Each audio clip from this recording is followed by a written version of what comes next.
Court will call 20 CR 1358, People versus Letecia Stauch. Record should reflect the jury's not present in the courtroom, but they did turn on the air last night, so it's better now than it was yesterday afternoon. And are we resuming the video where we were? The audio, yeah. Or the audio, yes, I'm sorry. Yep. I think it was 29:45 or something like that. Something like that. Yeah. Okay. Is Is there anything that we need to take up outside the presence of the jury at this point in time? Prosecution? not from us, Judge. Defense? No, sir. Okay, let's go ahead and bring the jury in.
Good morning. Good morning. Give me a second to get sound going. I'm not quite sure what's going on.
And you're asking me 3 weeks later, detail for detail. But yes, absolutely.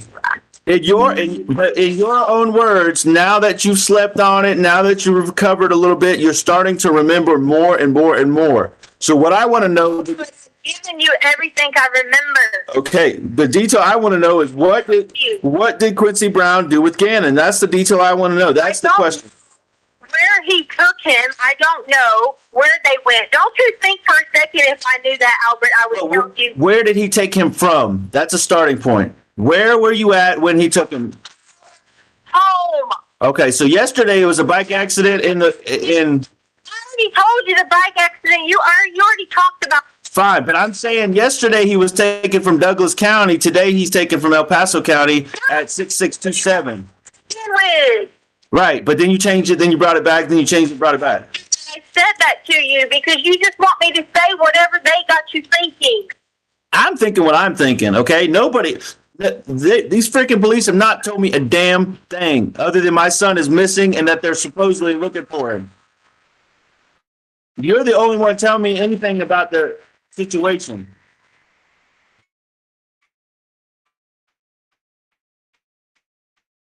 Albert, Yes. I told you. Get towards done. I couldn't do anything. You talk about how you have to live with that. Do you know how I have to sit here and be like, oh my God, what could I have done to protect him better? Because Albert's going to turn it and say that I'm a horrible person. Do you think I want to lose my entire life because I couldn't protect someone 100%? Well, do you know do you know if Gannon is alive, or was he alive when he took him? Was he hurt? I don't know. I was out of it. Do you not understand this? You were out, so you blacked out, right? And he took him while you were blacked out. No, I just said I was in and out of it from struggle. I hit my head. I'm in and out of it. Okay. You put my arms to title. You would not listen to me on that. You know what you should have done? As my husband, you should have said, "Oh my God, this fucker not only hurt my wife, took my son." Okay, so You should be saying. I'm trying to believe you, okay? But that when I got home Tuesday, you had no sign of anything, no marks on your head, no marks on your arms from where you were That's tied. okay. You want to know why? Because it's all on social media where I have Band-Aids on my hand and where my arms on it. So that's a fucking lie. Okay, all right, fair enough. All right, so, On social media. Okay, It's on well- social media. Why? All kinds of everything. well, it's on social media. It's on social media that you killed him. So you want me to believe everything I hear on social media? No, because you're Albert. Why No. in the world would you think that? I'm not thinking that. You just told me to believe social media. Social media says you're a killer. It's on there, meaning they saw it. Okay, They so saw a picture of me. That's all I meant. They So- just get a picture of me doing it. social media Killing one. social media says you're a killer and that Landon's the hero. Do you want me to believe that? If you believe that, you're dumb. Want to know why? Because you know better than that. Okay, well, I mean, I mean, you're treating her like she's a hero.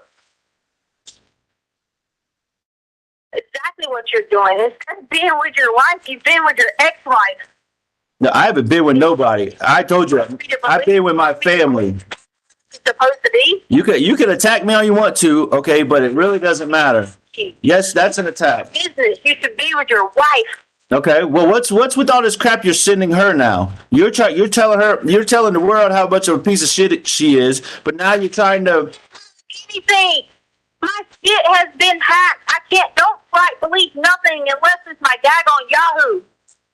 People have created a fake profile under my name. They've screened on the profiles, everything.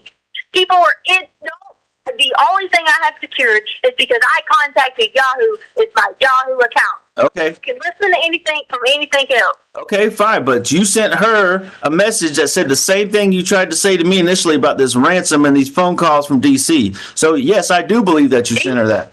That's what you told me. From DC. That's what you told me. She said, That's what you told me. oh, do you know why that done that? That's because she sent it from a stupid messenger thing. And when I switched out to do my phone thing, I was trying to write back from. I was like, I'm gonna send Landon this too. I was gonna copy both y'all in it because I couldn't get you. And then I hit draft. So if it went through, then I didn't talk. to the one thing. No, you or Landon didn't send anything from DC. You said that the messages came from a DC number or something. That's what you said. It said like Washington, Seattle. Oh, Washington, Seattle. Oh, okay, gotcha. I did tell you that. I said Washington. I said Roy Elementary. Okay, I didn't. I haven't said another word to her. Did you read the emails I sent her when she wrote me? I told her, fuck her. She ain't done a goddamn thing for those kids. Don't be fucking playing hero. Read them. all right. She was sitting right beside her. They went to Texas. I ain't reading shit. I just saw what she forwarded me. She forwarded me something about ransom. She wrote you. You wrote me that night. As soon as I said something to you about her saying bingo, you had to be sitting right beside her. You had to tell her that. Wait, whoa. No. You talking about when she replied to you after that one email you sent when you said fuck her? No, I'm going to tell you what happened. No, she didn't. Okay, I'm going to tell you what happened. I was sitting there in the room. They had another hotel room. It was at that time of night when Lena was going to bed, and every night I put Lena to bed, and the email came through, and she read it. And that's when she messaged you back. And that's the absolute truth. And, you can question it all you want to, but that's what happened. I don't show them shit. Okay? Well, because I defended you and I defended myself and said you ain't done most fucking things. Don't be coming up in my house. You shouldn't be here. Did she tell you I said all that? Listen, I don't get into nothing she's saying. And that's the God's honest truth. She's freaking out every single day and it's driving me nuts. So I'm glad they went to Texas. Okay? Yeah. Because it drives me, between her and Veronica, it drives me freaking nuts. Well, why do you have to be around them? I'm not around them, okay? We're looking for our son. We have a shared child in common. The stress on you if you are listening to them drive you nuts. And guess what? You know me well enough to know that I'm going to get myself out of stressful situations that are not productive, and you know that. I know that. So is it why you don't want me and Harley to be with you? I never Or said we have to that. just keep doing that? I never said that. I've agreed to do everything you've asked. I've asked you, told you, whatever. I've agreed to testify. Okay? I've agreed to help find him. I've agreed to do everything. I'm tired of being portrayed as the killer of a child that I love. If you want to know something, I have a better relationship with Gannon than I even do Lena. Gannon and I so much alike. This is why it's killing me. It's killing me because it's portrayed wrong. Okay, so let's pump the brakes here, okay? Let's pump the brakes. If you give me the truth, and I hate to say it like this, but the whole truth and nothing but the truth, and you just lay it on the line for me, no matter what the truth is, okay?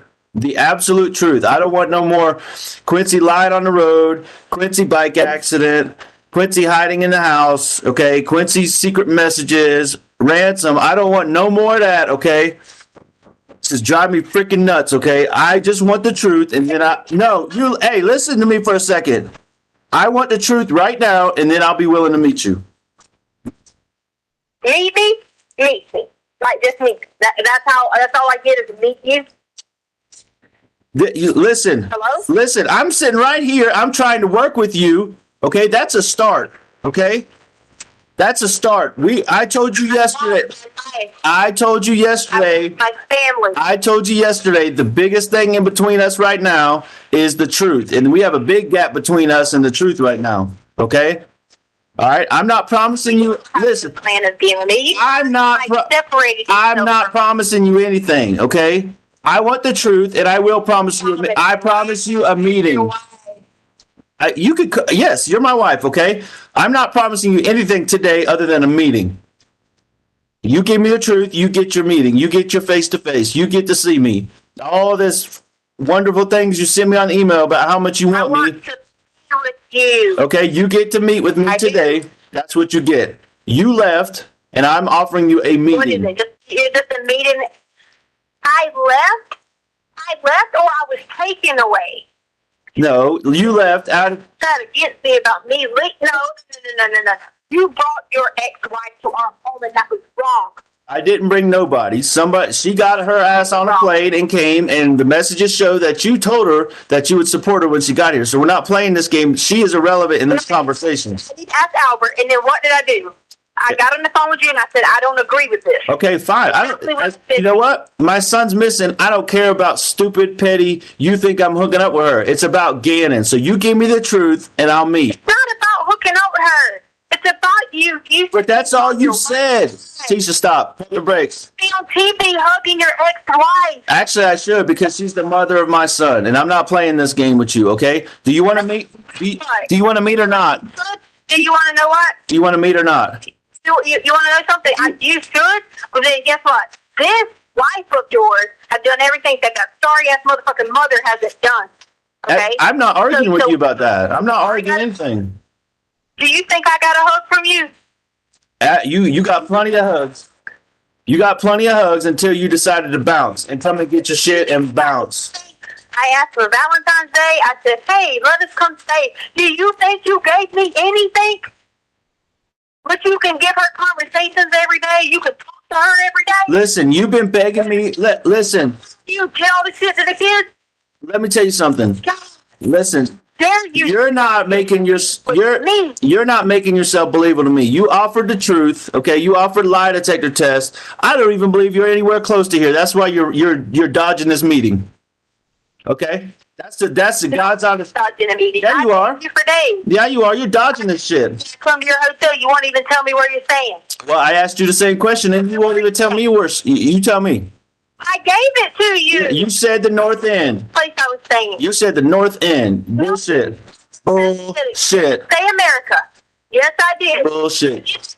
You go look at your email. I know, and it's bullshit. You don't think I didn't drive around there just like I drove around looking for other shit?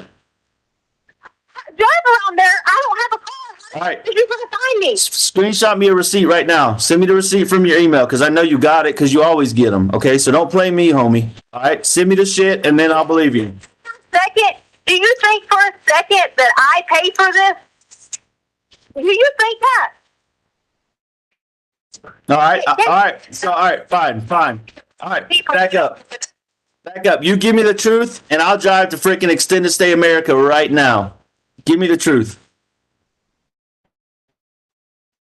I gave you the truth. I walked you through what happened. No, you walked me through 27 versions of a fake bullshit lie, okay? All right, tell me the truth right now. So now you want the Nope. truth and you just told me it was a lie.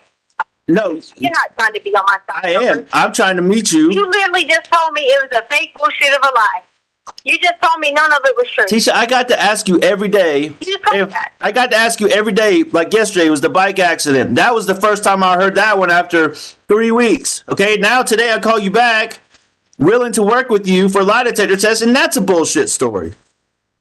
Okay? I already said I would do a lie detector test. I already told you I would do a lie detector test. That's completely irrelevant. What's relevant is the truth. You get me at Extended Stay America. That's what it is. Listen, you get me at Extended Stay America. You can do whatever you want to with me, okay? I just want the truth, and that's what you get. With you, okay? Like you're really gonna let that happen. Listen, you give me the truth that we find my son, If you wanted me, you would not be apart from me. Tisha, watch your interview. You said you What? left because of Landon. You said that, not me. I didn't say Tisha leave. I said everybody come together, be a team, let's find Gannon. That's what I said. And that's what I've said from day one. And you bounced on me. Left from the house because you had her there in our home. It sure did. And I'll tell every judge, jury in this country that I had my ex-wife, my mom, my 2 sisters, my uncle, Aunt Veronica, 2 other freaking women, Landon's brother. I had a team of like 15 people supporting the family, working as a team to do everything we could to find Gannon. That's the truth, okay? Sorry if it sounds selfish, but I hate that bitch. Okay, but guess what? Listen to what I just said. I had everybody in the house, but you know who wasn't there? My wife and my daughter. They bounced on me, okay? They bounced on me, but me being a good person, I'm still here willing to listen to you. You told Mom we had to turn the keys into you. I told that you can come get your stuff after you said you didn't want to be there anymore. Okay, you left. You and Harley got in Harley's car, packed suitcases, supposedly going to the police station, and you never showed up until like the next day or some shit like that. Okay, so if you would have done what you were supposed, you listen to me. If you would have done what you're supposed to do, we wouldn't be having this conversation right now. Okay, so don't turn this on me. I've been a team player this whole time for the entire team. Would be together right now is what you're saying.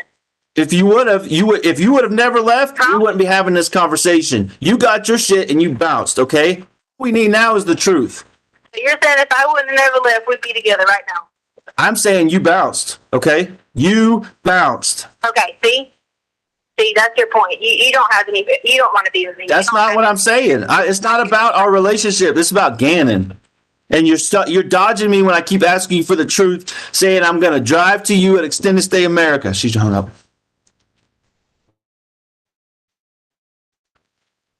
We have Special Agent Cronin back up on the stand. Agent Cronin, if you would resume your seat on the witness stand, I remind you, ma'am, that you're still under oath.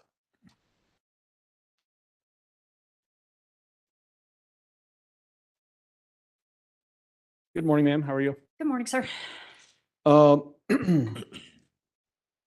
what we hear in this particular phone call and then the prior phone calls that we heard while Mr. Stauch was on the stand, were you present for all those phone calls as well? Yes, sir. Fairly consistent approach from Al in trying to get information from the defendant in those phone calls, Yes. trying to get details about where Gannon may be. Yes. Was it fairly consistent through all of these phone calls for the defendant to then distract away and cause a tangent discussion? Yes. Is that what we hear when Al starts pushing her to give the truth and then it turns into a discussion about ex-wife? Yes. At the time of this particular phone call, there's some discussion about Extended Stay America. Is that the hotel that the defendant was staying at right after Gannon's disappearance with family members? Yes, I believe so. Is that on the north side of Colorado Springs? Yes. Did you know at that particular time of this phone call, so February 15th of 2020, where the defendant actually was located, in whether in the city or anywhere? Yes, we know. Where did you know her to be at that time? South Carolina. How did you know that information? We had tracked her purchases and then got video of her crossing the country. Okay.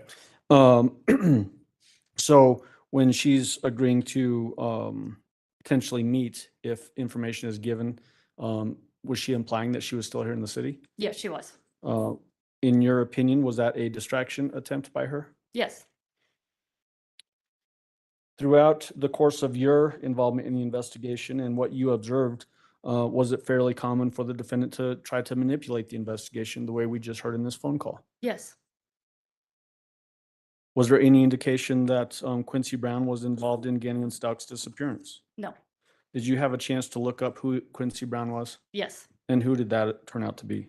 He was a sexual offender that was on the most wanted list that week of offenders or fugitives in the Colorado Springs area. Is that commonly published in this area by the media outlets, including the Gazette and I think KKTV and those types of outlets? Yes. And he was listed on that? Yes. Okay. Did you learn, based on your knowledge of investigation, that he was not even in the country anymore? Yes. Okay. I want to next jump to another phone call that occurs on February 15th, 2020 at 12:10 p.m. Were you present for that call as well? Yes. Again, same process that you described yesterday about passing notes to Al and suggesting questions and coaching him up? Correct. All right, Your Honor, at this time, I would request permission to publish People's Exhibit number 52. This one is longer. It's an hour and 4 minutes long. All right. We should be able to finish that, and then we'll take our break. Yep, okay. Okay. And Agent, you can step down if you would like to do so.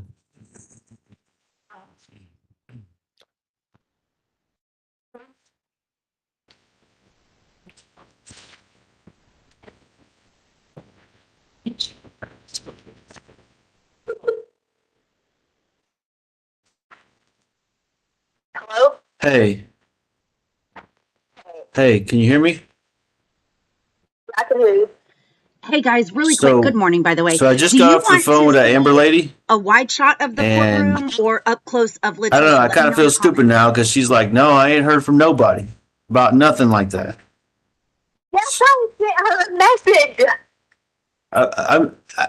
I'm just telling you what she said to me. On a landline because I sent it to the number you gave me. So if it was a landline, maybe she didn't get it. But if it's a cell phone, then she got it. Okay, I'm just telling you what the lady told me. I don't know. Like I told you, I mean, I don't know what the hell's going on. Is it a cell phone or a landline? I don't know. I called and she answered. That's all I know. I mean, you want to hang up and try to call her? Telling me it's got to be a cell phone. Do you want to hang up and try to call her?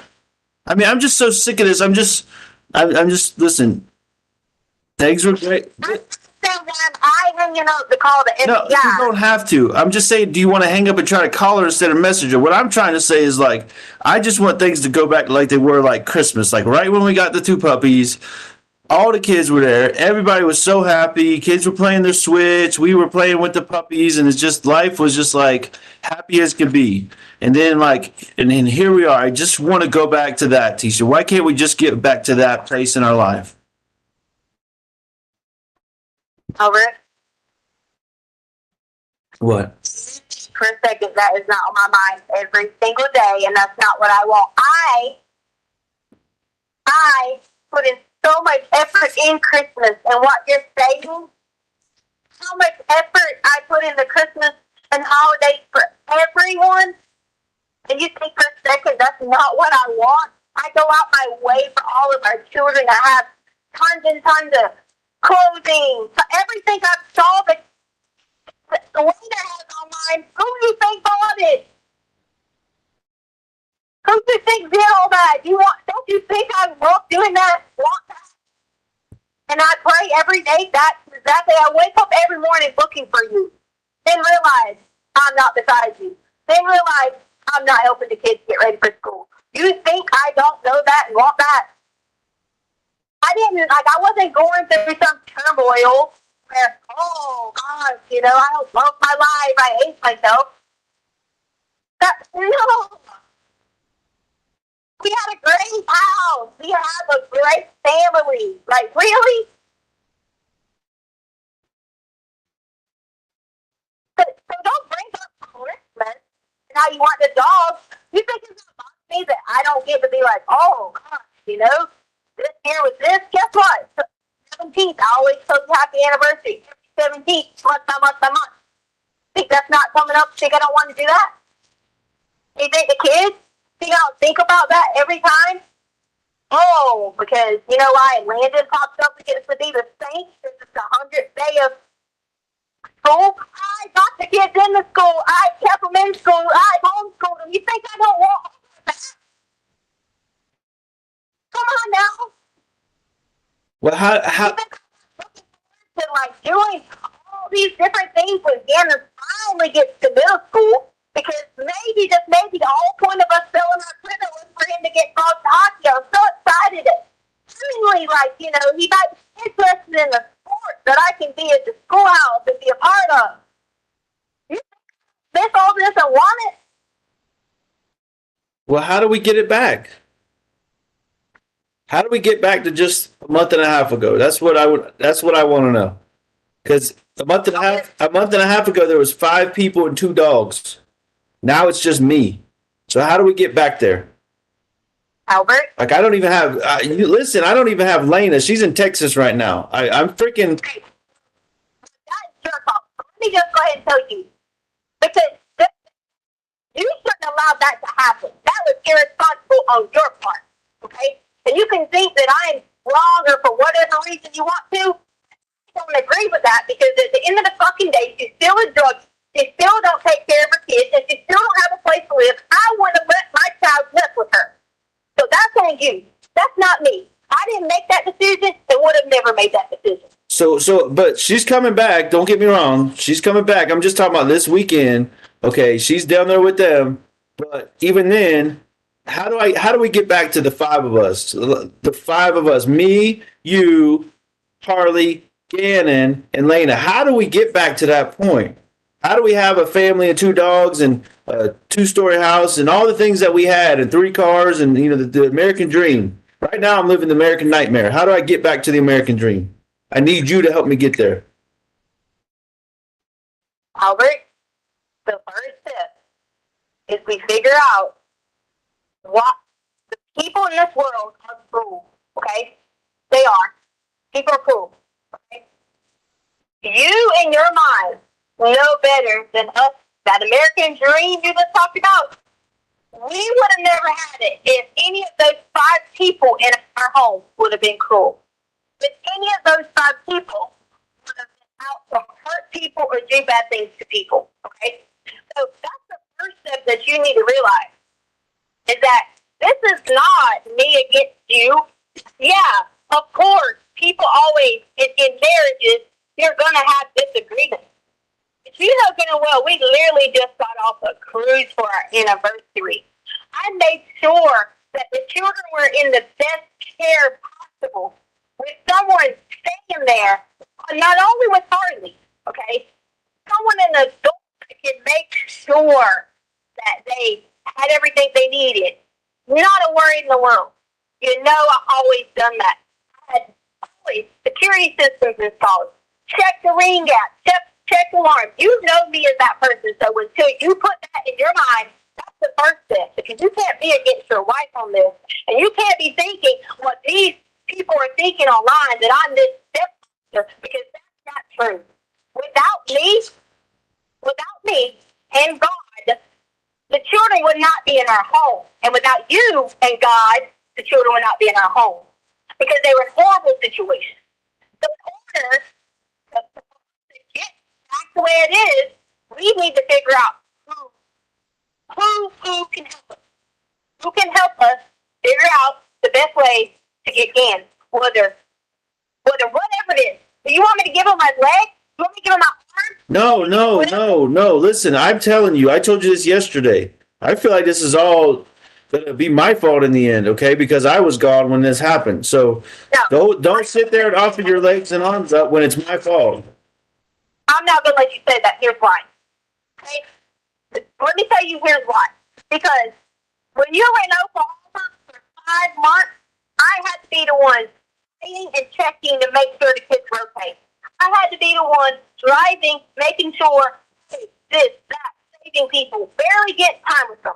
I had to do that for you. I had to drive through the night to Orlando to catch planes, to a hurricane to get them to you in Oklahoma.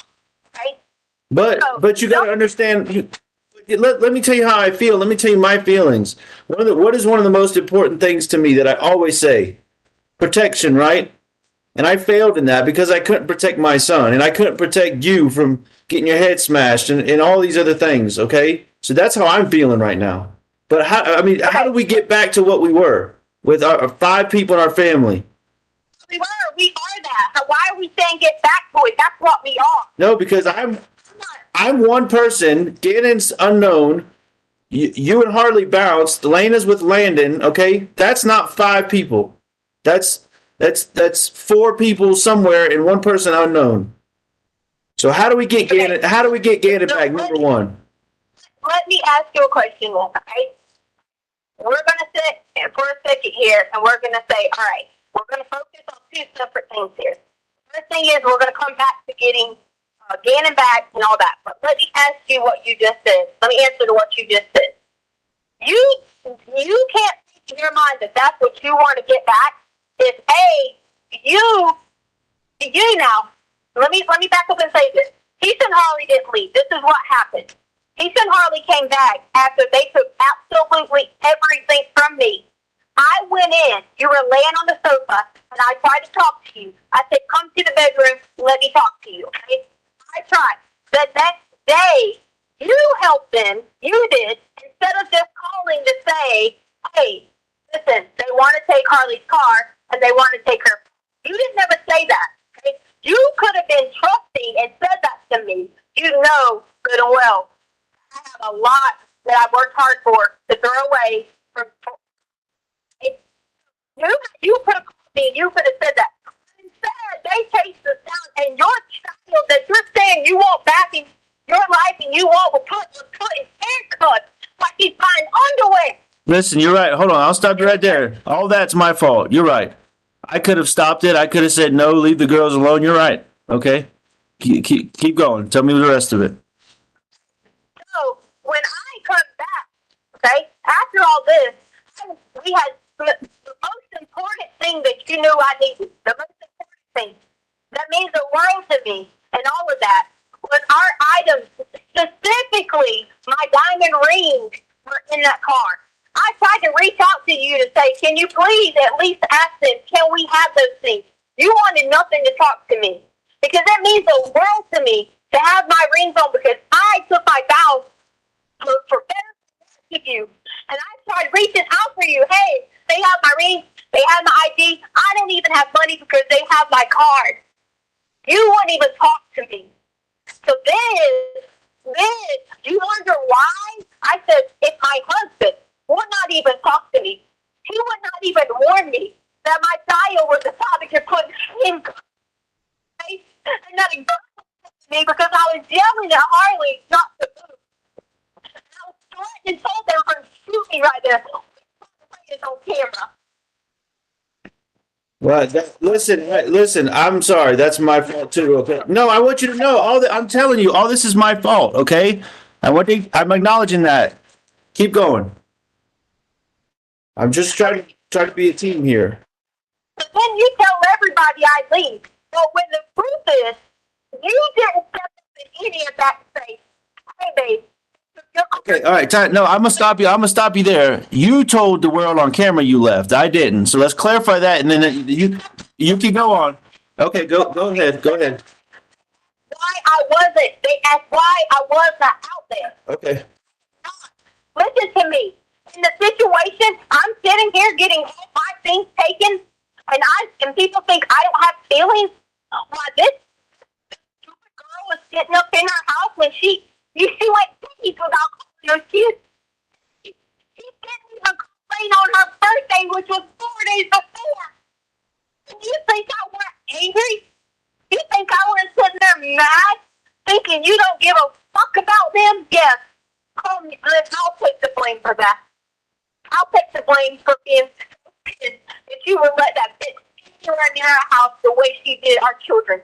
Sure as fuck did. After those times that she came to our house drunk and I had to let her stay at 4697 Farm Lake Drive, and you fucked me out about it and told me I was on her team because she was drunk and I wasn't letting her go high or whatever, and I was letting her leave with those kids. That's why. Because that was just, I don't care what the situation was. Should have been her fucking ass in a hotel because she didn't give anything to our children. I don't care what the times were. Because that didn't do anything but put a wedge between us. So yes, when I came back that night, I had no other choice but to get clothing. I had no intentions of getting but a few things of clothing.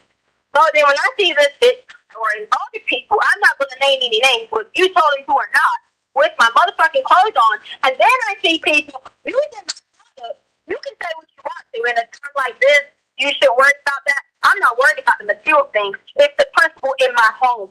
Because I don't disrespect people's homes. If they disrespected me like that, there's no telling what they did to you or what they did to our children. That is why I was angry. So be mad at me, say what you want, because I took clothes from there because I didn't want them burned. When I walked in that house the first time, my shit had been moved. That shouldn't have happened, Albert. You should have let that bitch Veronica walk around and move my shit. That was wrong. Where was this bitch at when we needed help? When I needed somebody to help sometimes, where was she at, Albert? Where was she at when we needed help sometimes? When you would be working, and we needed a babysitter. Where the fuck was she at? And you let her walk around and move her shit, and then you let her go downstairs and do what she did to Harley? Oh, that was it. Who did what to Harley? No, I don't know. Who did what to Harley? Oh, well, why don't you ask Miss Veronica what she went downstairs and talk shit to Harley? And then and my mother wasn't allowed to say a word for her because she wanted to make sure we got our things. You asked her that. No, I'm asking you. I don't know what the hell you're talking about. And you asked Harley what that meant. You let that woman follow that child downstairs that didn't even step in to say a motherfucking word. Follow her downstairs. Well, anyways, I don't know what happened. Harley can tell me later. I don't know. Yeah. So my point is, so you could tell me I left and wasn't trying to be a part. You did not step in to help me to see any of the odds. Sit there and try to talk to people, to try to remember anything else, to try to go through the steps of it. I immediately had to go into a defense mode, fighting for myself with nothing. Nothing. I was told. I was watched in the back of the freaking piss in my own home. And you wonder why I was like, well, why am I going to be here for? You had no business even letting my brother even put his hand on one of our handguns. You had no business with that.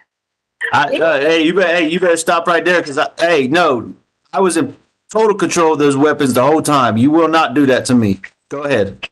You might have been in total control, but he had no business doing that. Okay? Who gives a crap about that? Come on now. The point is, Albert, you let these people come in during that time, the first few days, and you let them control things. And you can say you didn't, and maybe you were hurt, maybe you were upset, maybe your focus was on one thing.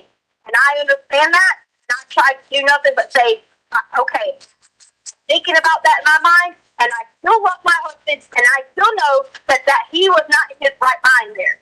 But as it kept continuing, you should have stepped in and said right then, if you are not, or you are not related to me by blood, I know your sisters are, I know your mom is. If you are not a Stout and you're not related to me by blood, you need to leave this house. That's exactly what. Okay, all right. Tisha, no, stop. Listen, I'll tell you. Put all that on me. I don't care, okay?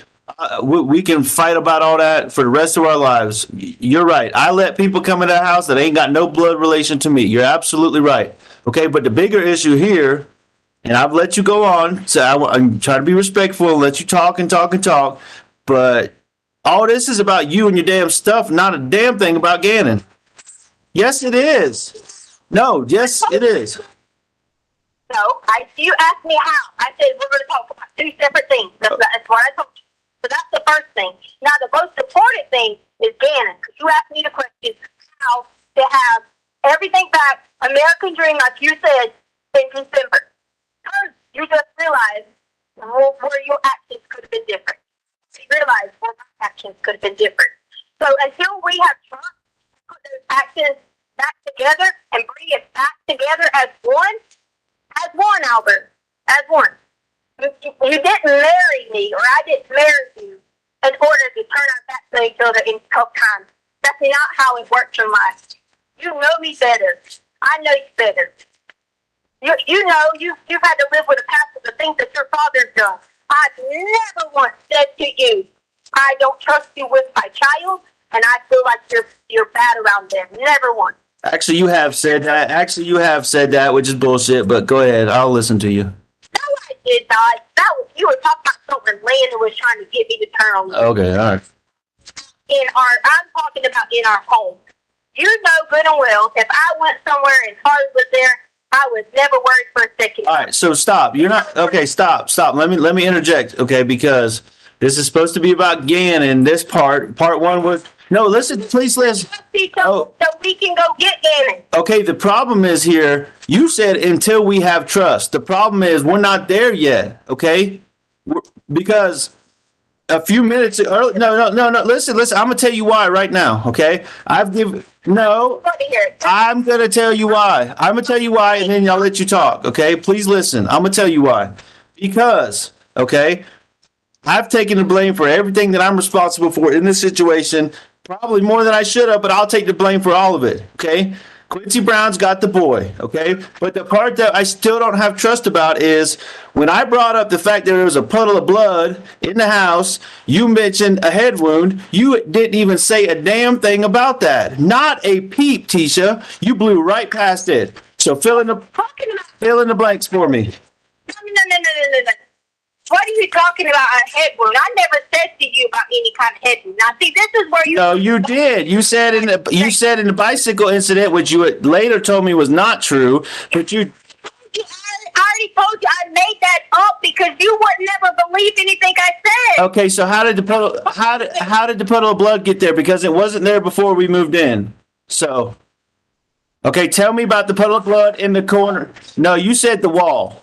You said there was something on the wall. Who cares what it was? You cleaned it. I don't know anything about that other than what you said. We cleaned everything from when Gannon. Okay. Yeah, and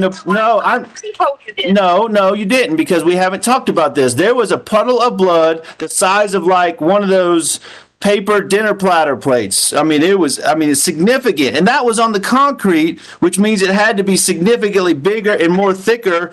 Whatever. I can't hear you. Hello? I can't hear you. You're talking about something. I'm talking about something. No, it was not already there. Okay, that blood was not already there. How did the blood get there? Okay, it was a significant amount of blood. How did it get there in the corner of Gannon's room, under his bed, which you told me the beds were pushed together? So how did the blood get there? Are you done yelling at me? I'm not yelling. How did the blood get there? You can tell all your little police people that are listening. Did Quincy Brown bang Gannon's head up against the wall or something? Did he bust Gannon's head open? Did he hit him with a 2x4? What did Quincy do to Gannon? What did he do to Gannon that put blood on the floor? Because I'm not stupid. I know you have police there. I know you have people there. You can believe whatever you want, obviously, because I've had so many freaking stories that you believed that were true to tell me, and then you always back off of them. Okay, so you can believe whatever the hell you want to believe. All I believe is what I saw. Yeah, because that's what you've done. All I believe is what I saw. Blood on the floor in my son's room, and my son is missing. Okay, that's the two things I know. Gannon was hurt in my house. I don't know. How many times do I have to say this to you? I don't know. You don't know how he got hurt, okay? You asked me 15 times the same exact question, and I'm giving you the same exact answer. I don't know. Then you try to turn it, and you try to ask me another way, and then you try to turn around and you try to say something nice and sweet like you really care, and then you come back and ask me the same question again. And I've given you the same answer. If you're so concerned about... But you had no stop, because you haven't given me the same answer. It's been a different story every time. You sure aren't your ass to go find him to see what he did to Gannon. You are too busy worrying about something that you think you can solve. I'm still waiting on the address. You were supposed to give me the address. You were supposed to give me the address from your lawyer's people. Me. Yes, because you said they had it. You had an FBI. Now you're changing your story. You called the police, not me. I wasn't there. I'll take the blame for not being there, for not protecting you. You called the police. Why did you call the police? I am. Stop right there. You called the police and told him he ran away. Not that Quincy Brown took him. What the fuck, Tisha? Answer that for me. You know without a shadow of a doubt, Quincy Brown, and I believe you, Quincy Brown has my son. This motherfucker from somewhere up north of here, okay? But you called the police and said he ran away. Don't tell me you were freaking out. Okay, no. Don't give me some bullshit. Don't give me some bullshit story, Tisha. Tell me the goddamn truth right now. Answer. If you're not going to listen to my answer, then why are you talking? I'm listening. This is it. This is the line in the sand. Quincy Brown got my son, and you told the police he ran away, and there's blood in his room. Guilty. Why would I call the police? I said Quincy Brown was guilty. I didn't say you. I said Quincy Brown. Why are you talking about yourself? Why did you say if you were guilty? You told me you weren't the whole time. Why did you say if you were guilty? You said Quincy Brown, and I said Quincy Brown. You keep bringing it back to you, not me. No, I said there's blood in the room. Quincy Brown took him. You called the police and said he ran away. Explain all those things to me right now.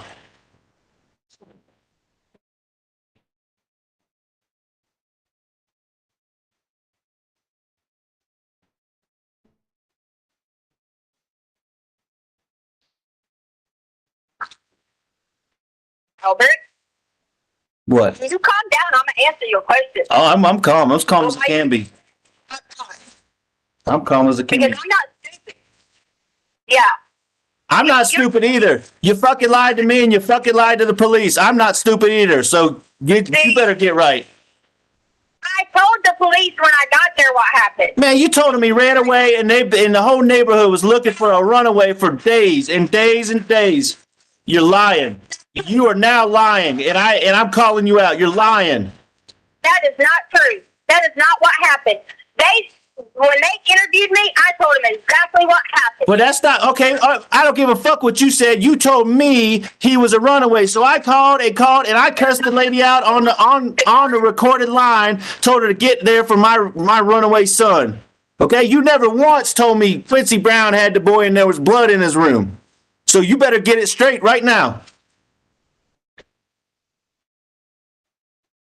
When you stop yelling at me. When you start telling the truth, tell the truth and I'll stop getting upset. You lying. I told you the truth. You are lying, Tisha. You call me back. Go ahead and hang up when you call me back when you got the truth. You're fucking lying.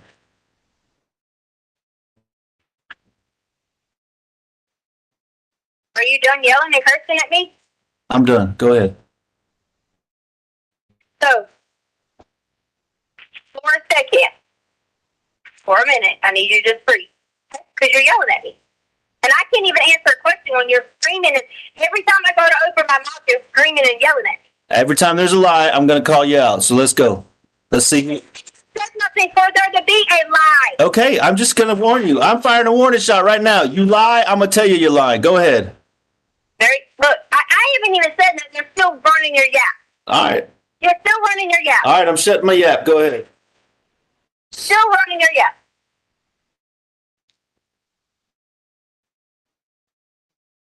If there was blood in Gannon's room, that would have been already from when he cut his foot. I've already told you that. Okay?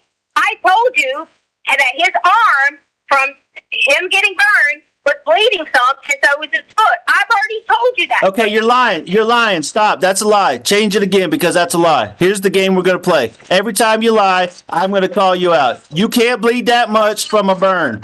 You can't bleed that much from a burn. You can't bleed that much from a cut on your foot from a 2x4. I'm not stupid. You're lying. Go ahead. Change it again. You're lying. Side. You said a plate side. A dinner plate okay, that's what seeped through, Tisha. That means there was a puddle of blood on the damn carpet to seep through the carpet, an inch of carpet pad, and onto the concrete pad where it looked like it had been sitting there for days, okay? All right, that's what I saw. So tell the fucking truth. Maybe you should ask the people who were there living, because I never was there and it contaminated the crime scene. Maybe you should ask them. Tisha, guess what? Guess what? Well, get your fucking asses on the contamination. All right, good. Who did that? You So- tell me who did it. All right, nice. Guess what? Guess what? You're just telling on yourself now. You're worried about you're worried about a damn loophole. You're trying to find a loophole. Okay. Oh, Contaminated it. okay. There's another loophole. All right. There's another loophole. Contaminated. All right. There's 3 loopholes already. Contaminated. All right. It sounds funny to me that they left for Texas with a child missing. Maybe they contaminated. That's fine. Okay, fine. All right. So that's I like it when I'm talking shit. Landon, Lena, Veronica, and me. That's 4 loopholes right there. Okay. All right. Yeah. I'm waiting. I'm waiting on you. I'm waiting on you to quit lying. You just told on. Hey, between me and you just told on yourself because you just said they contaminated a crime scene is what you said. No, I said y'all contaminated, meaning y'all put it in there then. Oh, we put it in there. Say that back, do you? Okay. Do you? All right. So you see, here you go. Here you go with the spin game. Oh, you were on Maybe your brother did. you were on the cut foot and the burnt arm. Now it's a spin game. Okay. All right. Keep going with your spin. You the one said you know the answer, so I mean, since you know the fucking answer, I was going to ask you what the bullshit you said to me. Yeah, that's frickin's. It's frickin'. I know what the answer is. It's frickin' Gannon's blood. It's Gannon's blood from a head injury. Now, how did he get a head injury? How did he get a head injury over there in the corner? I mean, you frickin' told on yourself saying you pushed the beds together. You pushed the beds together. We've never pushed the beds together. You're lying. I've done it. 'Cause let me tell you something, Albert. If you went in somewhere where there was blood and you were allowed to walk in there, maybe you did it. Oh, maybe I did it, huh? Because he wasn't allowed anywhere to see this. Oh, wait a minute. Wait a minute. You do it? Wait a minute. Because you just said you walked in somewhere to see it. Did you do it? Because you should, if that was the case, what you're telling me is you shouldn't even have been allowed in there. Oh. I was in Oklahoma. That's what I got to say. That's my loophole. Okay. You want to try to pin it on me? Go ahead. You walked in there the other day. Yeah, I walked in there and saw it after. Hey, you told on yourself because you. Hey. Then you maybe you could have been there because you know why? All right. Let's calm down. Let's calm down. Okay. In there then. All right. Hey. You were the United States and you should have walked in a supposed crime scene. Listen. Calm down. Did you walk? Did you walk in the room, huh? What do you think is going to happen? Hey. What do you think is going to happen when they solve this crime? Okay. What do you think? You must have walked in there too, huh? What do you think? I don't know who. Me and accused me of something. When you said you went somewhere, so who the fuck done it? Did she do it? Just tell. Hey. That if this was a crime scene, y'all were fucking allowed to be in there. So, Tisha, okay. Tell me better than this, since I know you're pretty smart. tell me better than this.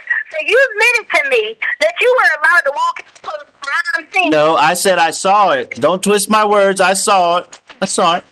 Who else went in the car? Okay. You want to know? You want to know who else walked in there? You, Gannon with a head injury, Quincy Brown, and a puddle of blood walked in there. That's who walked in there. So what do you think is going to happen? What do you think is going to happen when they find that boy and put all these pieces together? Okay. What do you think? What do you think? What do you think is going to happen? If that's what you think. You can say whatever you want. You can say whatever you want. Okay. Maybe this was a freaking accident. Maybe we can fix it. Okay. But the truth don't lie. Accuse me. Accuse me. No. I didn't accuse you. I accused Quincy Brown, and maybe there's a part of this that's an accident. Okay. By the Some head injury to Gannon Jacob Stauch. I don't know about it, or I didn't do it. or. Why is it an or? Why is it an or? Okay. That's why I don't trust you. Do it. What No, you didn't say and. did I say to you? You said or.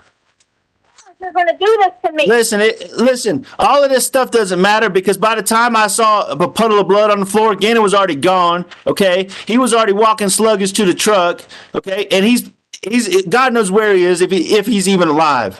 And that's what matters.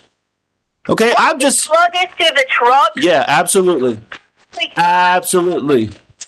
I'm sure he was. Why did you anyways? To the truck? Really? Why would he be walking sluggish to the truck? He never does that when he has a tummy Some sluggish. accident.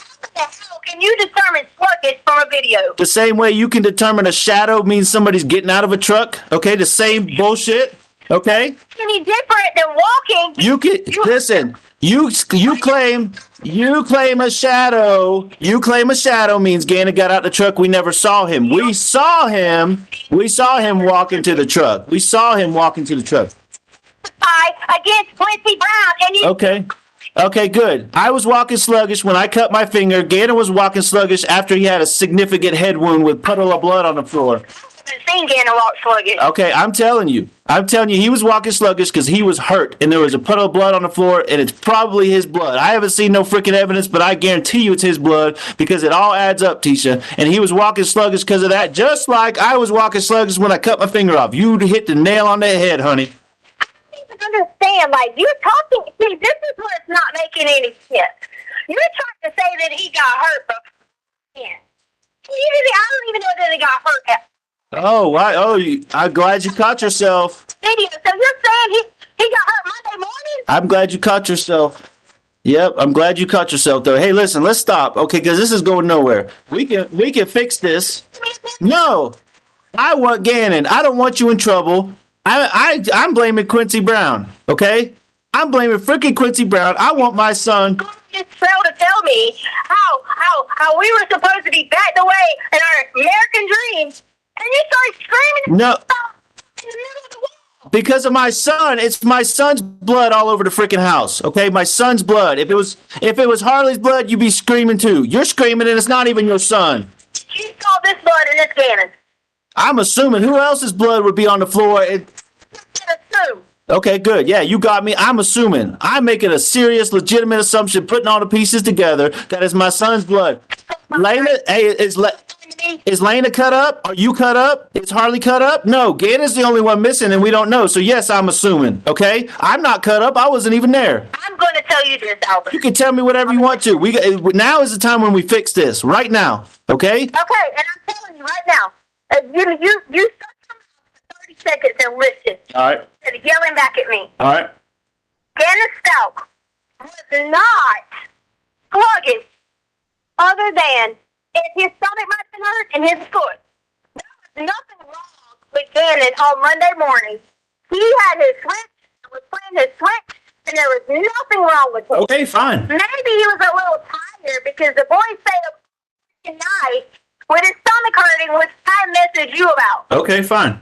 Maybe he was a little tired for that part of it, but you can't assume that someone's sluggish and hurt on Monday morning. That is not true. Okay? Gannon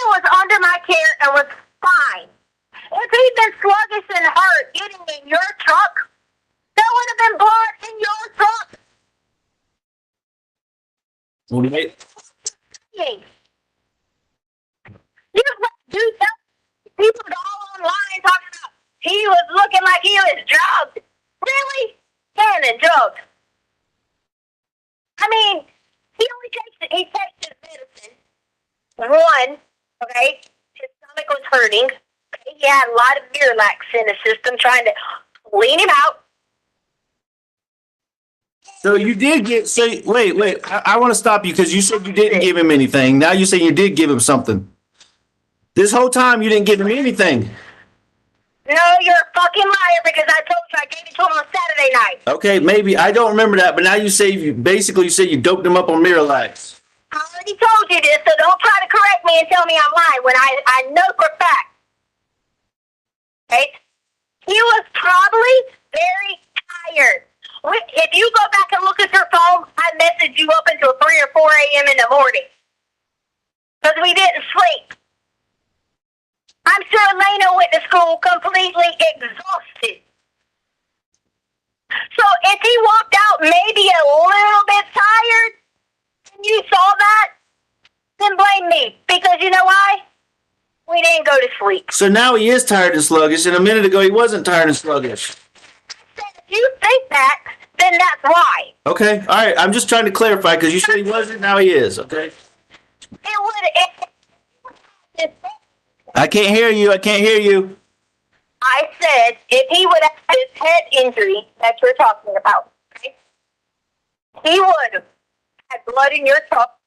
Okay, he would have. There would have had to been something done to him. This supposed head injury you're talking about would have just stopped. Would have just stopped. I agree. Okay? I agree with you. Okay? Then there would have been blood all over your truck. Okay? That's just how it would have been. It's like, I understand as a father, you are freaked out. Okay? I understand at this point, you're going to cuss out the world because it's about your child. I understand that. When I thought Harley was lost on that freaking cruise boat, I shut that sun six out. I understand what you're saying when it comes to attack mode, protect mode, attack mode. Okay? But you want to know how do we get back to that? Then you have to believe that when Gannon Stauch left that house that day, he was not in any shape or form had been bleeding, hurt, nothing other than him hurting his foot, okay, his stomach hurting. And you know what? I was going to leave him at home. Wait, what about the burns? Okay, you already knew this. Okay, well, you said, I'm just clarifying because you said in any way, shape, or form, and he had burns on his arms. Okay, this is my baby boy now we're talking about. Yes, you said his head. I'm trying to clarify his. All right, so I got you. All right, I got you. He didn't leave the house with he didn't leave the house with a head injury. All right. So did you bring him back and then he got a head injury, or did you bring him back with a head injury? Okay. Then he ran away. Did he run away, or did Quincy Brown take him with a head injury? Okay, what version of that is the truth? Because the boy was bleeding in the house. So where did the blood come from? Albert, I'm going to tell you once again. All right. You can say all you want to with these assumptions that you have. Okay?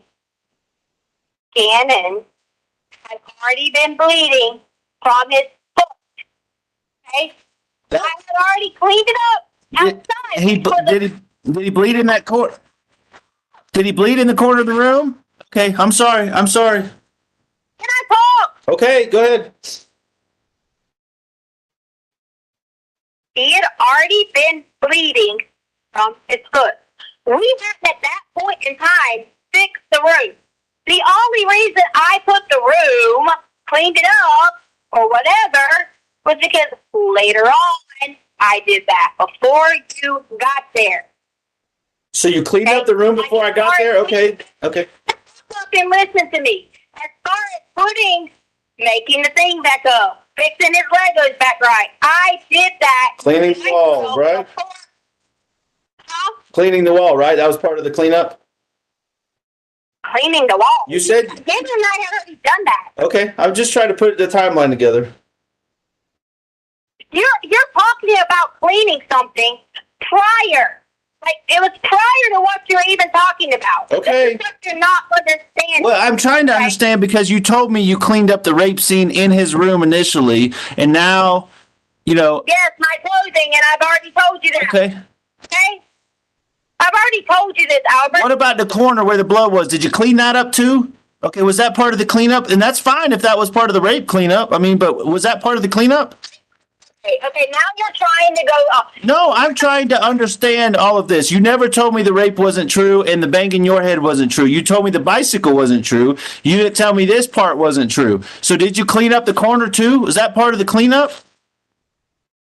Because that's where the blood was. And like I said, that all adds up to an accident to me, and that Quincy Brown is responsible. Okay. And that you just got scared and freaked out. Or was it your blood from when you banged your head? I mean, what happened? What happened in that? Gannon's blood. Well, I'm trying to figure it out. I'm assuming it's his, but if you banged your head that hard to pass out, you probably were bleeding too. Maybe you fell into the corner because the beds were pushed together. I don't know. All right, I'm just trying to understand. And then you cleaned it up, and that was part of the cleanup that you talked about. Just explain to me what's going on here.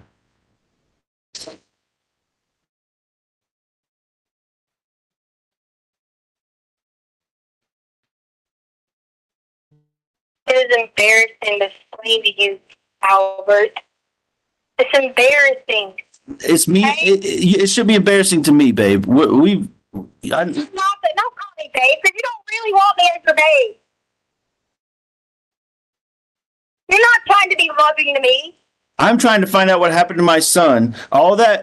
Everything else is part of the situation after we find Gannon. Whatever we decide at that point.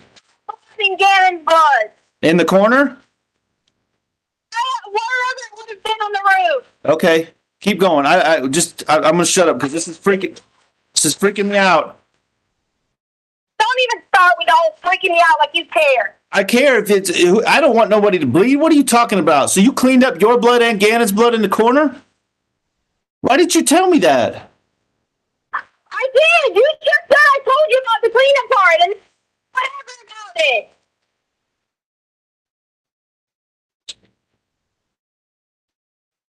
I mean, you're just like, it doesn't matter what I told you. You think it's funny. You just want to laugh at me. That's what you want to do. I don't want to laugh. I don't want to. No, I want to know where my son is and what happened. How did your blood get there, and how did Gannon's blood get there? Listen to me. I'm listening. I've already told investigators that. Okay. All right. Well, tell me, because I don't know. You went on this no. Since they let you in on this supposed crime scene that you shouldn't have even been on if it was a crime scene, then they probably let you in on everything. Okay, or they did things illegally, whatever they did. My point is, it is embarrassing to tell you that, okay? Embarrassing, okay? Because you know why? You're not going to take my side, so what does it matter? I am going to take your side. I'm trying to put me on trial. Have you been in the car to go find this dude, or have you put me on trial?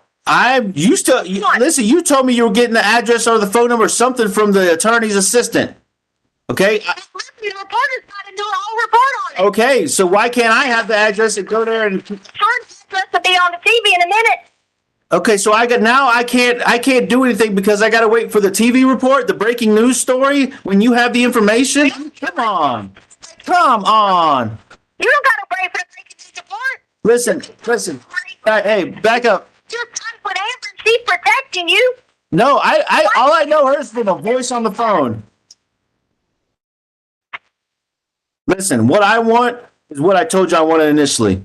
I want our 5 people in our family, 2 dogs, Christmas presents. Yes, that's what I want, okay? And if this was, I'm just talking about that's the last time we were all together, happy, enjoying it, that I can think of that was great. What could pick up? I'm just talking about good times in our life. I said that's the last thing I can think of, presents. What? That starts with you. That starts with you saying, I want my wife and my daughter here and Lena here, and we're going to sit down and we're going to all find Gannon. Right, and we can fix this. Us, our family can fix this. All 5 of us. Okay, maybe it was an accident. I don't know. Okay, all 5 of us can fix this. Talk to Lena. That's how sorry that shit was. Sorry. That's how sorry that shit was. You could right now fix this. You could right now say, listen, my wife, my pals, and my pals, we're all going to be in this one location because our home has been taken over. And we're going to write it down. If we have to wake up every morning and write down any new detail as we are pursuing this person. Okay, and that's what I'm trying to do. With you. And that's what I'm doing with you. I'm writing down every detail. This adds up to an accident, a Quincy Brown. No. Not about your No, you said we can get together, write down every detail. We're on the phone together, Tisha. We can write down these details. The way you want to do it, right? I offered you a meeting. A meeting? Yes. Okay, make up your mind. 1 minute you offer me a meeting. Next minute you said, how do we have our lives back the way? All right, and I also told you it starts with the truth, okay? You still haven't told me. Oh, yes, okay. How did the blood get in the corner? Your blood and Gannon's blood. How did it get there? That's the truth that we need, okay? How did it get there? It doesn't matter what I tell you. You're going to call me a liar. No, just tell me what the truth is. That it does matter. I tell you, you're going to call me a liar. Tell me the truth, and I won't call you a liar. I told you. Okay. You're going to call me a liar. I could tell you that I freaking got hit with a baseball bat, and you would still be like, you're lying, and it'd be true. Listen. I told you that I could tell you that somebody was trying to stick something in my asshole. And Gannon's asshole. And you would tell me I was telling a lie. You wouldn't care. Actually, I would. If you told me the truth, I would absolutely care. Because if you got hit with a baseball bat, we wouldn't be talking right now. Okay? So that's why I just need the truth of how did the blood get there. Now we've established it's Gannon's blood. I think I just told you, didn't I? Tell me again. You didn't tell me. You said if I told you this or if I told you that. You didn't tell me anything. If you are all over the place, that you're that blind, if you're that blind to it, then that's on you. So somebody hit Gannon with a baseball bat. Somebody hit Gannon with a baseball bat and then molested both of y'all. So so it's blood from his butt? Talk with a baseball bat, like use it as an example how you wouldn't believe nothing I said. So somebody raped and molested both of y'all. And that's blood from his butt is what you're telling me. And blood from your butt. I'm telling you anything because I'm not going to relive it. Well, Gannon's out there hopefully reliving it every day. I hope he's out there living. And he's not because you know why? You hoping he's not living? You're hoping he's not living? I said I hope he's out there living. Living every day. Oh my God! You just see? No. See what you did? Yeah, I saw what I did. I took what you said. He's not. I said I hope he's not living it every day, like as in living through someone hurting him. And you took that as me saying something different. Why? But why are you so worried? Somebody did something to you and Gannon, this Quincy Brown guy. You're not going to be in trouble. You're not going to be in trouble, but you're talking about contaminated crime scenes, but I'm not telling you you're going to be in trouble. I don't even know. Okay? You're worried about all this stuff. No. You're worried about immunity. You're worried about contaminated crime scenes, but you didn't do anything. I'm telling you, you didn't like that I came back with you when you said something like that. No, you can come back with whatever you want. Okay? It's not a competition. It's not a competition. Actually, it is a competition to find that boy. I can't hear you. It's the Constitution. What Constitution? I can't hear you. It's the law. If someone deems something a crime scene, there's not a person is allowed to be in there breathing, walking, anything. But why are you worried about that? Why are you worried about that? You're not on trial here. When I come at you with the truth. No, you're not on trial here. No, the truth is, well, how did the blood get there? Tell me, okay? God, you're asking me again. How did the blood get there? I'm not saying it's your fault. Listen, Same question fucking 15 times. because you won't tell me. So I want you to acknowledge for me that if what you're saying is true, I don't know the Constitution like you do. Okay, you went to law school and all that stuff, right? So if the police allowed somebody to go in there, that's the police's fault. Okay, that's not my fault. It's not your fault. No. Do you ever let people talk and answer you? Yes. This is what you should have been. Like, this is what I told you all the time. You should have been a lawyer. Right. Okay. You asked him, look, he's like, get now in my ear when I'm trying to tell him. You would not let someone answer you for nothing. Like, you sit there at work and let people dog your ass, but you would talk shit to me. No, I'm not talking shit. I'm asking you for the truth. It doesn't even make any sense to me. You won't even, like, protect us in freaking Burger King, but you'll talk shit to me. I'm not talking shit. I want my family. I want my son. He was bleeding when he left the house. You told me that. You told me he was bleeding. You told me he was bleeding when he left the house. You just told me that. There's blood all over the floor, and he left with Quincy Brown. When? I didn't ask you that. I know that I'm getting messages. I know that I'm getting whatever saying something about money. I sent it to you. You didn't acknowledge that, did you? I did acknowledge that. Fucking me. But you got to understand. There's no but. Okay, fine. You believed 100%. Believed 100% that I did not hurt Gannon Stauch. You would not be interrogating me like you're a police officer. Okay, I'm not. Okay, but I'm going to go over you exactly what I know from what you told me. I'm going over it. You called 911. You reported a missing child. Okay? Then when I got home, no, you called. Let me rephrase that because you said he was a runaway. You said he left and the cameras prove he didn't. No, I didn't say that. Okay? The police said You said that. You told me he went to a friend's house. You told me that. Okay? He went to a friend's house and didn't come home. All right? You told me that. he was hiding. Okay? Then you changed the story to the cops and to me and everybody. I thought he was hiding. Okay, fast forward. Then I see blood. Now you've confirmed you also saw blood. Okay? And then I ask you to tell me the truth over and over and over again, and you don't. Then I even offer I can help you fix it. It could be an accident. Quincy Brown could be at fault. I could be at fault. Okay? But you just keep going down this road. And how do you expect me? How do you expect me not to blame myself because my son's missing and nobody can find the truth and it's in my household? Okay? How do you expect me to tell you, like, what do you want me to tell you? where the blood came from and how it got there? That's what I want to know. You did not. You keep saying it 15 times. You didn't say how it got. Or you didn't say how it got there. You bleed. Come on. What? Say what?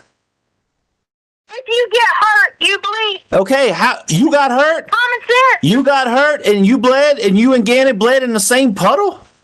There was one puddle, not two. There was one puddle. So you sat back to back and bled together? Is that what happened? No, that's not what happened. Well, then, that's where you go again about interrogating. I'm not. I'm trying to put together what happened to my son and my wife. So tell me, where's the second puddle of blood if you were both hurt equally? And you remember all of that now? Really? Okay. So I'm sitting back here as you try to put words in my mouth. I'm not. I'm trying to understand. I'm trying to understand. Well, tell me what happened then. Tell me where the blood came from. How it got there. Tell me.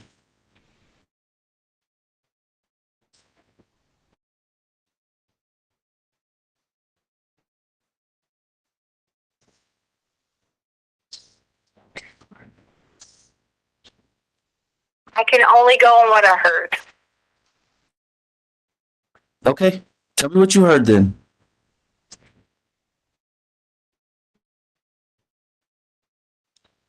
I told you I am not. Until you guys can stop trying to make me to be the criminal when I'm not. I'm not. I told you I'm taking blame for it. No, let's clarify. Let's clarify. You got mad and Let's clarify. you for asking to clear your name. Let's clarify. be stupid enough to clarify to you. Because I'm not blaming you. That's saying that I'm clear. Just Not a criminal. I didn't. okay, you're right. You're not a criminal for hearing things. Nobody is. So what did you hear? Testify. What did you hear? I did. Testify to your husband about this. Our son. It's our son is missing. Did you just say that? You won't even let your wife and daughter and your other daughter be with you right now. Because you won't tell me the You truth. worried about family? Just tell me what you heard, please.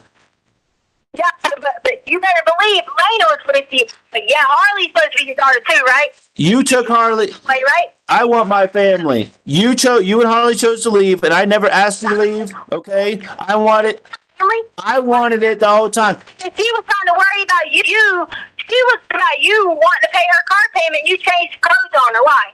Because I had to do that because I'm responsible for it. Yes, okay, but that doesn't matter right now. You can make the car payment all you want to. That doesn't matter right now. Listen. But you want your family, right? I can't hear you.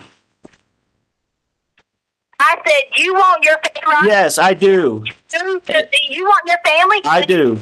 17-year-old who worked their fucking ass off to pay for the car? Okay, and I worked my ass off to be able to finance the car for her. Okay, but you need to tell me what you heard. Because that But then you could have gave her the option to get it back herself and finance it. she can get it back whenever they release it. She can get it back whenever they release it. Situation.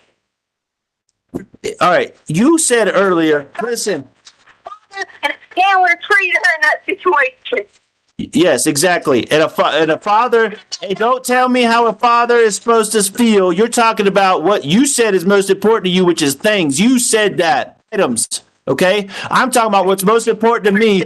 What's most important to a father is his son. The most important thing to a father is his children. I want my son back, and you have the information, and you won't give it to me. You won't tell me what you freaking heard when he was bleeding to death. You said the most important thing to you is your son. And my son, my children. I said that, my children. My son is missing right now. My two daughters are not missing. My two daughters are not missing. Talked to her and said, listen, Lena is safe and sound. Harley is safe and sound. they need love and care. Okay. Just said you put Lena to bed last night. Right. Where's Harley at? You wouldn't let us come. Exactly. Thank you. Thank you. Thank you. And thank you. You won't tell me where she's at to protect her and keep her safe. She wouldn't tell me that. Tell me Albert, what you heard. Albert, can I come say? Listen. You're worried about you now. You're worried about you. This is about Gannon. Gannon's bleeding to death, and you heard it. Gannon's missing and you want to do something. No, Gannon's. On the phone with the motherfucking FBI, but you ain't. I'm on the phone with you. You want togetherness. I'm giving you that. Okay? You said Gannon's bleeding. Fucking FBI on the phone. You said Gannon's bleeding. And Make this a priority then. You want your family? And you mean that? You're not trying to be at a got to throw me under the bus? all right, you want to get the FBI on the phone and tell them what you heard? I'll call that lady right now. And tell them you have the key piece of evidence. Amber, I'll call that Amber lady and tell her you have the key piece of evidence that they're missing. What? Call her on that three-way then. Call her on three-way? All right, I gotta go to my message and look up the number. Well, you can read the number to me. Hold on. What did she say when you called her? What? What did she say when you called her? She said that you hadn't that. So I'm trying to understand why FBI needs to call her. I don't know. Okay, no, I am telling you. She reached out to me and said, "I'm with the FBI. How can I help you?" That's what she said. We're to the point now where the FBI is involved. So if somebody's saying they can help me, then they can help me, and that's what I want. So I reached back out to her. You didn't message her. You lied to me. Yes, I did. I'll send you the message right now. All right, I'm gonna add her on the call right now. You ready? And you better tell her what you goddamn heard, Tisha, about that boy bleeding to death. All right, I'm adding the call. Hold on, right now.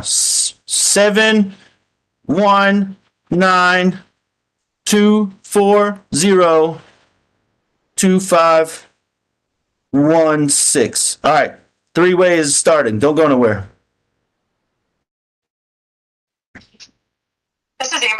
Amber, hey, this is Al again. I got Tisha on the other line. Can I merge you in? Tisha, are you there? Tisha, are you there? Tisha, Yes, I'm here. Amber, are you there? I'm here. This is Amber. Okay, Amber, Tisha, tell Amber whatever it is you got to say about what you heard when Gannon was bleeding to death. Because that's what you've been telling me. I did tell you because Quincy was beating him up and hurting him. Did you hear me? Yeah, you said Quincy was beating him up and hurting him? Yes. And that's what I was just telling. I've been telling everybody this for days.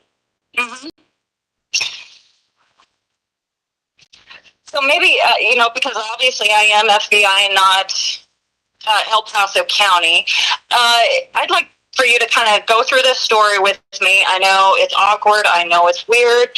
I know it's hard to talk to strangers, telling strangers things like this. But, every detail helps us. That's why we try to ask you as many questions as we possibly can. So I'm sorry that you're going to have to go through it. Many times talk to different people, and no one has ever tried to help me. I haven't tried to not tell you anything in the FBI. There were 3 people already called. Okay. Well, and I'm sorry that, here I am. I'm another person. I'm talking to you. I'm making you live something again. And I know it's a very personal situation, but I want to get as much information as I can from you because every detail does matter and it counts. So, I'd like you to let me just call you back. Can I call you back? I don't have a phone. I'm gonna walk and get someone's phone because I like credits off of working so that if it's gonna be a long conversation. Okay. Is it that same number? Because I text that 719 number that he gave me. Well, the 719-240-2516 that you guys just called me on is a cell phone. So, and I didn't receive any text messages. Okay. Because I'm on this text app because they took my. You just give me a minute. I'm gonna walk and grab another phone and call you right back. Okay? Okay. Are we going to do a 3-way again or what? Hello. Tisha. Okay, she hung up. That's a good time. All right, ladies and gentlemen, we will take our morning recess. If I can have everyone return at 10:45, we should be able to start on time at that point. Again, don't discuss case among yourselves. Don't discuss case with anyone else. With that, we'll see you back at 10:45. All rise for the jury, please.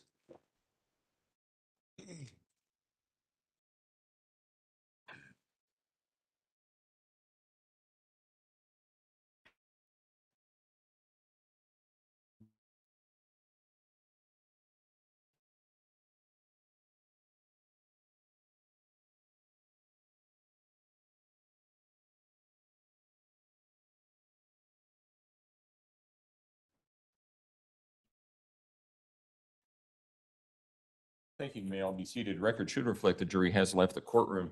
Mr. Allen, I just want a housekeeping matter. Yesterday you referenced 4 phone calls, exhibit 51, 52, which was just played. Right. And 53. I thought you also referenced another one. Yeah, that one's not admitted yet Okay. because it's only a call between the defendant and Special Agent Cronin. Okay. That's what I wanted to check on. Yep. Okay. And that is exhibit 333, Judge. And as far as timing, these last 2 phone calls are just short of 30 minutes each. So some questions in between them and then those 2 recordings. So just to give you an idea on timing. Okay.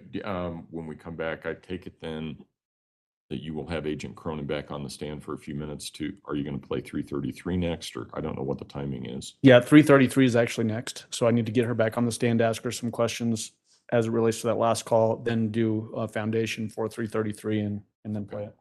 Right.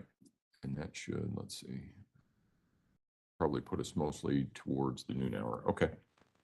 All right. All right. Thank you. Court will be in recess then. All rise.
Right? Yeah. Court will recall 20 CR Welcome 1358. back, People versus everybody. Letecia Tap the Stauch. like button Record if should you haven't reflect the jury's already. not Make sure to present in the courtroom. subscribe Is so there you know anything when we need to go take up outside live. the presence of the jury at Here we this go. point We in got more time? phone There calls. you are. All right, defense, let's go ahead and bring the jury in. And Agent Cronin, I just remind you that you're still under oath. Yes, sir.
All rise for the jury, please.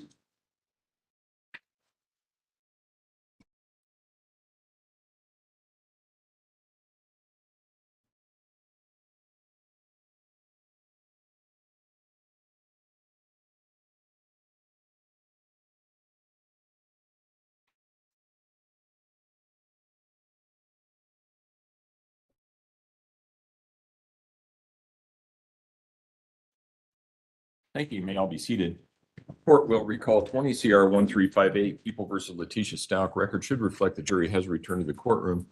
When we took our break, we were in the midst of the testimony of Agent Cronin. That's where we will resume. Mr. Allen? Thank you, Your Honor. As it relates to that last call that we just heard, is it fairly consistent through all the different phone calls? Seems like she's more focused on herself than on trying to help find Gannon. Yes.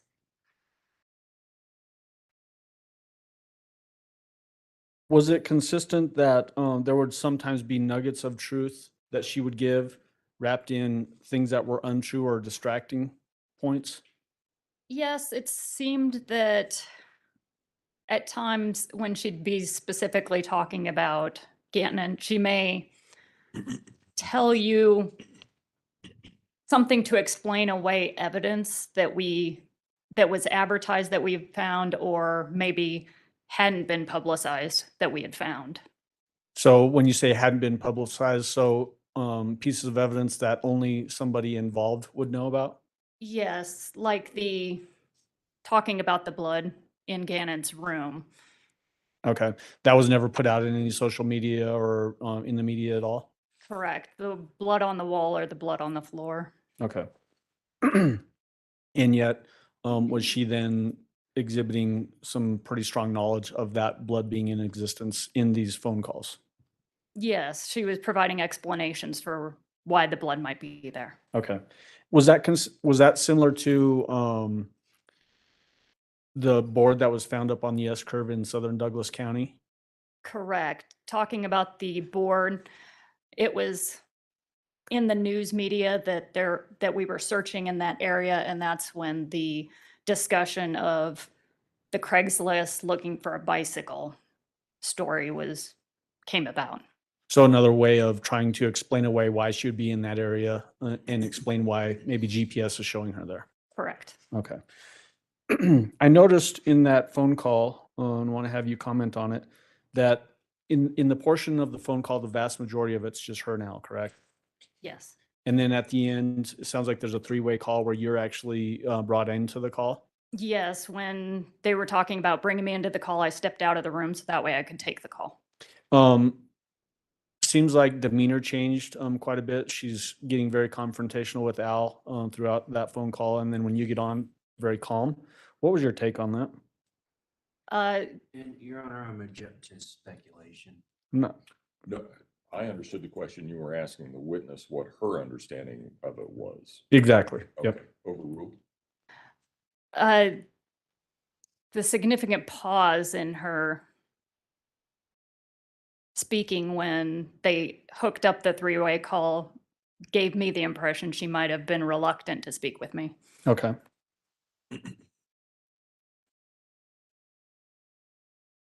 Do you ever notice in your experience as a special agent with the FBI that when you're having interactions with people, when they find out you're an FBI agent, that they treat you differently? Yes, Is that sort of what happened there? yes. I put on the desk in front of you People's Exhibit 333. Do you recognize that? I do. What is 333? It's a recorded phone call that I had with the defendant. Have you had a chance to listen to the contents of that disc? Yes, Is it a fair and accurate recording of that phone call? yes, And did that phone call occur on February 15th, 2020 at 1:17 p.m.? yes. And at this time, I'd move for admission of People's Exhibit 333. Defense, No objection, Your Honor. Exhibit 333 will be admitted. Go ahead. And permission to publish, Your Honor. I'm just gonna play it. Yes. And this one is the 27 minutes and 44 seconds. Agent Cronin, you can step down. Go ahead. And Judge, just before we start playing it, you can step down. As far as volume, I'm wondering if you want to inquire with the jury, is it too loud or too, I doubt it's too quiet, but I want to make sure that it's not too loud. That's probably a good question to ask because the speaker is right next to me and there are parts of it that are really loud for me, but, oh, all right. You guys can hear it from over there. I didn't realize that. Okay. Is it loud enough? Let me ask, is it too loud for anyone? No. Yes. It's a, maybe we can turn it down a little bit, or maybe I can turn it down a little bit.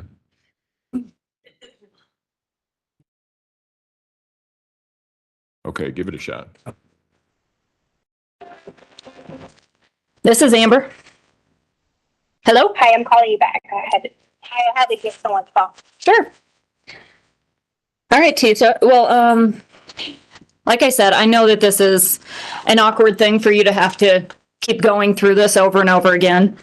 But I would like you just to kind of start me at the beginning of this whole thing and try to walk me through it as to what happened. So, I mean, I'm imagine supposed to start from Monday because I've already went through the whole everything else 15 times, and Monday is when Gannon was last seen. So, is that where you want me to start from? Yeah, sure. Start there. I mean, honestly, like I said, you know, we're in the detail business, so it's always every little detail you can think of. It may be a help. Okay. So on Monday, we were going to go get a bike. Our agenda was to get a bike. Okay. And I'm going to be one of these annoying people that I'm going to, you know, try to get as much detail from you as possible. Because like I said, so Monday you're going to go get a bike. Is this, did you get the bike from somebody? Were you talking to somebody? Where were you going to get the bike? You know, details about stuff like that. I was going to get to that. Okay. Sorry. I was just going to tell you our agenda before we left all that off. Okay. The agenda was to get a bike that day. We were going to trade in some sport equipment and then just, you know, go shopping a few times, few places here and there, and then come back home. So then we set up the day that I was going to leave Gannon at home because he stays at home sometimes by himself or whatever, like if we're at work and yada, yada, yada. But he wasn't feeling well because he had already like hurt his foot. He had some burns from the carpet from the fire that he accidentally set. And so I didn't feel comfortable leaving him by himself. Mm-hmm. Typically he does, but I didn't feel comfortable because I didn't want to get so sad about him being home, you know, by himself, if he needed someone, yada, yada, yada. Sure. So I told him, I said, hey, you have to ride with me. I decided to stay home with him that day because Albert was out of town. And I said, you have to ride with me. Mm-hmm. And he was like, okay, gonna take my switch. He wasn't feeling that well, as far as like, he was not complaining with any kind of pain. or like sickness or anything like that. He just kind of felt like, down just because he stayed up the prior night on Sunday, probably till about 3 or 4 a.m. because he has a lot of problems using the bathroom when he takes his medicine and then don't take it, and he takes Vyvanse. Mm-hmm. So sometimes his stomach would get like really backed up, and it had already gotten that way. Mm-hmm. So we stayed up a lot that night after I had put the fire out. Okay. And he was in and out of the bathroom, so he's kind of tired, exhausted, a little bit, whatever. But I was like, hey, you want to just ride with me? So we did. But I think it was about like maybe 10 o'clock-ish or so when I set the alarm to leave. So I think we went to Dunkin' Donuts first. We went somewhere to get coffee. I'm not real sure. We got gas because there was no gas in the truck. I don't remember exactly where I got gas because they looked it up on my credit card, but I wanted the Exxon, but I don't remember exactly. So then we got gas, then we just went on our little way and we went to Petco, which was on Nevada. I think it was, I don't know the exit. I'm not real familiar to give you that quite detail. I just know it was Okay. The Nevada exit. And is it easier for you to just kind of run through the whole story and then I can go back for the details, or is it easier for if in trying to think about it, if you can give me the details on the way? Because obviously we want to hit all of these points. Like you said, you went to Dunkin' Donuts, so I'd want to know where that was to get gas, where you stopped there. I mean, yeah, I don't have access to give you like exactly. No, and you don't have to give me the exact address because obviously I can look that up. Like the Dunkin' Donuts, Right. Which one was it? Do you know what the street was? That you said? It was in Fountain, like the one near the house. Okay, so Fountain near the house is the Dunkin' Donuts. And what street was that on? Or do you know? I think it's like Mesa Ridge. Mesa Ridge? Or something like that. Okay. Yeah. So you guys get up. I want to say that the gas store was right across the street too. It was one of the gas stores that was in the area right there. I feel like it was the one across from Dunkin'. Okay. So the Dunkin' Donuts near your house on Mesa Ridge, then the Costco across the street. Then you guys hit Petco. No, not. I didn't say a Costco. I said the gas. Oh, I'm sorry. Sorry, I said I can't read my own handwriting. My bad. That's okay. Yeah. And then we went to Petco. And I went in Petco. He was going to go inside Petco with me, but he was like, can I stay in the car and play the Switch? Mm-hmm. And I said, yeah. And so I go in Petco, and when I was getting out the car, I was like, well, I probably should make him go in, but then I was like, he probably don't want to shop with girls because he never like shopping with me. So I was like, yeah, okay, he'll be fine. Yeah. I don't ever worry about him in the car or anything, but because he wasn't feeling that well, I did Yeah. going to go like look and check and make sure like he wasn't, looking for me or wanting to go to the bathroom, like getting out or whatever. He Sure. knows his pet, but at the same time, he knows I go somewhere and Yeah. I might say I'm in one store and go to the next store beside. So did he go in with you at Dunkin' Donuts too then? We went to the drive-thru at Dunkin' Donuts. Okay. All right, so he stayed in the car there at Petco. Right. Okay. So then I planned on going to look at some of these bikes.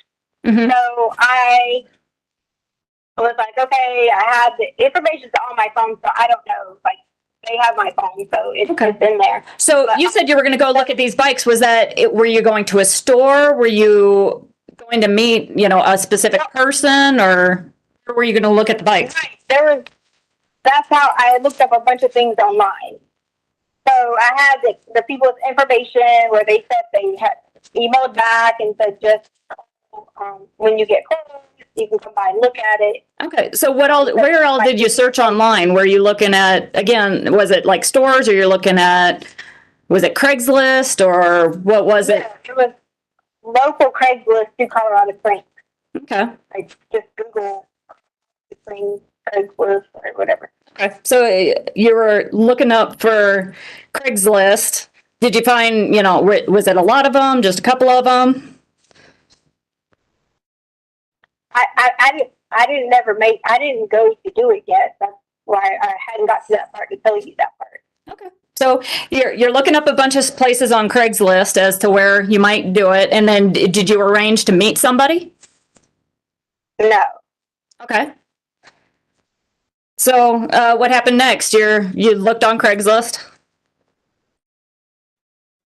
I didn't look on Craigslist that day. I had already looked prior. I was saying that the conversations back and forth was whenever you're in route close, you just call and someone could look at it. That's all. Okay. Well, and I don't want you to mistake it. okay, no, I got you. So you had already arranged with somebody to go meet them. Who did you arrange to meet? How were you in contact with them? I said that prior, I had looked online on Craigslist to find some different bikes.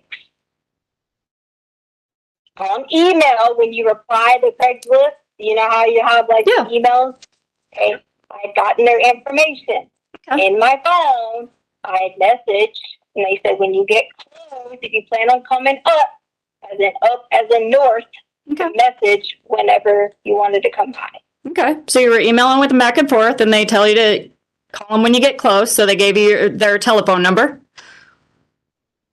But I never told them for certain what day I was coming.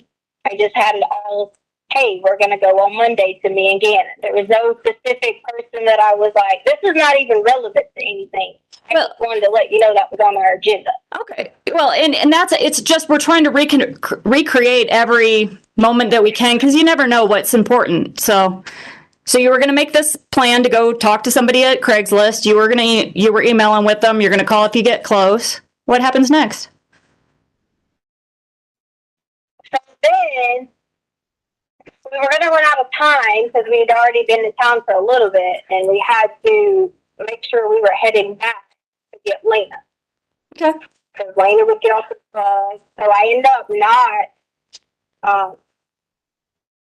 not meeting with anybody. I just said I would go another day. So that's why I said it wasn't really relevant. Sure. I was feeling that was on the agenda. Okay. Well, and the last thing you had told me was you were at Petco. So were you just like hanging out in the parking lot doing that, or did you drive somewhere? Or No, what?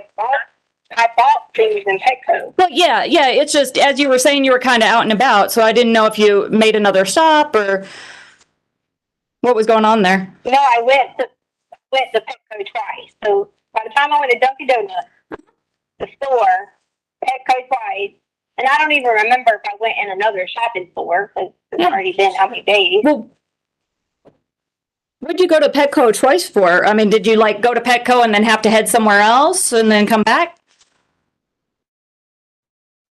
I mean, I always do that. Like, Yeah, go somewhere and I'm indecisive, and I go back and decisive enough. sure. I get that. But so after you like Petco, where'd you head there?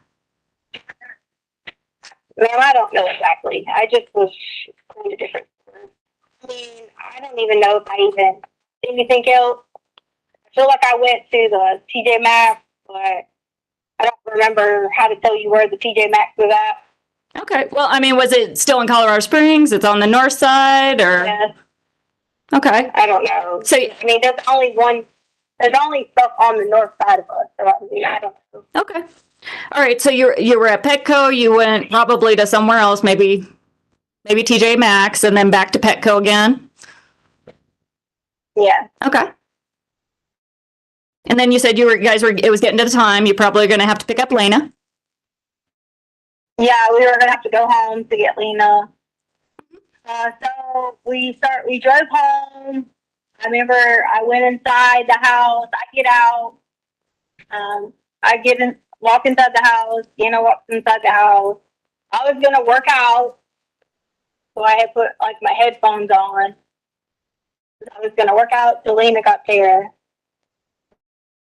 I don't remember like if we ate or something in between there. Not really sure Mm-hmm. exactly what we did between there. Okay. But it's the three of you there at the house? Or?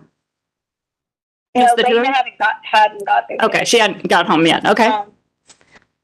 Yeah, no. Gannon went to his room. He was doing stuff and playing or whatever because he was to have a sleepover, so he kept, moving his room around or whatever, because he's always want to have sleepovers. Mm-hmm. And then I had my headphones, like, they kind of like smashed their head a little bit, so I pulled them back a little bit and was like listening and do my thing or whatever. And then I heard something really loud. It sounded like something fell over, but also you have to remember, it's upstairs, downstairs. Sometimes if you can like just walk loud, it'll echo and sound like it was something loud, Mm-hmm. So one of the dogs started barking, so of course I went downstairs.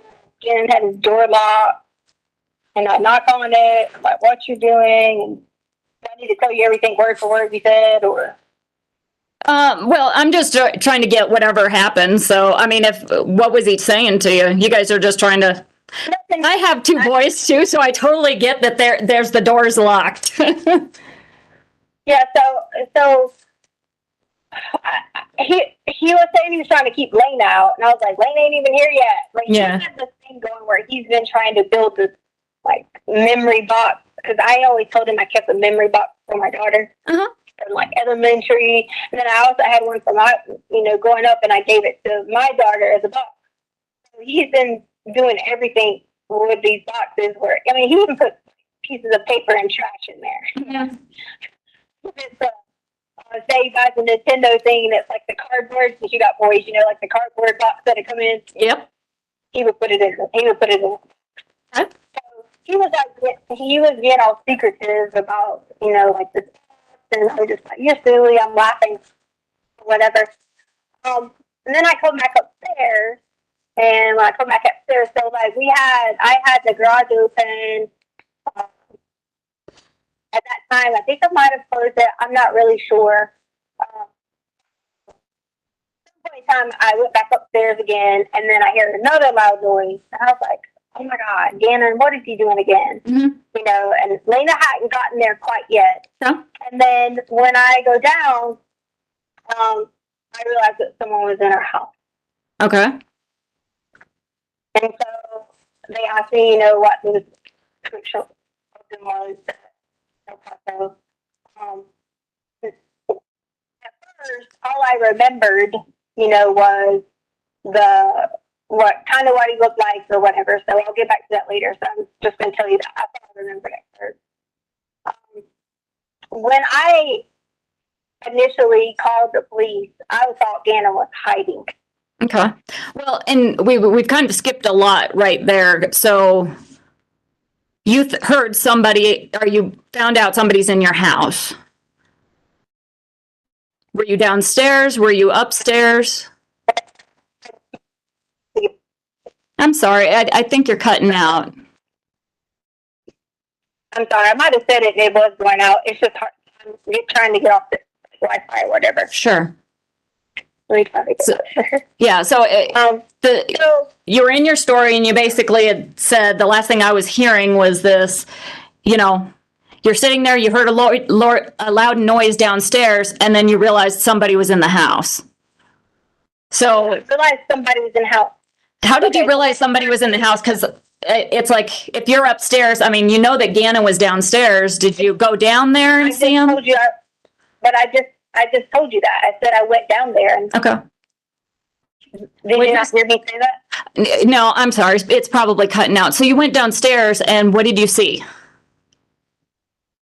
Well, I went downstairs immediately, and I saw that this guy was standing at the storage room, which is in between Gannon's room and our downstairs basement. Okay.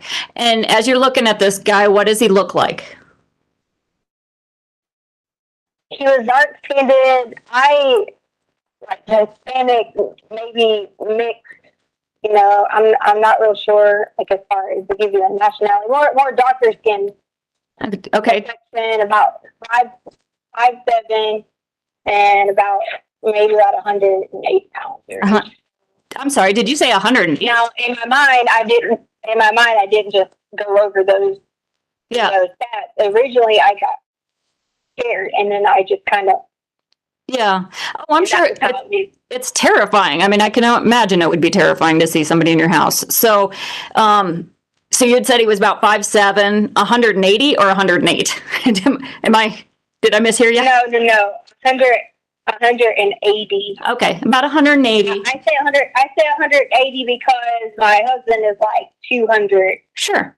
like smaller than him. So Okay. that's why I would say 180. Okay, and do you remember anything else about him, like his hair color, what he was wearing? Yeah, he was very like close cut beard. Mm-hmm. He had a tattoo on his arm. I don't remember what it was. I just vaguely remember that. What was he wearing? I don't really remember. I've had so many like bad dreams that I've pictured so many different things now. Sure. I don't remember. Okay, and as you're looking at him, I mean, could you, which arm was his tattoo on? I don't remember. Okay. I mean, was he facing you? Was he facing away from you? Right. So he was coming out of our storage room, which I assume, I don't want to make any speculation, but that's where he was hiding at. And now, so let me tell you what was weird about this, so that before I finish, when I got there, the alarm was set the alarm away when I got there. I mean, when I left, but it was on arm stay, but it didn't dawn on me at the moment what arm stay meant, that there's no Inferior motion sensors. I know what that means. I gotcha. So like, it didn't dawn on me that I didn't have to put the alarm in when I walked in. So none of this runs through my mind that, until in the moment, all this is running through my mind. Like, this is why, because I was thinking, dogs, whatever. This is why all this sudden happened in my mind. This is why the alarm didn't send the arm away. Or whatever. Yeah. So do you think that somebody reset your alarm? Is that what you're getting at? Do what now? I'm sorry. Were you thinking that somebody reset your alarm? Because you said your alarm's weird that it was a stay instead of away. No, you don't reset it. If you have, way that ours was set up because of how that door didn't have a sensor on it. Like, say, for example, if I set it on arm away and I left for the day, and the dog, say one of them got out of their crate and moved, it would go to arm stay first. Okay. Because somebody was like, there was already motion in there. Okay. So when you left for the day, did you set it as stay or away? When you and Gannon left at 10? Sure, I said it. I'm pretty sure I said it as arm away because this is something I had to like show later on. So we were talking about, that was just, I'm not a positive if that's why. I'm just saying this was something later on that when we went through everything, that was what we noticed, that it went to arm stay. Okay. Anyway, so at this point in time, I'm just like thinking he's gonna like just completely rob us because he had one of our guns.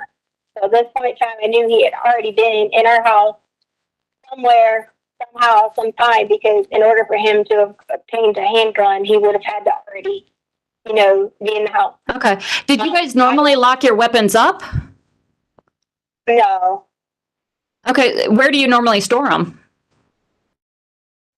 So they're all over the house. So prior to this happening, my husband and I went on a cruise. And so when we went on the cruise, we had hired a lady, and my daughter wouldn't have to stay at home with them, but we hired a lady to come stay as well on rover.com. Yep. And she just kind of stayed in the house. So when she came, I could pull the handguns downstairs. And like Albert, we were talking about making sure we weren't just leaving them around the house, even though she had been like checked through rover and stuff like that. We don't want to leave them. Sure. So I had took two of the handguns downstairs. So that was the only reason the two of the guns would have been downstairs, because we had just got back from our cruise and we had hid them down there in the storage room. Okay. So he came out of the storage room with one of the weapons that you had previously stored in there, is what you're saying? Yeah, and when I say hid, they weren't like put away somewhere. They were just in the storage room, like they were inside. Okay. And which weapon was it that he had with him? One of the black ones. Okay. Like, was it a handgun, a long gun? Yeah, a handgun. The big guns were upstairs. Okay.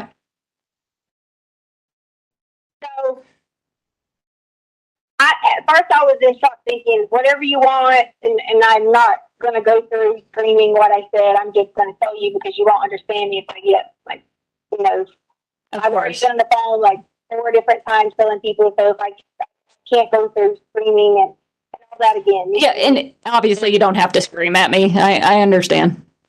Yeah, no, I just don't want you like to think I, you know, word for word verbatim to tell you what I said and this and that and the other. So I immediately Gannon was in the room, like about maybe, I don't know, maybe 2 feet from his door or whatever, and just yada yada yada, doing his thing, whatever. I'm sorry, Gannon was in his room or Gannon was outside of his room, so he saw this guy out there too? No. Gannon was still in his room. Like, I was just giving you a distance of how far, because Gannon's door was open at this point. Okay, I guess open the door. okay, so you said his door's open, but you could see Gannon in his room? Yeah. Yeah, and I could see Gannon in his room. Mm-hmm. So I don't remember exactly what the guy was saying to me. I just remember I was like yelling and Gannon was yelling, and Gannon saw that I was like freaked out and scared, and I told him he could have whatever he wanted. All this. So it went about 1 hour of us just sitting there, me and Gannon sitting in his room, as this guy was asking questions.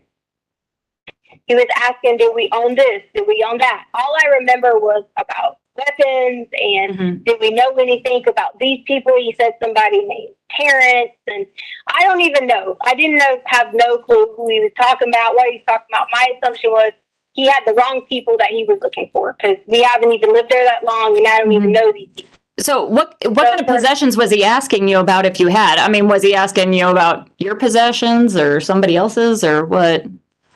Yes, he was asking, was there a safe? Like your typical theft, like theft things that a theft would want. Did we have a safe? Was there any money in the house? And I swear to you, we don't keep any, I swear to God, we don't keep any money in the house. We barely even keep our cards on it, Oh crap, this is at 2%. Hold on 1 second.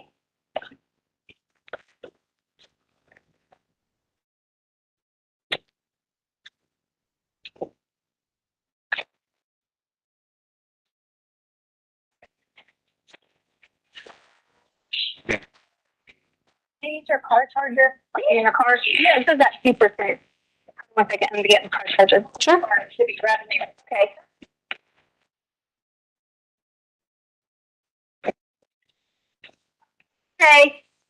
Okay, thank you. Do I need to turn it on? Here. Thank you.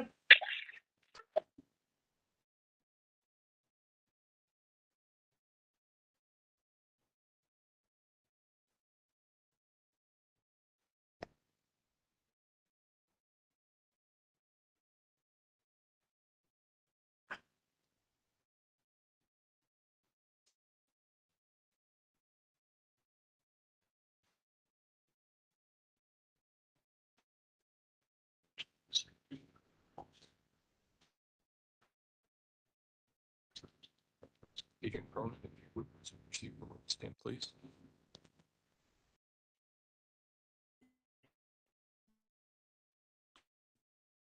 Remind you, ma'am, that you're still under oath. Mr. Allen? Thank you, Art. Were you aware of what happened the way that phone call just ended abruptly, where she's not talking any longer? Yeah, she had called back to Mr. Stauch again. So there's another call after that, right? Yes. Okay. So at the beginning of this call, that's where that discussion comes in about getting a bike, and this would be up in that southern Douglas County, northern El Paso County area, Correct. where that bloody board was found. Correct.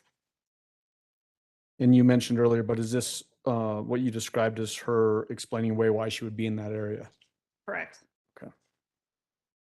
Were you aware during the course of the investigation that her movements around town and essentially across the country would be tracked using different methods? Yes.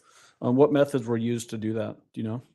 There was the telematics on the vehicle, and then there was also a GPS placed on a rental vehicle that she had had. And we heard about that from other folks earlier in the trial. What about phone records? Do those also give that information? Yes. Okay. You used a word that we haven't heard yet in this trial. Can you just tell us, just generally speaking, what telematics is? Not an expert description, just a general description. Basically, it's tracking your vehicle's movement, sort of GPS on your vehicle. Do new vehicles come with that sort of built into the software these days? Yes. Okay. In this particular phone call, we get a description of an intruder being in the house when she's describing going downstairs and there's some guy staying by the storage room. You remember Yes, that? that's going back to her second story, which was the intruder in the house. Okay. How many different stories have we now heard in this investigation? There were multiple. I couldn't probably give you a number because some were major differences, some were minor differences. This intruder version of the story, was there any evidence to support that some stranger had broken into the house and attacked her? No, Was there any evidence to support that some stranger had broken into the house and kidnapped Gannon? no. I want to next, Your Honor, we can have Special Agent Cronin step down and play that last phone call. It would be People's Exhibit number 53, phone call of February 15th, 2020 at 1:49 p.m. So roughly 30 minutes after that last call started. All right, Agent Cronin, you can step down. Thank you, ma'am. And this one's 29 minutes and 34 seconds. All right, go ahead. Hello. Hey, What is it? I'm freaking beat, Tisha. what? I'm beat. What? What do you want? Are you like okay? I'm just beat. I'm just telling you I'm tired. Go ahead. Whatever.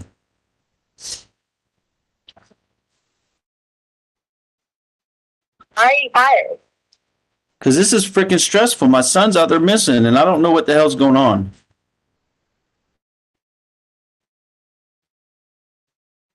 We have people who are looking for the guy now.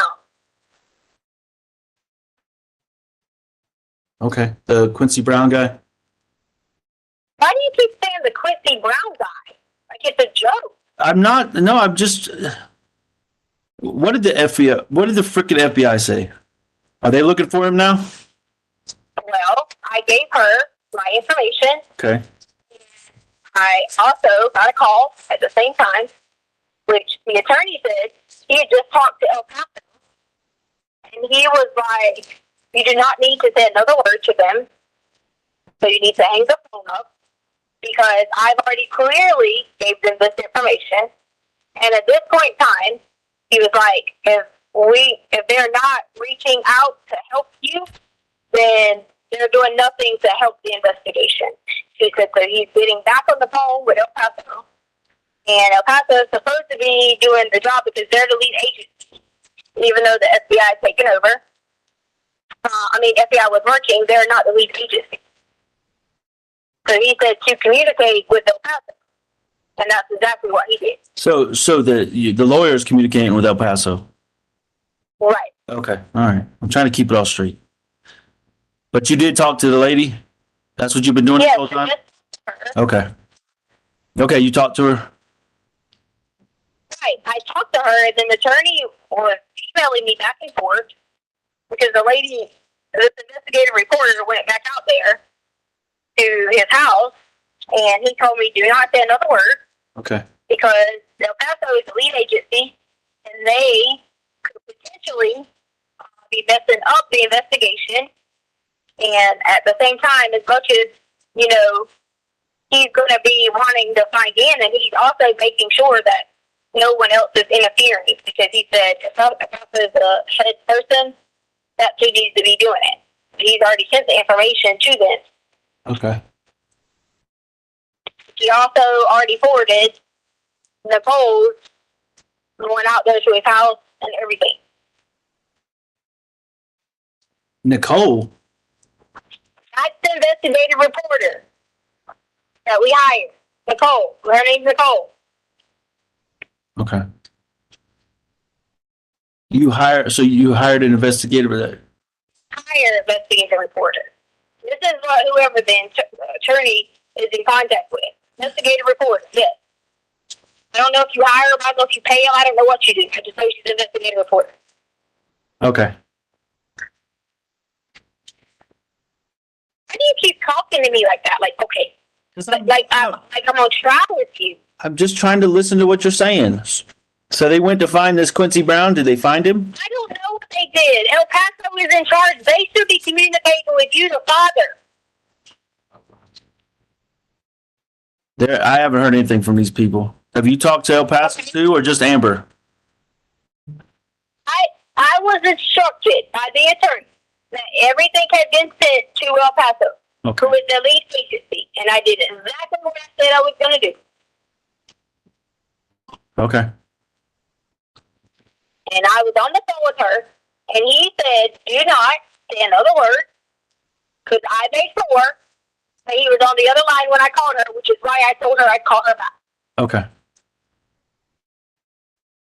All right. Did So do not say another word. okay. No reason. So you should be answering any questions that are not coming directly from El Paso.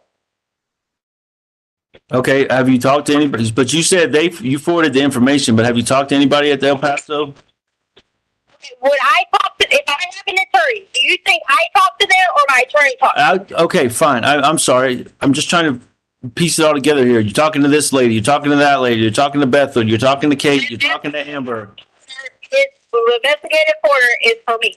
Like, they are on my side. Okay.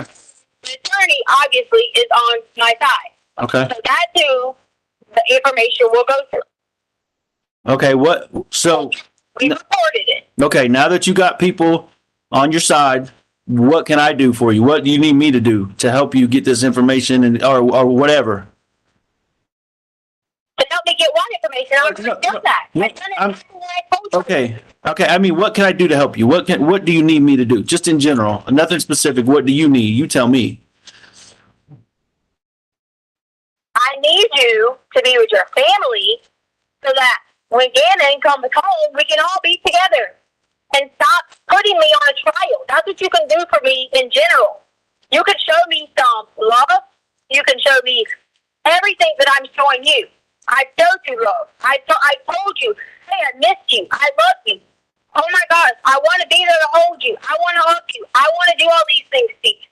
That's what you can do in general, is to treat me that same way back, because I have done that to you. I haven't found you, talk crap to you. Okay. I defended myself, just like I told you. You know good and well. All right. So, You're going through. I understand the pain. right. I don't know what you feel at those times, but I tried to be here for you, and that's what I want to continue to do, is be here for you. Okay. Well, And also, let the attorney know that I would, because you have to hire a private person. They said that police don't even do that because it's not even admissible. You can hire a private person to administer a lie detector test if I wanted to give those results to you. okay. So your attorney told you not to answer any more questions, but does that mean me? Because I mean, what if I still have questions and we can just work through those like we've been working through? Does that include me? No, you told me if I called the lady and if I reported everything, you told me that you said I will have a meeting with you, and your exact words were that we would go from there. Okay. And we would start trying to find Gannon. That's Okay. exactly what you said to me. Okay. You said Fine. we would move forward. Okay. And be looking for Gannon. That's what you told me. Okay. So what about the meeting? Okay. So here I am about the whole meeting part. Okay. Either you're in this with me and I'm in this with you or not.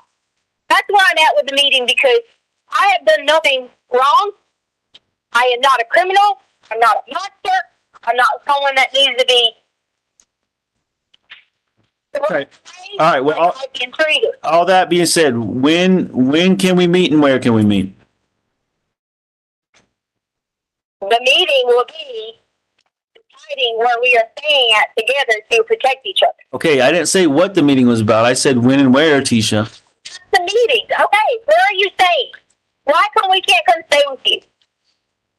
If you have a place to stay that you've already paid for, why are we sitting here having to be like, okay, let's stay at this person's house, let's go here, let's go to this hotel? Why? Okay, all right, fair enough. Where are you at? Just need the honesty answer. I don't need any more bullshit. You talked about honesty and what you wanted from me. Okay? So my honesty is from you. Okay. Want it from you. All right. All right. Why come we can't get our clothes? I know we can't bring them home because the rest are in storage. Okay? But why come we can't get together a week of clothes and we decide where our family is staying? Okay? And then we get on the mission, whether we got to get in the car, whether we need to be out doing it ourselves, finding, whatever. That's the plan I expect to hear from my husband. Not just, like I'm some side piece that you're going to meet. That's not who I am. No, I didn't say side piece and meet. I said meet up to talk about the truth. And actually, I mean, I told you initially, no, please listen. Please listen. I'm not putting you down. I'm not being mean to you, okay? Initially, we talked about what the standard was. And you know how I am about, my standards. The standard is the truth and a meeting. Okay? No, I'm not. Okay, that's why I said, what about the meeting? That's why I started this conversation. Let's talk about the meeting. But then there's a truth. You just said the meeting to get the truth. No, I know. No, listen to me. Listen to me. I'm trying to clarify for you, okay? There's another part of the truth that you haven't told me, like where you are. You're not in the north end of Colorado Springs, okay? We've established that. Okay, where are you? That's some truth that you can let me know. I will tell you. But if this gets out, I swear, it's because you told it. Okay. You knew where we at or where we were at. Okay, fair enough. And I'll stand by that. Okay, fair enough. If somebody finds out where you are, then you can blame me all day long and tell your lawyer that I'm some kind of criminal, okay? I'm not going to tell him that you're a criminal. I'm just saying, okay? I stayed in extended stay America on the north end. Okay. Originally. Okay. We switched from one hotel. What'd you say? I said okay. We switched from one hotel to the next hotel. Then at that point in time, I had no more money. Nothing. Okay. Nothing at all. I had people reach out to me on Instagram, and they were like, hey, why don't you come here? Why don't you come here? I don't have a car. I don't have anything. Why do you think people are missing you want to know where we're at? Because nobody fucking knows. They're nowhere near this. So, Michelle, she reached out to me on Facebook. She's a girl that I always talk about when we go up to Monument. And I would always pass by right up the street. I'd say, hey, my friend Michelle says she sells cleaning products. Yeah, right. Remember. Okay. Michelle has a big ass house out here in Monument, and she has a building. That's just a building. It's like an apartment. It's a garage. And she let us come here 2 nights ago. Okay. That's why you heard dogs, because she has dogs and we have dogs. So, I can't stay here forever. I can't stay here long. So I can only stay here just basically for the time being because I've been trying to work this out with my husband.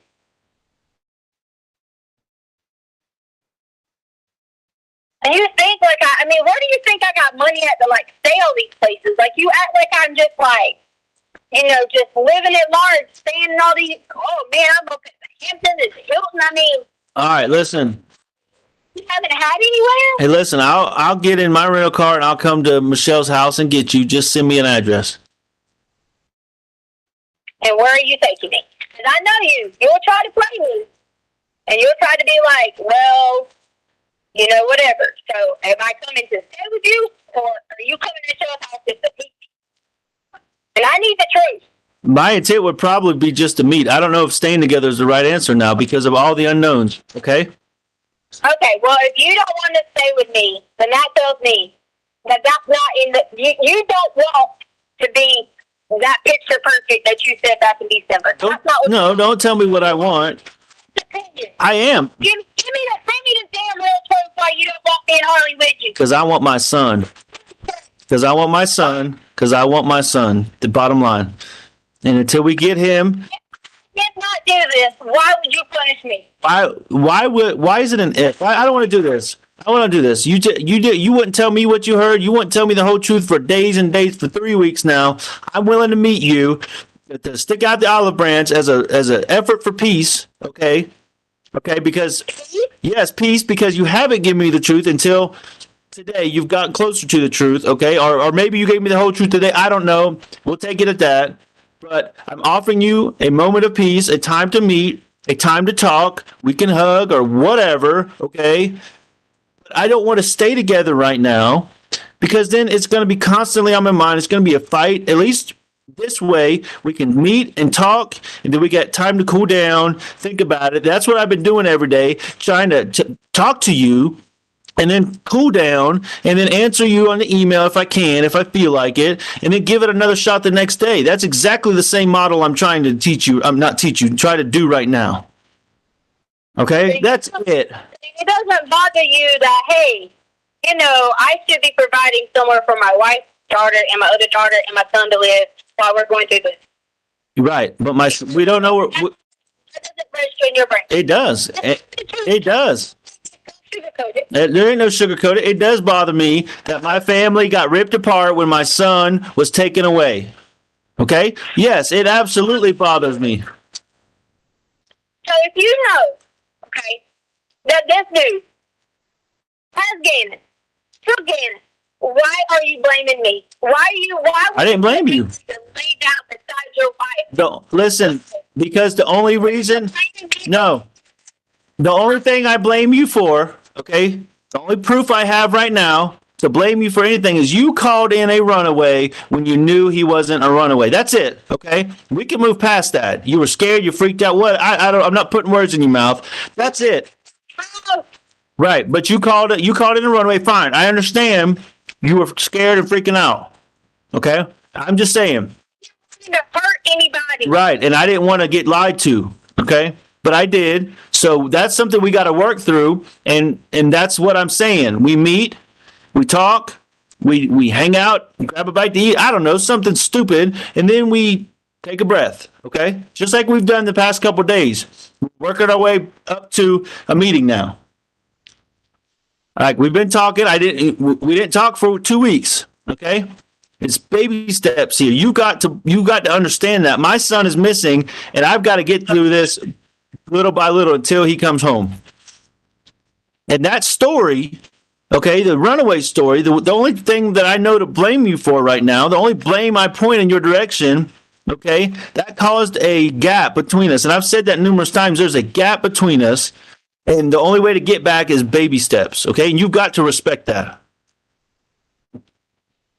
Okay? You have to also realize if someone's terrified, they act in a moment, do what they think. It's scaredness. I'm not Don't you have compassion? I do. I have compassion for that. Listen, I have compassion. Rather sit in your room by yourself and not comfort each other every night. You would rather that. And then when Landa comes back, you'll see her every day and not your wife. But you got to have compassion for me and a little bit of empathy on my perspective, okay? Because of the runaway story, the cops, the neighborhood, everybody searching, spent days and days and days, and we lost valuable time trying to find Gannon because of that story.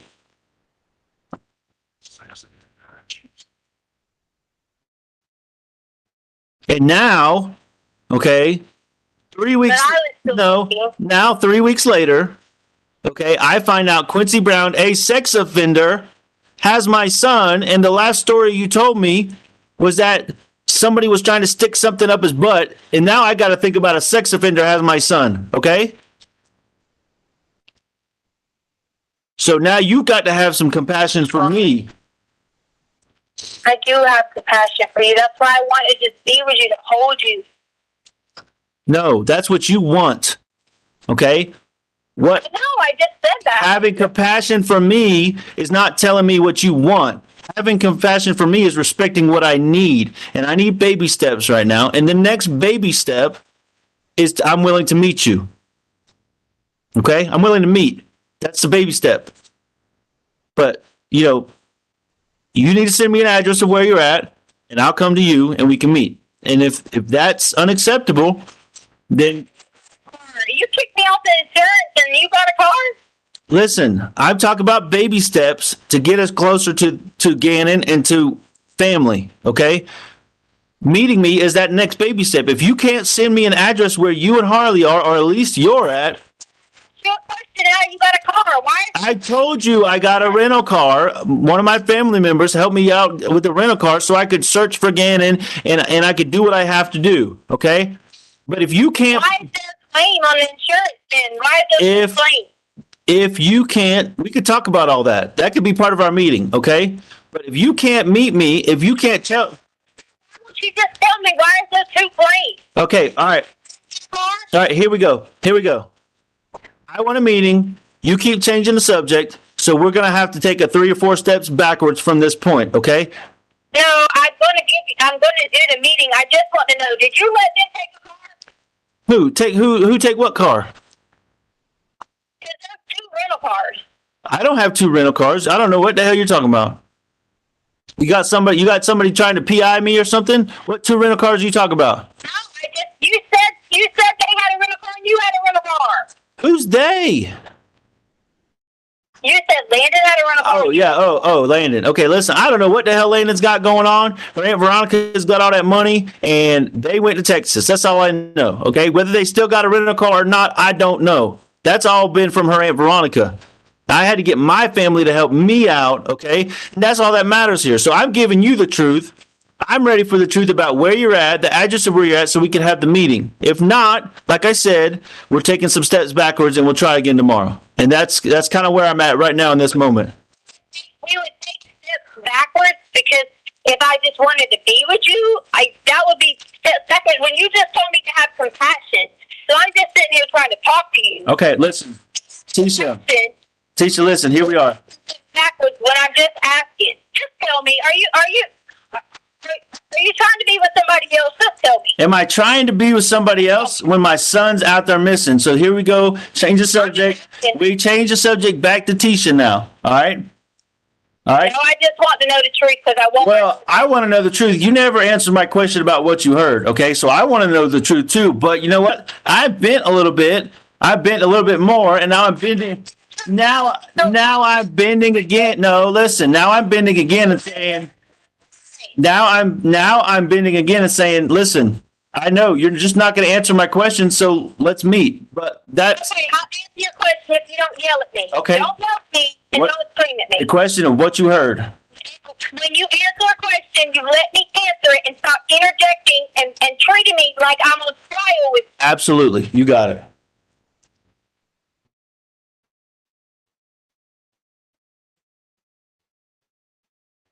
Now go. What did you hear in the moment that there was bleeding and everything going on? What you heard? That was the question you didn't answer. I'm trying to finish. Okay. So the police had left. Okay. I put Harley and Lena upstairs in the room. Told them don't come out. Nothing terrible, bad, nothing had happened at that point in time. I was still terrified. If I mentioned to police, if I sent a note, if I said anything, I didn't know what was going to go on. I've told you this 17 times. I've told them this. You could ask me why didn't I do things differently? Fucking scared. Okay? Scared. Went back downstairs. Okay? We didn't have a safe. We didn't have money. Swarping now we had a safe. Swarping now we had money. Just saying, no, we don't have a safe, and I wasn't saying it in this tone, like, no, whatever. Just not going to be reliving all of it like that. No, we don't have a safe. No, we don't have this. I couldn't get your gun upstairs to work. I tried. There was no bullets for the shotgun, and I couldn't get the other gun to work, or I was going to run back downstairs and freaking light his ass up. That was my mind. That was what I was going to do. Couldn't get it to work. Came back downstairs. Girls are upstairs. I knew I had 2 of my 3 children safe. And if I would tell you this, you'll be like, well, why was it 2 of them and not all of them? Or why was it not this one and not that one? People are not realizing that I didn't pick and choose. Okay? Come back in there. Plead again. about I would do anything, money, whatever it may be. Okay? We have this. Jury. I offered every single thing that there was. He kept saying we had a safe. And I kept saying we didn't have a safe. He grabbed me, pulled me back into the storage room. My hands were tied. I already told you this. 17 times again. My hands were tied. Completely. Harley, Lena, upstairs, either sleeping, whatever they were. It was late night at this point in time, 11, 12, midnight, whatever it may have been. I left Harley a note on the counter that said, please recall police. Gave her the word that we always say is a code word. What is the word we always say that you've always picked out whenever there was trouble? Desperado. Right. I always pick with Harley about it. If you ever hear that word, it's something me and Albert had, it means trouble, right? She didn't catch on to what I was saying, which I can't blame her. She's sometimes ditzy. Didn't catch on to what I was saying. Nothing. I called you back. Called you back with him sitting there. You didn't answer. Not your fault. So now I'm in my mind thinking, if I say to Albert the code word, he might at least think something. Anything. I don't know. You could have been on the phone. I don't know. All I hear is Gannon screaming. He's yelling at me to shut up. Chucky said it in the worst way to know. I did hear a loud noise as if Gannon hit something. I'm screaming. I'm sitting there trying to make noises because if they're above me, then maybe someone will hear it on the wood pieces. Nobody helped. Nothing came. No one. No one came for anything. When I came back from hitting my head, which was hit on that wood piece that's in our storage room, Gannon was gone.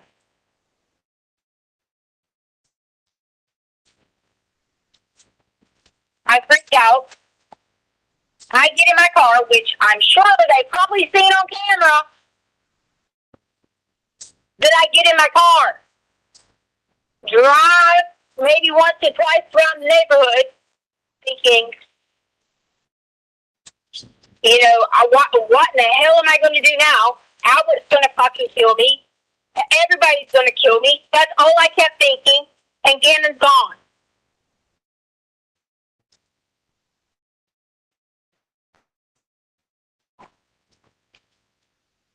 If I haven't slept in how many days reliving how if I could have done something. I'm not going to fight somebody with a gun, with a knife.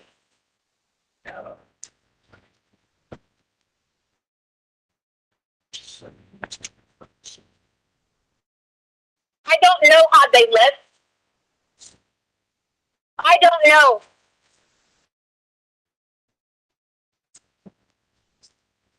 And the only reason I would have known who it was is I told you about the badge. More and more, I kept remembering, as I had nightmares every flipping night, who it was. Images in my mind, pictures, over and over and over and over and over, again and again and again. Can I do anything about it? No.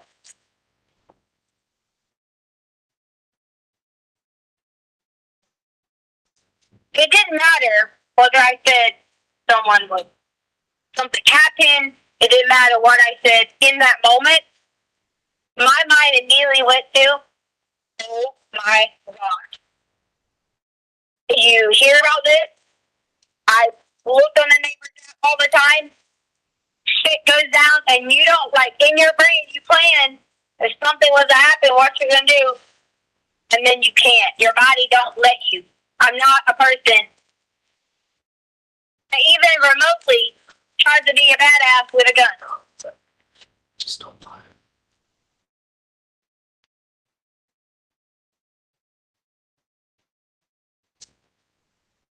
All that kept running through my mind.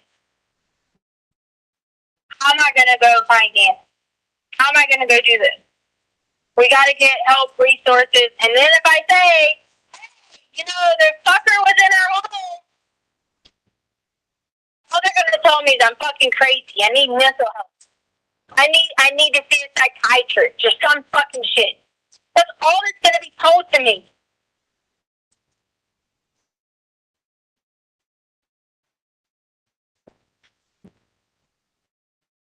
So I went the very next day. So there was no wasted resources. I went the very next day, that afternoon. When I talked to them, I explained to them exactly what I told you. Hey, Tisha, hold on. Listen, this is the worst fucking story yet. All right, I'm done with this shit.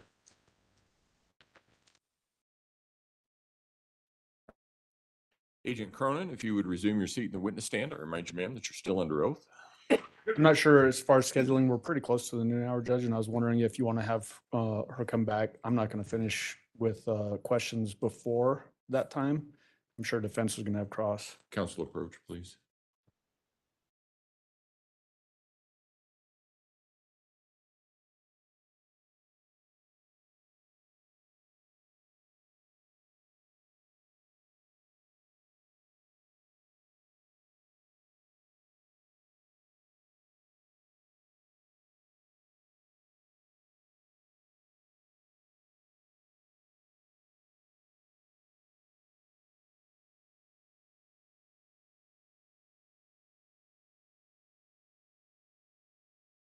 Agent Cronin, you can go ahead and step down. Ladies and gentlemen, we will take our noon recess. If I can have everyone back in the jury room at say 1:20, we should be able to start on time at that point. Again, don't discuss case among yourselves. Don't discuss case with anyone else. With that, we'll see you at 1:20. All rise for the jury, please.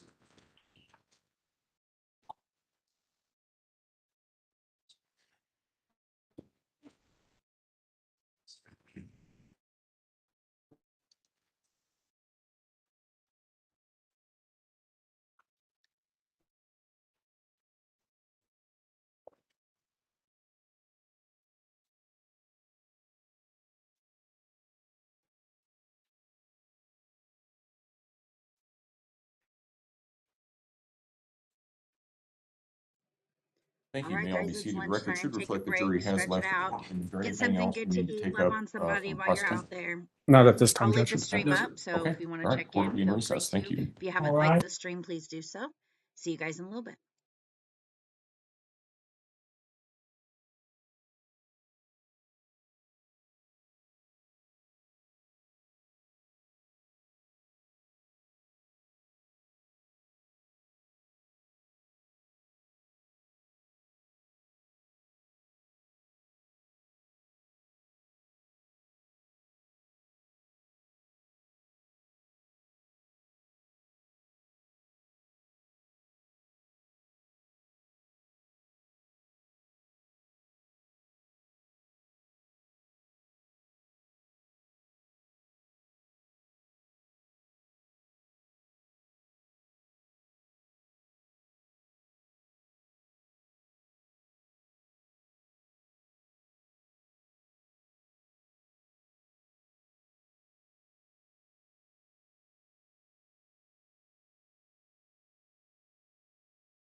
All right, court will call 20 CR 1358, People versus Letecia Stauch. Record should reflect the jury has returned, or I'm sorry, the jury is Welcome not back, present in the everybody. courtroom. Is there anything we need to take up outside the presence of the jury at this point in time? Only thing, Judge, is that for our next witness, when we finish up with Special Agent Cronin, I'm going to be running our display computer from up here. And so I think you need to change something from there. I do. Okay. So you're going to be hooked into the wire there. It's Okay, hooked in yep. now. Okay. All right. And Special Agent Cronin, where, there you are. Right here. If you would resume your seat in the witness stand, I remind you, ma'am, that you're still under oath. And I think we're good to go. Go ahead and bring the jury in. Oh, I don't It's all plugged in. do anything by memory.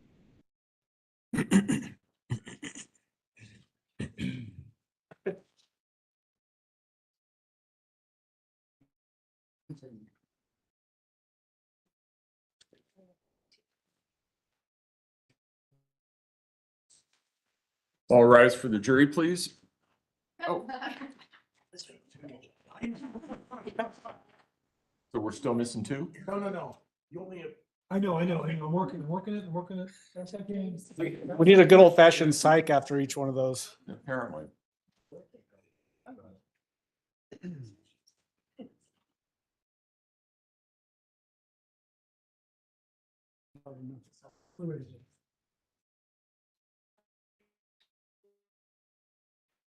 It's good you have so much help.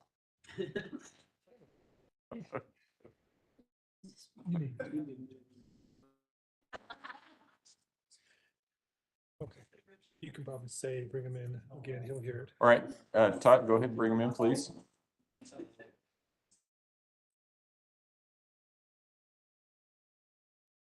There's only two cameras up. I will show him Sherry. Back up yet. It'll be fine. All rise for the jury, please.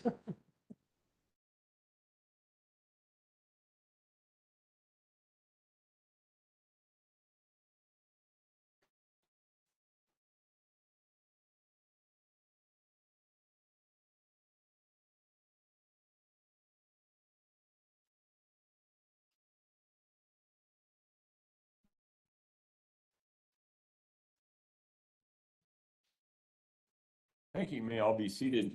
Court will recall 20 CR 1358, People versus Letecia Stauch. Record should reflect the jury has returned to the courtroom. When we took our break, we were in the midst of the direct examination of Special Agent Cronin. That's where we will resume. Mr. Adam? Special Agent Cronin, do you remember the portion of time when in that particular call, Mr. Stauch was asking the defendant a location where he could go meet with her? Yes. And asking about send me an address and I'll come up there. Correct. Do you remember how she responded with conditions before giving any information? Well, did she? Seemed to say that Yeah. I recall her saying that she wanted him to agree to allowing her back into the house. Yeah, that's what I mean, is like she set conditions before she would give any information. Correct. Was that fairly consistent throughout this too, that she would do those types of things? Yes. There was mention of Michelle and Monument. Was there any Michelle that became of interest in this case, or any real person by the name of Michelle and Monument that was associated with this defendant? No. In that particular call, does she basically describe what happened to Gannon, but cloaked in all kinds of misdirection? Yes. She had mentioned she was using it in the term of saying what she would do to Quincy Brown by saying she was thinking about getting a gun and shooting him or having a knife. And then when she says after the incident, she was driving around thinking, oh my God, Al's going to kill me. So when you talk about the gun part, the quote, take a gun downstairs and light his butt up, she used a different word. Do you remember that? Yes. Do you know that there, or was there evidence that Gannon was actually shot in the basement? Yes. Do you remember when she described all she could hear is Gannon screaming? Yes. And then the next thing she remembers, according to her quote, is Gannon was gone. Yes. Were you aware at that particular time where Gannon's, whether he was alive or dead, first of all, At the particular time, of this call? he was deceased at that point. But at that time, his body had not been recovered yet, correct? So when you say that he was deceased at the time, when we go back to that actual call, had his body been recovered yet? No. Okay. Was that part of the reason for doing these calls, was to gain evidence that would potentially lead to Gannon's location and discovery? Yes. You mentioned at the very beginning of your testimony yesterday, your experience, and you mentioned that you work with Fremont Correctional. I work with the Bureau of Prisons, so it's Yep, the that's what I federal said. system. That, I said it wrong.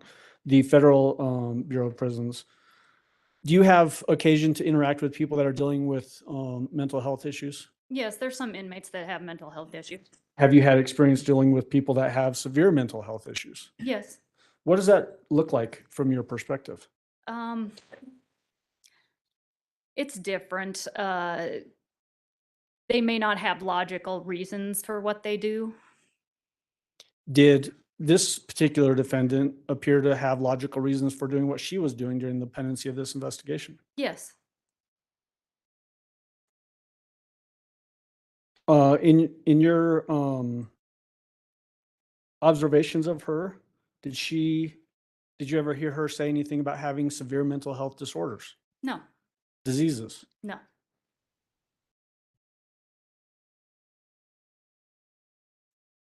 Did she have consistent personality traits throughout the time that you were able to observe her? Yes.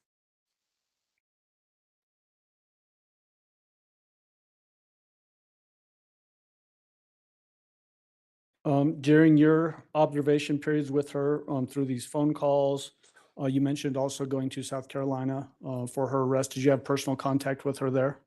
No. Okay. Did you see her though? I did see her. Okay. Yes. Did you ever have occasion to hear her refer to herself by the name Taylor? No. Did you ever hear her refer to herself by the name Maria Sanchez? No. What about Jasmine? No. What about Harmony? No. Christina? No. Little Lucia? No. She ever talk with a Spanish accent? No. What was, based on the time that you were with, not necessarily with her, but able to observe her, what is your opinion as to her sanity? I'm gonna object, Foundation Medina. Well, I'm not going to allow it from this witness unless you can lay more foundation that she has personal interaction with the defendant. My understanding is that most of it was observed through a phone call, and she's not had personal contact with the defendant. Well, I think that would be the basis of it, Judge. She was present for every single one of these individual phone calls, which is, I think, 16 total phone calls, some over an hour long. And then also observing her in South Carolina. I just don't think there's enough foundation laid for that. I'm not going to allow it from this witness. Okay. All right. Ask That's the other foundational questions, but I won't. I've already asked those. Yep. Yep. Okay. Thank you. Mr. Cook, cross-examination. Just a few. Good afternoon. How are you? Good, sir. Should I refer to you as special agent? Is that That. your working title? Yes, sir. Okay. How long did you get to view Miss Stauch when you were in South Carolina, special agent? With her, I wasn't personally interacting with her. I just saw her after the interview that Mr. Grusing had with her. So just like walking down the hallway? Yes, sir. Just for a few minutes? Yes, sir. Okay.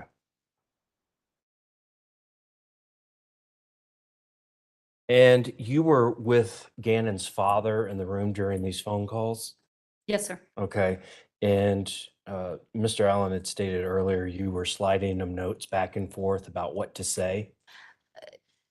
Periodically, he did the majority of the phone calls and he would have the conversations with her. It's just periodically, if there was something we wanted to know, we would give him a note and ask him Did what you were looking for as far as answers go, change from the first phone call you recorded to the last one? Is the investigation involved, I guess, so to speak?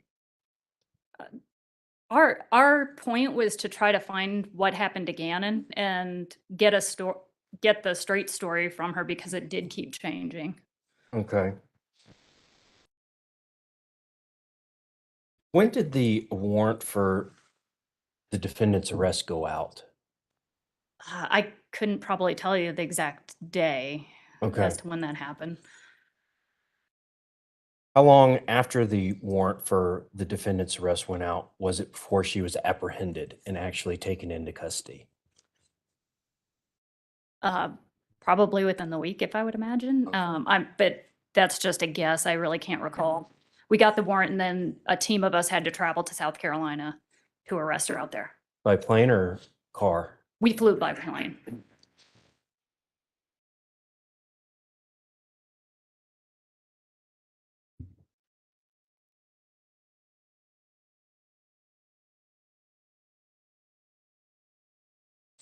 If you had a defendant on all these phone calls by, I guess some of the phone calls we've heard were, I keep pointing there because that's, I'm used to looking at, but my speaker is, but if you had these phone calls from February 15th, 16th, 17th, mid-February 2020, you've got a defendant who's telling a lot of different stories, admitting that she knew there was Gannon's blood, admitting that something happened and Gannon was possibly dead. Why not make an arrest then, mid-February? It's not really our decision. It would be the decision of the district attorney to determine when we have enough to get an arrest warrant. Okay, so that was the call of the DA? Mhm. Okay. Just a second, Your Honor. All right. I don't have anything else. Thank you, Special. Mr. Allen? Do you remember if the arrest warrant was issued on February 28th, 2020 at 1:26 PM? I don't remember the exact date, so I can't confirm that. Okay. What day did you travel to South Carolina to effectuate that arrest? Again, I'm sorry, I don't recall the exact date as to when we did. Okay. Was it early March, Yes, which would be very close in time to February 28th if the arrest warrant was issued that date? yes, sir, it would be. Okay. We've already gone over this with another witness, but from your perspective, what do you have to have before you can determine that somebody's able to be arrested? Well, we'd have to have probable cause that the person has been murdered. So without Gannon's body being found, we don't know that he actually was murdered at that time. The lack of a body, can that cause difficulties in both the investigation and then ultimately the prosecution effort? Yes, because if he'd actually been kidnapped, we wouldn't have a homicide investigation, obviously. Have you been involved with other no-body homicide investigations? Yes, Are there inherent difficulties present because there's no body? yes. That's all I have. Thank you. Do any of the jurors have any questions for Special Agent Cronin? No? All right. Thank you, ma'am. You may step down. Prosecution, call your next witness, please. We'll call Johnny Grusing.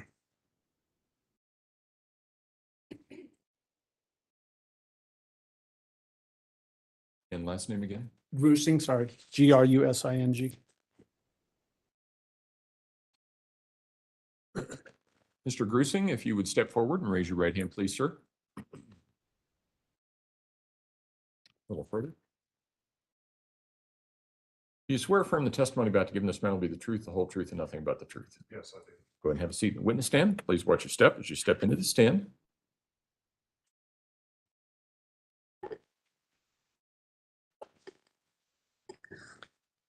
Good afternoon, sir. Will you please introduce yourself to our jury and then spell your name for the record? My name is Jonathan Grusing. Last name is Grusing. Mr. Grusing, what do you do currently for work? I am Director of Safety and Security for Douglas County School District. How long have you been doing that? Not quite 2 years. What did you do before that? I was a special agent with the FBI in Denver. How long had you been with the FBI? Almost 25 years. What kind of training and education did you have that allowed you to do that job? I got an undergraduate degree in management, Texas Tech University, got a master's degree there as well in business.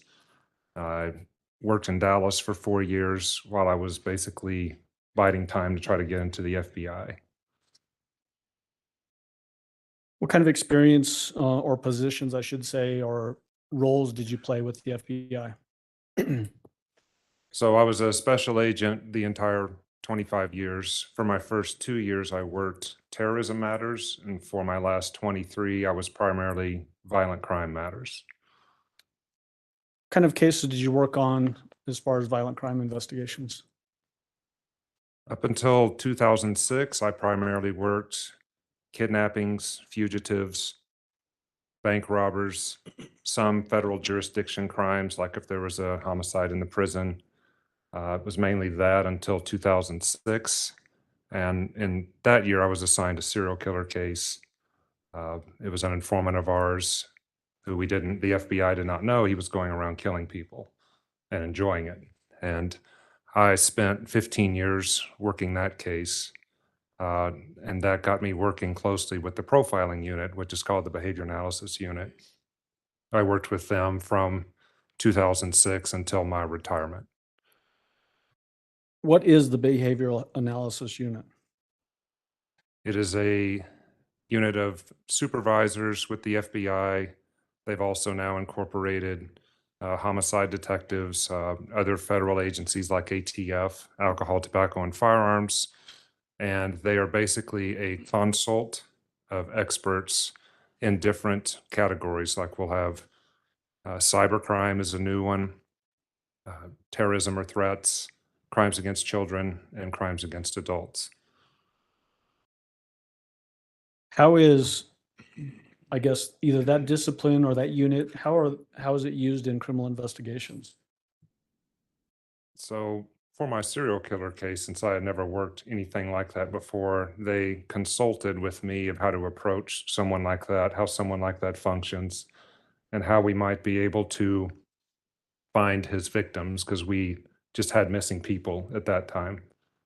So they taught me how behavior works. I went to a lot of their in-services. I eventually became the coordinator for Colorado as an arm for the behavior analysis unit to both assist local agencies in some profiling type matters, but also to hook up local departments with the profiling unit. So I was basically an extension of them to Colorado. And following that case in 2006, I kept getting assigned other cases where I could utilize the profiling unit on whether it's missing children, missing adults, strange homicides, serial rapists, those sorts of things.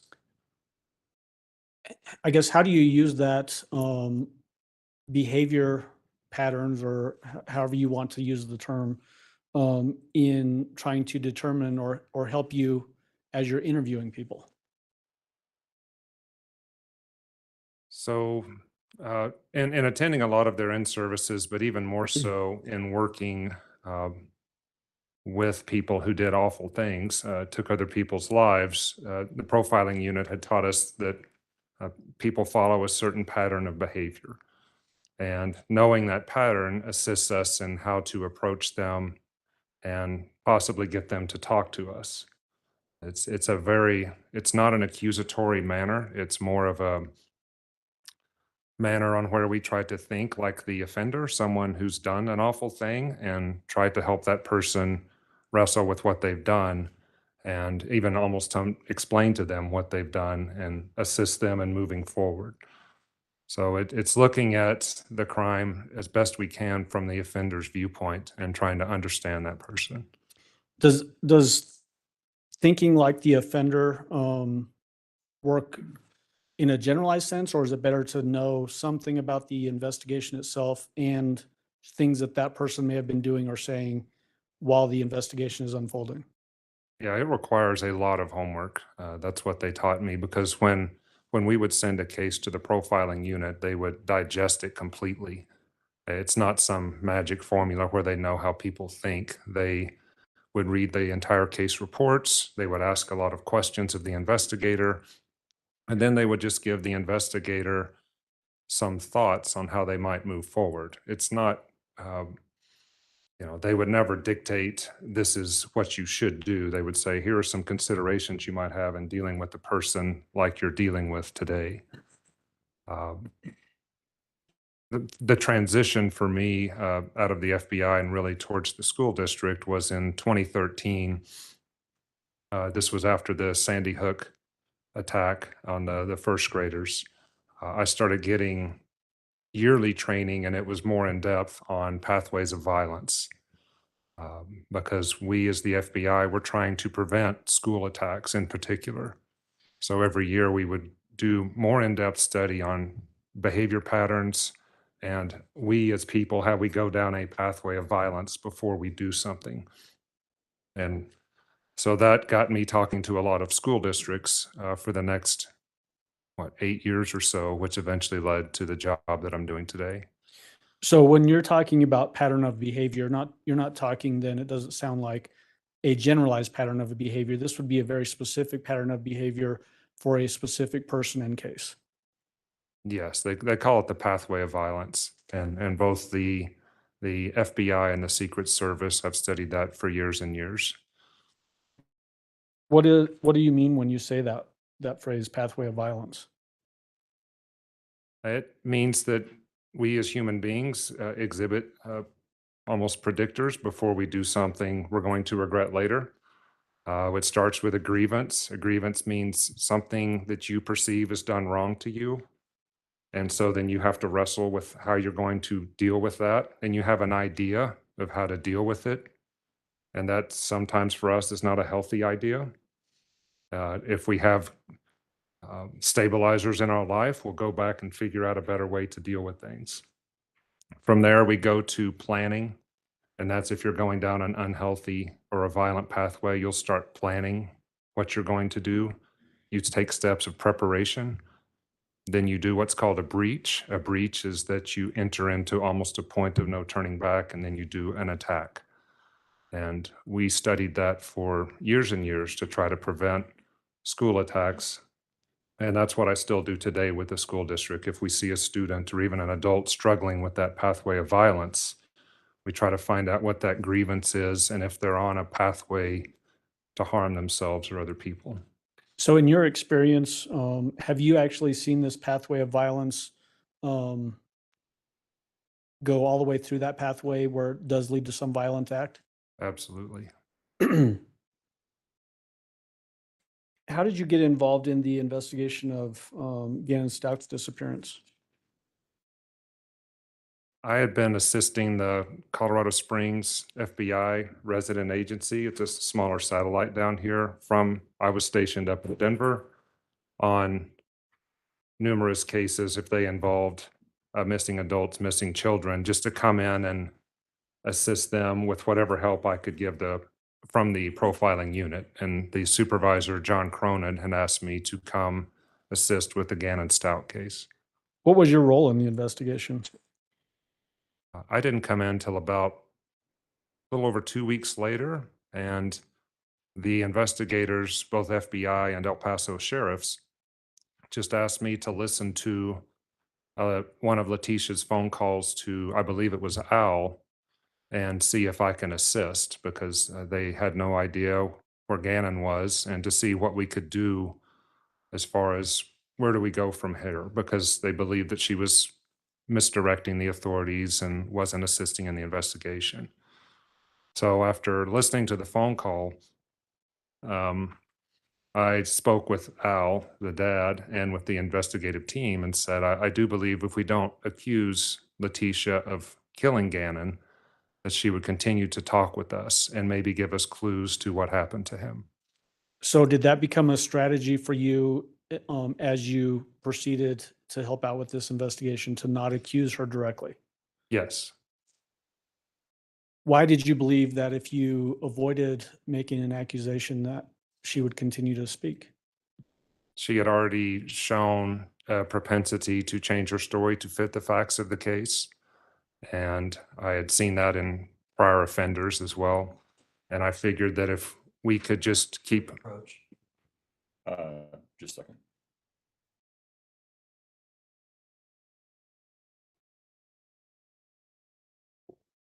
My thought. Yes, you may.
So, Mr. Grusing, so we were talking about that pathway of violence and how you used your experience to guide your strategy with this particular case.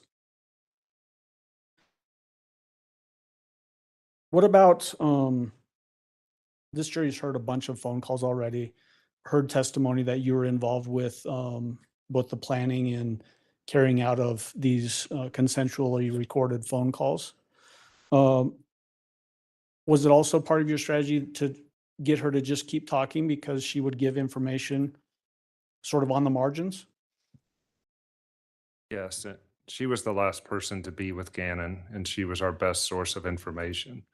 But we being the FBI, had different teams looking at computers, phones, cars, her travel, but our best source to find out what happened to Gannon was to maintain communication with Letecia. And that was my goal, was just to have Al keep talking with her so we could find out what happened to him. On all of these recorded consensual phone calls that involve Mr. Stauch and the defendant, is it fairly consistent that the defendant would show more concern for herself than helping find Gannon, or what might even have happened to Gannon? Yes, it was. Was the defendant at the center of her own universe in that regard? She was. Did you have, prior to the phone calls, had you ever had any interaction with her before? No, During the phone calls, did you have any chance to see her? no, Did you eventually have a chance to see her? I did. What was that? It was once an arrest warrant was drafted, and we being an investigative team with El Paso County Sheriff's Office and FBI on March 2nd, arrested her, and I spoke with her in South Carolina. The person that you went there to arrest and then interview, is she here in the courtroom? She is. Will you identify her, please, by pointing to where she's sitting, describing what she's wearing? She's sitting at that table wearing a red shirt. Between the two defense attorneys? Correct. All right, at this time, I'd ask that the record reflects he's identified the defendant. The record will so reflect. Go ahead. Mr. Grusing, was it also consistent that this defendant would mislead the investigation? Yes, that's correct. Give us what you mean by that. Well, in her conversations with Al, she was pretending to be in Colorado Springs when we knew she was in South Carolina. Her stories changed, and it really affected the law enforcement response for her to say Gannon walked away to a friend's house versus being abducted or something that would cause a greater and more intense law enforcement response initially. And then, as I'm sure the jury's aware, the stories kept changing. How does that dynamic where the last person to see an 11-year-old child alive is giving these sometimes very wildly divergent statements as to what happened, how does that affect the investigation?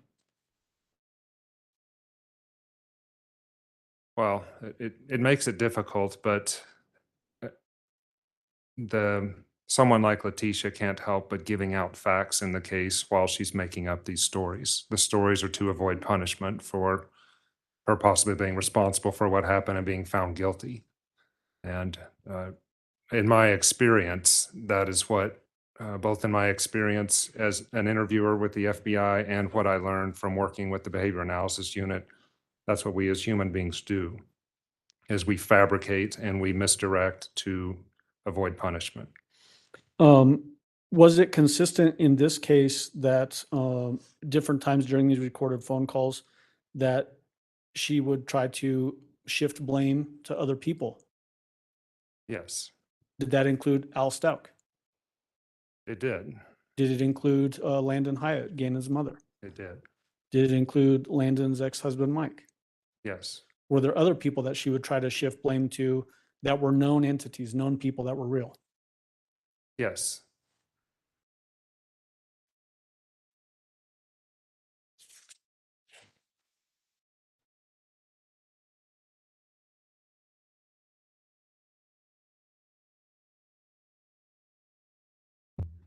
I want to jump into now, I'm sure everybody's very excited about this, but some more of these recorded phone calls. We've previously had admitted and published a number of these phone calls through prior witnesses. But before we jump into that, how were you involved in this specific process of preparing Mr. Stauch for these calls? So I would meet with Al along with our team in the morning early before we knew the phone calls would happen. First of all, to check on how he's doing, see if he got any texts through the night, and then to prepare him mentally for what would be a very difficult day of getting news stories of what happened to Gannon. And to watch him was difficult on us as investigators because Letecia was describing a lot of trauma happening to Gannon through this. It's forms of blood gushing and injuries to face and knees, and it just would keep coming, and it was difficult for him to take that in as Gannon's father, but he maintained a very even keel, and I think we were able to help him do that. It was very difficult for him not to accuse Letecia, but Al was also able to refrain from doing that as well. Would you see physical reactions in Mr. Stauch as these descriptions are coming out? Yes. Was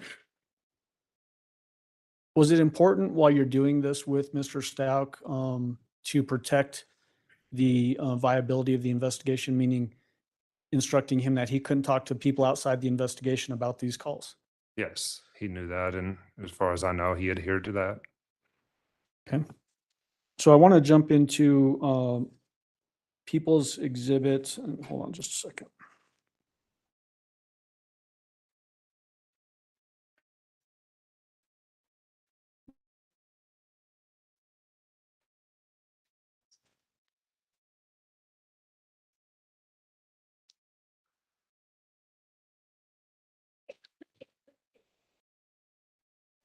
People's Exhibit number 54, which was previously admitted through Mr. Stauch's testimony. It's a pre-tell or these consensual calls that was recorded on February 16th, 2020. Your Honor, this one is 4 minutes and 23 seconds. All right. I think the witness can stay in the stand for that one. Yep. And from the podium? Yes, sir. Thank you.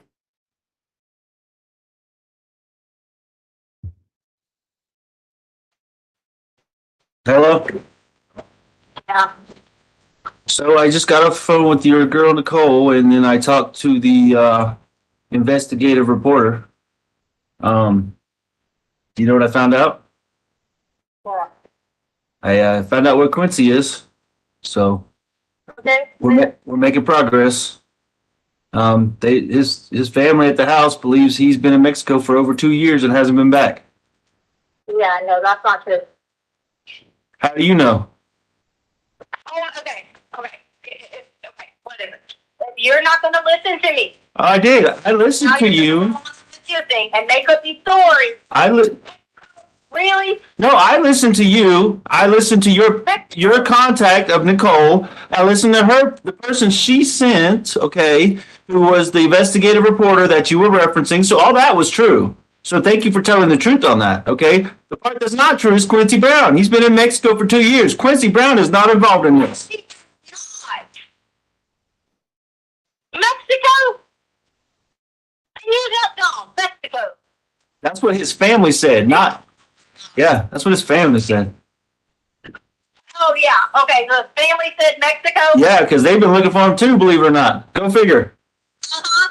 Yeah, sure. So why the misinformation? Why are you telling me not true? Okay, the news people said this was misinformation. That's why they're not running your story. Okay? I didn't give them. Yeah, you did. You gave him Quincy Brown. You gave him misinformation. You gave him a story. Okay? I didn't give it any news story. Yeah, Nicole's a news person. You know that. You called her and did an interview with her or statement or whatever. So yeah, you did give her misinformation. That's what they called it. That's what they called it, Tisha. Call them back and cuss them out. Don't talk to me like this. You gave them misinformation. Okay. But that's who the ID said. That's what it is. Okay, that's who the ID said, and somebody's took his ID from 2 years ago and is now. Maybe you need to figure that out because it's not Mexico. So that's what I'm doing, trying to figure it out. Okay, and you're not working with me here. You said you want to be an involved parent. Check in Mexico. I'm just blown away because you say you want to be an involved parent. You sent me a picture of this dude. Okay, where'd you get the picture from? Nicole, send this in. I said yes. Okay, so Nicole sent you the picture. You've also got messages from this dude. Okay, he never says who he is. Yeah, That they took. I got it, but it never said, "Hey, this is Quincy. Send me my money." You know, I'm the guy. That's what his ID said. That's what he looks like. Okay. Then he has been in Mexico. For 2 He's a stupid Mexico. That's perfect. That's just what people do. Okay, but you said that he wasn't in Mexico. Now you're saying he's in Mexico. They said he was there for 2 years. People can go back and forth to Mexico. Well, that should be an indicator to you right there. Yeah, but you know what? But you could check it out though. Check it out though. He's been wanted for over 2 years. If he came back and forth across the border in the past month, they would have stopped him because he's a wanted man. Okay. No, they would. And you just said it's perfect that Gannon's in Mexico? That's one of the worst places on the world right now. It's an area for his. For who? You. What's wrong is my son's missing and you keep lying to me, okay? That's what's wrong, Tisha. That's what's wrong. Okay, fine. Give me my son back. Tell the truth. Give me my son back. Yeah. Where's he at then? Who has him? You haven't answered not one of my questions. To do that. Well, guess what? I don't want you to call me back because you're not doing nothing but lying to me and sending me in a different direction than what you know is the truth. Okay, whatever. Good for you. Thank you. Yep. All right. So, Mr. Grusing, just a couple of preliminary things. There was a word of Nicole in this particular call. Were you aware of who Nicole was? Yes, Who is that? she was a local news reporter. Okay. And then Quincy, we've had some prior testimony on this from other folks as well. But this is that Quincy Brown. Correct. Any indication that he was involved in this case? No. What is important from your perspective as an investigator with your years of experience regarding this particular phone call? Again, Letecia is not taking any responsibility for Gannon being missing. She actually, as Al was able to catch, was almost relieved or pleased that he might be in Mexico, that might even be a possibility. And we had already found out by this point that Quincy Brown he was a fugitive on a wanted page, and like I think you'd said prior testimony, it had already been vetted that he was in Mexico. Okay. When we talk about misdirection, is this an example of that misdirection as applied to the investigation by the defendant herself? Yes. Next, want to jump into People's Exhibit number 55, another one of these recorded phone calls admitted previously under Mr. Stauch's testimony. This is 18 minutes and 42 seconds long, and it's occurred on February 16th, 2020 at 2:34 p.m. And you said 18 minutes? Yes, sir. A little over 18 minutes. Mr. Grusing, you can go ahead and step down and sit in the back. This is played. Are you still playing it from there? February 16th. Are you still playing it from there, Mr. Allen? Yes, sir.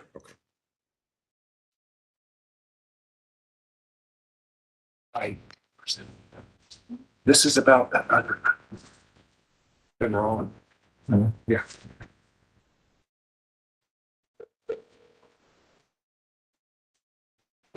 What?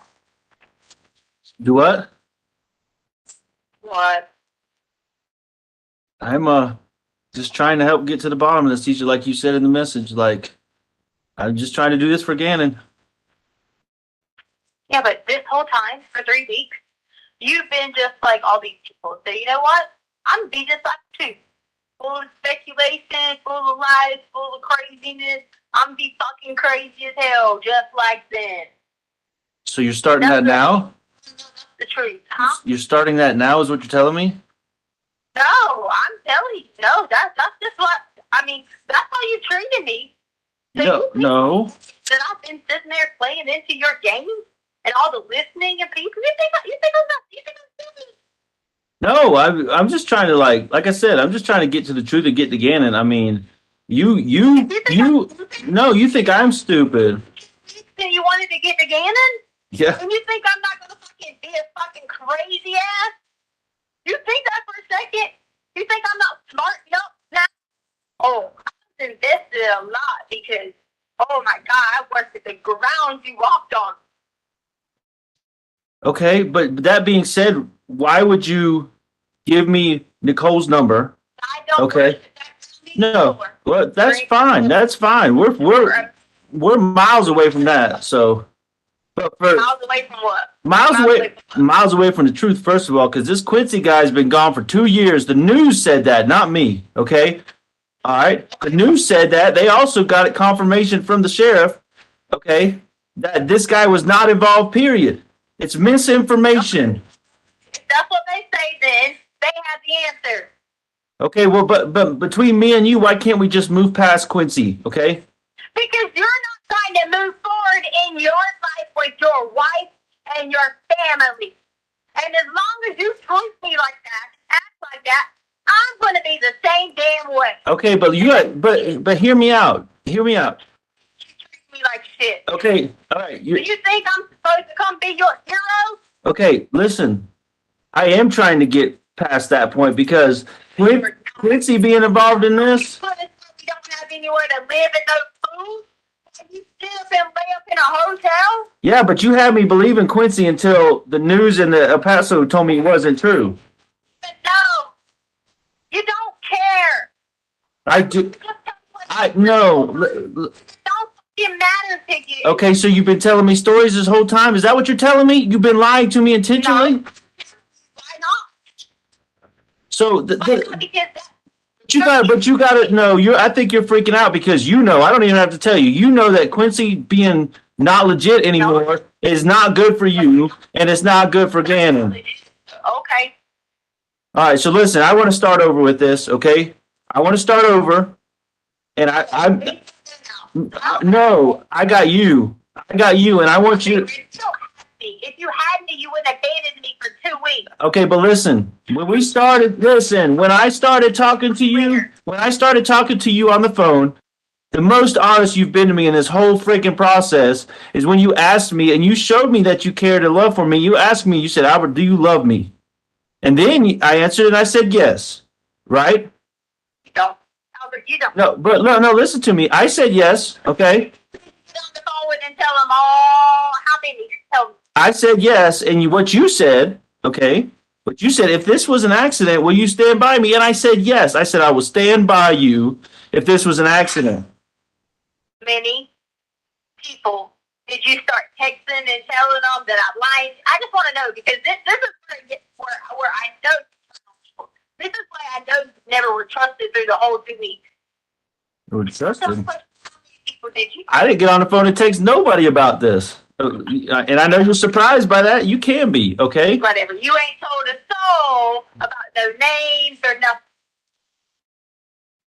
The only person I've been talking about is the fact that Quincy Brown, with this, whatever Nicole Fiaro told me, okay, that the El Paso County Sheriff told you said, Paul, I did exactly what you said. I trusted in you. I got in touch with them. See, you don't even want to talk about Gannon. You're not talking about Gannon. You're talking about you, okay? No, this is not about It is. It is about you. That's not true, Gannon. Because you're somewhere. You're healthy and talking to me. Gannon's not. That's why it's about Gannon. Okay. All right. Like I said, I want your honesty. The most honest you've been. Even understand any of it. If I try to tell you that your baby mama has something to do with it, you're not gonna believe me, but she did. Okay, then let's prove it. Give me the proof. So you fucking laugh at hotels with her? I'm not. I haven't once. I've told you that. I don't care. You could accuse me all you want to, like you've done for 5 years. Okay, I don't have nothing to hide. You won't even tell me anything. You haven't had the decency to tell me anything about nothing. You started kicking me off, kicking me out of the curb. But you talk to her every day, though, didn't you?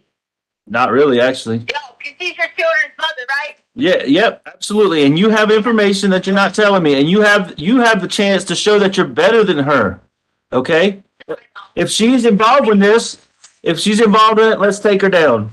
If she's You go make a statement that you are standing by your watching and then see what you did. okay, if you sit right here, do that. Okay? If you sit right No, absolutely not. I'm not putting you down at all. You told me the closest we've been to the truth, I'm gonna keep saying this, is when you asked me if I loved you, and I said yes, okay? And then you said, if this was an accident, and then you said, stand by me. Okay, so I think that's the closest to the truth we've been, that something happened, it was an accident, and that's the most... Something happened, it was an accident. Where the hell did I put Gannon? But you think what the rest of the people think? You think it was an accident that I heard and then did away with it? Listen, hold on. And I'm going to tell you the truth right now. I'm not worried about Gannon right now, okay? I'm worried about you. I'm worried about standing by you. The only way you're going to... Tell me what I want. I'm not telling you what you want to hear. The only way to move forward with this is that it was an accident, which I think is the truth, and that you freaked out. And I told you that over and over and over again. Accidents happen. People freak out with accidents. They will understand that. Okay, but the fact that you sent me on a 3-day chase of Quincy Brown, which is misinformation and not true, okay, that's not good for you. What is good for you is that we can make it through this going down the road of an accident. No, I'm telling you the truth. 10% of people don't make it through. If I had to save Gannon's life in a fire, you'd still be treating me the same way. You saved his life from a fire? If I didn't, God knows, because I couldn't figure out where the hell the fire was coming from. And I went downstairs, Gavin jumped on you for a second, and if that couch was on fire, Gannon would not be alive. Oh, but No, I said you that from day one that you did what you had to do there. But how did you save his life? Okay, what was it from the accident that of the candle that Gannon did, or what? That's what. out, had I just laid back down because I'd already cut the darn alarm off. Already cut the alarm off. Yeah, but you're a good person. You're a good mom. That's what good people do. Okay, so that's never been in question. Okay, the fact that you're a good person, that just comes natural. Okay, the fact that what happened subsequent to that, what happened after that, was just further like made the accident 10 times. It compounded it 10 times, 10 times, 10 times, and now it's got way out of hand. But that's the only way we get out of this is to figure out what the accident was and go from there.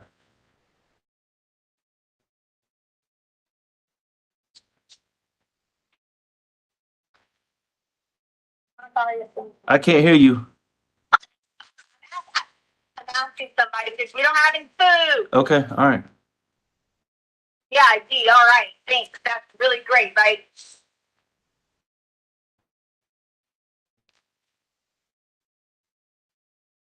Albert, Yeah, I'm here. told you every single day. I woke up every single day and told you. I want to tell you that I'm this bad person and something bad. I want to tell you all that. I do. Why? Because that is what you think.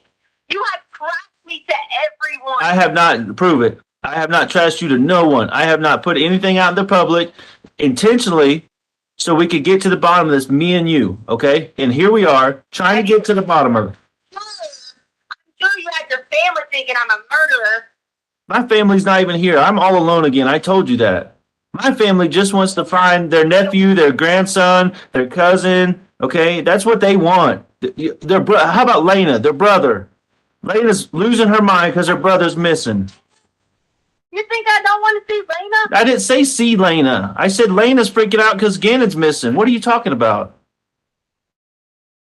No, I said I do want to see Lena. I didn't say you didn't want to see her. Why? Where did that come from? I said grandma's, my mom's worried about her grandson. Okay. My siblings are worried about their nephew. Their children are worried about their cousin. And then I said Lena's worried about her brother. And you said you want to see Lena. Well, everybody wants to see Gannon. Everybody. I know that, Albert. Okay, everybody wants to see Gannon. And if it was, and I'm trying to get you to understand that if this was just an accident and it got out of hand and you panicked or whoever panicked, okay, that's something we can make it through. Okay, you can make it through that. You're not going to believe that because you're going to think. No, fine. Fine, Gannon panicked. No, I'm not blaming you. I said it was an accident. Accidents really have no one to blame. If an accident happens. Okay, I was trying to be a cool parent. I already told you that. We pushed the bed together. You were talking about having a sleepover. Okay. We were just acting crazy. Okay, I already told you that NFL busted his lip in his nose. That's where the blood came from. Don't keep thinking there's some crime scene and kick everybody out of the home. When that's not even. Nothing happened to Gannon, deadly, hurtful, anything like that in the home. I'm sick of it. I'm supposed to help people when people won't even move past that. I told you this morning. That was the accident I was talking about. Okay, so there was an accident with Gannon. Okay, that's what I'm trying to say. So what next? That's what I. Okay. Okay. Feeling horrible. He's absolutely feeling horrible because we had a fire. We had to run out. He's thinking, and whatever you're going to say, you're going to be like, oh, whatever. You're not going to let me just tell you and be genuine unless you just be like, baby, how can you, even deal with this because I'm dealing with it hard and comfort each other. You're not going to do that. You think it's not killing me? Do you think that for a second? No, I know it's killing you. I know how you are when, because you're a good mom and you're a good person, and when things don't go perfect, I know how you are. Albert, do you love me? Yes. Okay. What is the truth? Are you going? Don't say I'm gonna make you no promises. Are you gonna make this right? Stand by your wife? I told you that the other day. I will stand by you. Yes. And I said, are you gonna make this right? Yeah, we're gonna make this whole situation right. I'm talking about with our family. Absolutely. That's what this is all about, is our family. I said that from day one and every day. This is about our family. Okay? He just shot because all he kept thinking about is how he was supposed, I don't know what somebody was supposed to be sending him from online on Amazon. I don't know what promises people had made. I don't know about any kind of promises that people made about coming in March. I don't know about any of that. I just know he was upset thinking, A, he was not going to get any of those promises. He was upset about the whole camera thing, and he kept saying to me that he messes up everything. Saying that to me. And I kept saying that he did. That's why I didn't let Gannon go to school.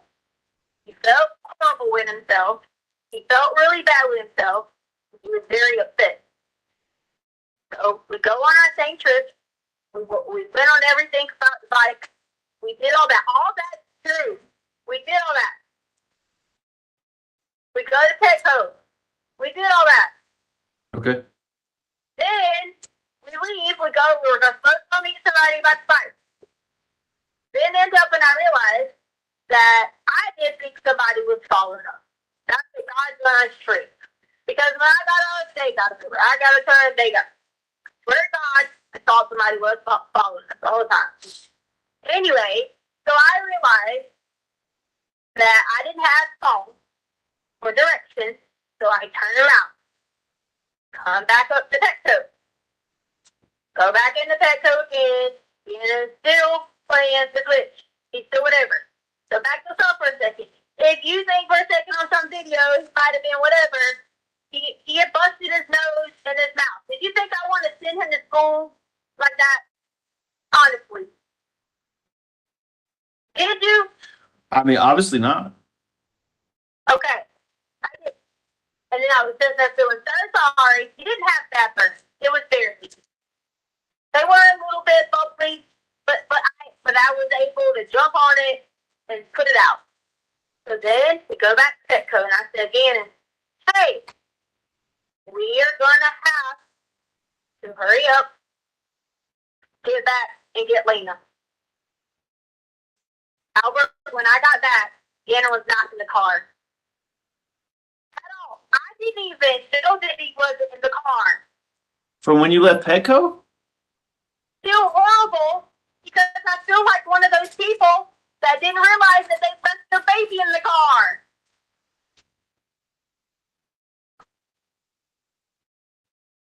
Do you realize how freaked out? People want to know why I drove around everywhere, why my GPS went everywhere for days, because I tried looking. Now I have to sit back and have people fuss at me and say, first of all, where's Gannon? I don't know. I told you this from the beginning. I don't know. I don't. You think it's not driving me insane? I don't know.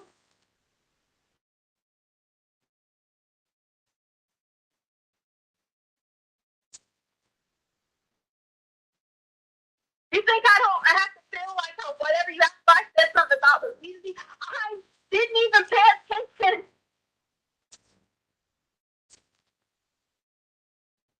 He's always just so quiet. I wasn't even thinking.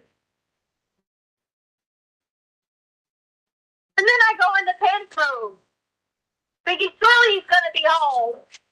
Surely, because he was talking about a friend with a car. They had a car. I said, surely, maybe he thinks he feels horrible. Yeah. He's going to call this person or do whatever, and he'll be back home. That's it. And you think I don't have to live with this every single day?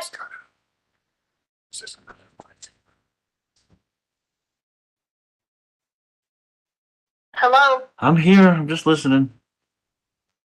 See? Now you're just listening. I give you what you want, and you're just listening. Well, what do you want me to do? You want me to pick holes in it? I promised you I'd listen. You asked me to listen. I promise it. Oh, so now there's holes to pick in it? That's not. Yeah, I mean, I can if you want me to. Do you want to do that? There's no holes to pick in it. All right, listen. I'm done. Okay, because we started off talking about an accident. Okay, now basically we got another Quincy Brown. So what's this guy's name? Okay, when you come up with that, when you come up with the next person's name, you call me back. All right.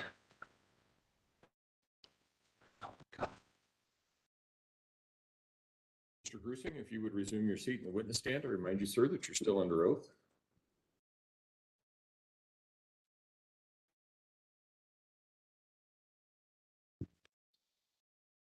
One of the benefits of doing it this way is you get your steps in while you're still testifying. Appreciate that. The whispering that we hear in the background, is that you and Al just conversing and you giving him tips on how to go forward? Yeah, one of us on the team. Okay. The accident suggestion, do you remember that at the very beginning of this where Al suggests, was there some accident kind of thing? I do. What was the strategy behind suggesting an accident? By now, we as a team had been able to shoot down the Eduardo story, and now the Quincy Brown story, because we had put him in Mexico. Letecia knew that that story wasn't going to be able to move forward with Al, and as you can see, she wants a relationship with Al, and we decided to do both the accident scenario and remind Letecia that she's a good person and a good parent, and see if she would give us something else as far as a clue we could move forward with. Is that essentially building an escape hatch for her to take that gives her potentially some less exposure? Yes, Did she take advantage of that? she did. Okay, in what way? Well, she described again more injuries to Gannon about, I believe it was busting a lip, and I couldn't hear if it was a nose or something else that happened in the house. And then that's why she would call him out of school. She also continued to blame him, though, as a victim, of saying he was scared, he wasn't acting rightly, and a lot of those sorts of responsibilities landed on Gannon. And then she calls him out of school, but now she has him being abducted, it sounds like, from the Petco, and now we don't have a new suspect to chase. Is this a new development in her evolution of stories that now an abduction, kidnapping has occurred outside of the home? Yes. At Petco, I should say. Yes, Because there had been the previous one of Quincy Brown up northern El Paso County, correct? correct. All right. Your Honor, at this time, I would like to jump into the next phone call previously admitted during Al Stauch's testimony. This is People's Exhibit 56. It's from February 17th, 2020 at 11:49 p.m. And it's 43 minutes long, so that may get us to a good break point after that one's done. That will. And Mr. Grunson, you can go ahead and step down.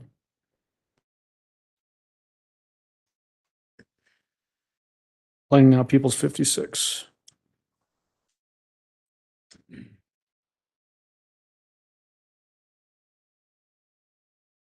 Doctor and all that other junk.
Should we call her? Yep. I'm just kidding.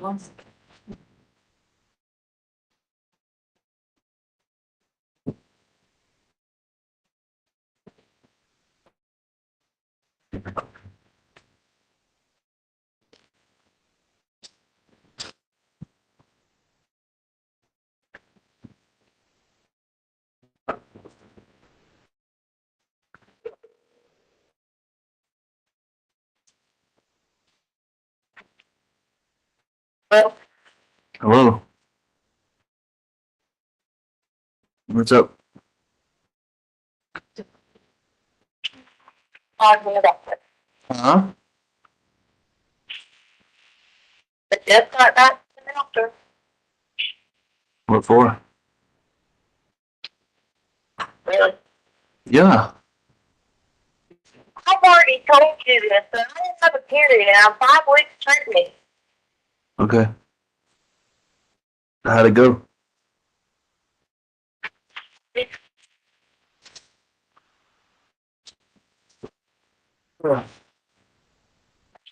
Was that you messaging me this morning from another number? I don't know, just blame me for whatever. No, I'm just asking. That way I know for sure. Huh? I don't know. I don't know, Albert. I don't know. Just blame me for whatever. Oh, it's not. No, we're not playing the blame game. I just wanted to know because there may have been some details that I wanted to talk about because it was obviously relevant to what the things we've been talking about over the past couple of days. So, Yeah, you would have thought that you would have just called me and said anything nice.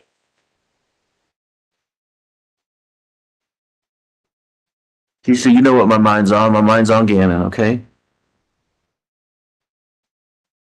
And I told you I'd stand by you if we got to the truth.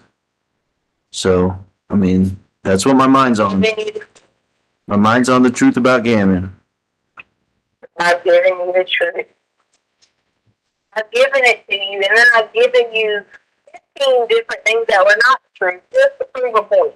Call it what you want. Call it crazy or making up stories or lying or whatever you want to call it, and go text people and tell them how horrible person I am, and I'm just lying, and you're backing me in a corner. So that when you say stuff to people, I hope you know they're posting your stuff online. When I say something to who? Anybody. Unless it's probably like legitimately people that you are blood related to, they send it to anybody or anyone says anything, send it to their best friends in kindergarten, they're posting it online. Well, I mean, I haven't said nothing to nobody, so I don't even know what you're talking about. Well, I'm just telling you, that's probably you would send something about people calling you or something. That's probably how they got your number. Because your number's online everywhere. I know it is, and I mean, People are posting messages that you supposedly sent to people. Just telling you, so, I mean, so you know, whoever you be talking junk to or whatever to, people are putting it out there. well, good for them. I mean, I'm just telling you that to let you know that, not to talk bad to you or talk about you or nothing. I'm just telling you that. Trust me, Claire and I was getting accused of being with Mike, messages made up on me as being with Mike, all kinds of stuff. Like anything, you can know that. I'm just telling you that. These people are nut jobs. yeah. So back to what you said a second ago. You told me that you made up all these stories to prove a point. Why would you tell me all these different stories? That doesn't make any sense. Well, I mean, what point is there to prove other than the point of finding Gannon? Because I cannot give you, no matter what I give you of how Gannon is missing, I can't give you the answer of how to get him. Why? But you told me. If you guys are ever there to question me, the check all Jose Baez law firm. I just want to know why you told me all these different stories, but you told me you're telling me that you've given me the truth so many times, but then you say it's a bunch of different stories. So I don't understand what you're trying to say. I mean, the only thing okay, go ahead. I'm not walking you through any more stories or truths. I'm not doing that. Because it does nothing for me but make me unhealthy, make me stressed, and I'm not in the position because I'm not eating to be like this. I'm just not healthy. And as many as you guys think that you're going to get me to kill myself or admit to something I didn't do, you guys are all wrong. So the point behind that is, if you're going to call me, only not to stand by my side, not to make any kind of statement to say that these people need to stop threatening your life. If you're not going to call me to do any of that in your family, then of course I'm just going to sit there and play into your game. If you're treating me like crap, which you've done, why would I treat you with any? I didn't hear what you said. You broke up. Why would you treat me with what? I said, if you're not treating me with compassion, kindness, with any kind of support, with any kind of help, you're not treating me with any of that. Why do I have to owe you any kind of the same respect back? But I've offered that. I've offered that to you. Okay, I've offered that to you. I said I'll stand by you once we get the truth. Okay, that's what I've said the whole time, and I've told you that you can survive and you can get through this. Okay, it all comes down to the truth. That's the important point. To get through something, for y'all to think that I'm going to make up something and get charged with something that I didn't even do. I'm not doing that. If you just think that. I mean, I You call me and say things like, "Oh, you're a teacher." You never even said kind words to me about anything like that. Do you think that I didn't think that was all a played up thing? you can listen. You're welcome to think whatever you want. I mean, you said you've loved me numerous times over the past couple of days, and I've replied with the same thing. Yes. You called me to say that to me. You called me. I woke up in the morning and said, "Be kind to me. I love you." I missed nothing. Have you said anything to me? I have, but the problem is what you're telling me is finding Gannon is conditional on what you want and what you need. That is what you're saying. The truth is conditional on that. It's not. Do you not think if I knew for a second how to get Gannon, you would not be sitting there waiting on you like weeks ago? Well, I don't know the truth on that because I know what you've said, that an accident happened and that you panicked, and when you panic and bad things and things get out of control or whatever you said, they go downhill. You didn't accept the accident about jumping on the bed. You didn't accept it. I accepted that there was an accident that happened. You're absolutely right. I accepted that an accident happened, and you panicked. That's not what you did. That's not what you accepted. I told you the truth. You asked me about the bedroom, and I've already told you this. But okay. Let's accept that accident happened, okay, for a moment. Okay, but you keep putting somebody else into the picture, okay, and that is absolutely bad for you. In the context of an accident or in context of anything, if somebody else comes into the picture and you keep going down that road, if I'm sitting here and poking holes in it, okay, which I don't want to do, but it just doesn't jive with me. What do you think law enforcement is going to do? Okay, because I don't think about what law enforcement is going to do, because Jose Baez is going to whistle this good. I'm not worried about that. but, I'm not worried about law enforcement because I didn't do anything wrong. right, because it was an accident. We've established that. So why would Jose Baez have to rip anybody apart if you were involved in an accident? That is, I never told you that anything was an accident other than what you asked me about the word. And I'm going to keep telling you that 14 times, and then you're going to get mad. Tell me, scream at me, hang up the phone. Tell me it's not a good enough answer. But you did tell me there was an accident. You told me there was a fire, there was burns, there was a candle spill. You told me he accidentally stepped on a piece of wood. You already knew all this. Right, but those are the accidents that you said happened, that he got injured somehow from these accidents. That's what you said. I'm not putting words in your mouth. I asked you about him. I've already told you about this. He had a hard time just being basically a boy, barefooted. Yeah, I know it, and he freaked out. I got it. He freaked out after the accidents happened. There was a couple different accidents that happened. He freaked out, got overwhelmed. Then what happened? He's never had that many accidents. I agree. Okay, I agree. That's a lot in like 12 hours. That's a lot of accidents in 12 hours on one little field. Okay, whatever. I'm just using that as a random guess. Okay, I don't know the exact time frame.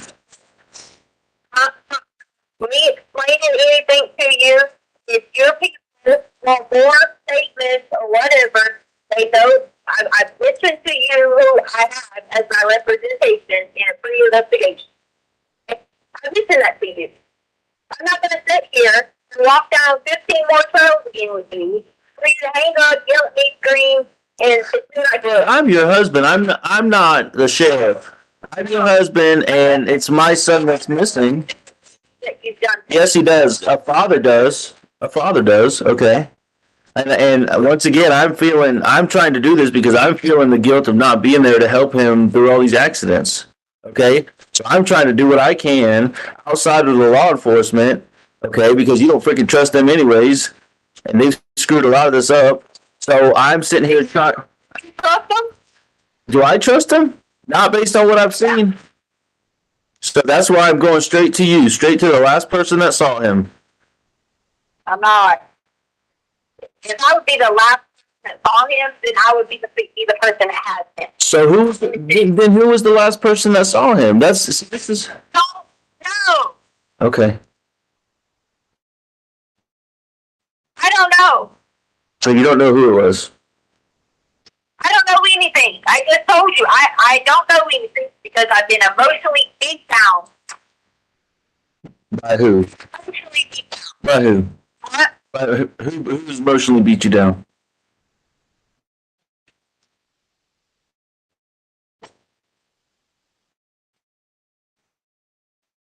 Hello?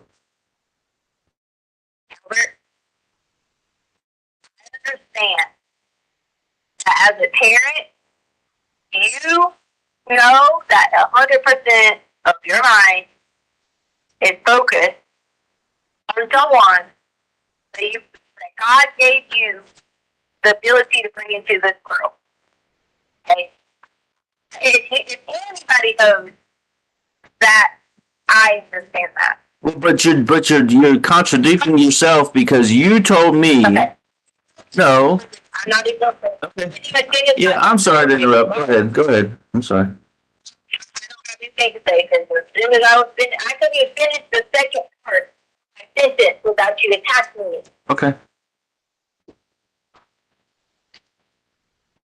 And I also know that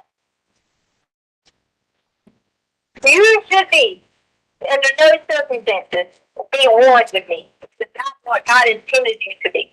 Be one. And that's what, that's what you're supposed to be doing. And that doesn't include, I haven't even spoke to my husband in weeks. Been there to comfort him, even there to comfort me in this situation. So, no. I know that God says we put him first. And we put everything in the order that it's supposed to be. That happened, and I'm not going to apologize for that. When I've given you information, I've given you a set of information that actual truth, and it's still not good enough. Tell me what that is, because I'm not doing it. You don't care. You're not going to be as a parent and accept Hey, no, sometimes our kids are gonna make choices that we don't like. They're not gonna accept that. But who am I gonna be a parent? I'm trying to tell you to accept something. How?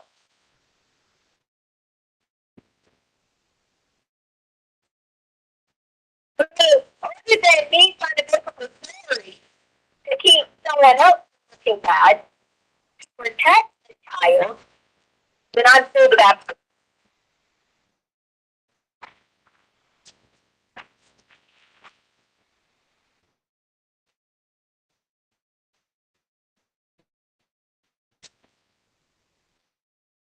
You should have my back no matter what. You should have my back to the point where we together were talking with these people and demanding a better answer, but you have not. I don't know what you do every day. I mean, I don't know. I don't even know where you're at. I mean, from as far as I'm concerned, you may not even be here. I mean, it's on mine to 0 Texas.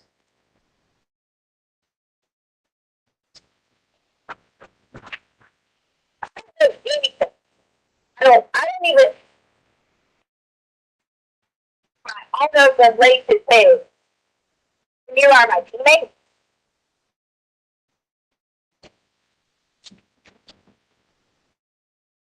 And then you're going to go up to me. I'm not favoring from any of it.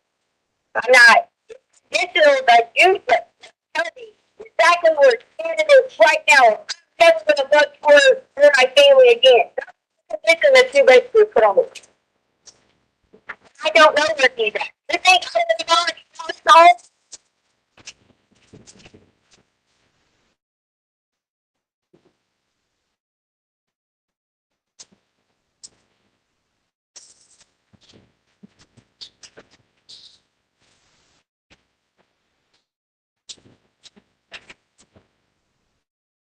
You have been married me long enough to know that in any situation, whether break out or not, whatever it may be, that I have felt truth and nil, maybe not the best parent at being like, oh, what you say, you gotta cut, or whatever, maybe not the best in that aspect. But as far as protection, man, that should have been, you should have been seen before you get away. Congresswomen tell us that, knowing anytime anybody messes anyone in our family, who is that? Me. Who can say that? Me.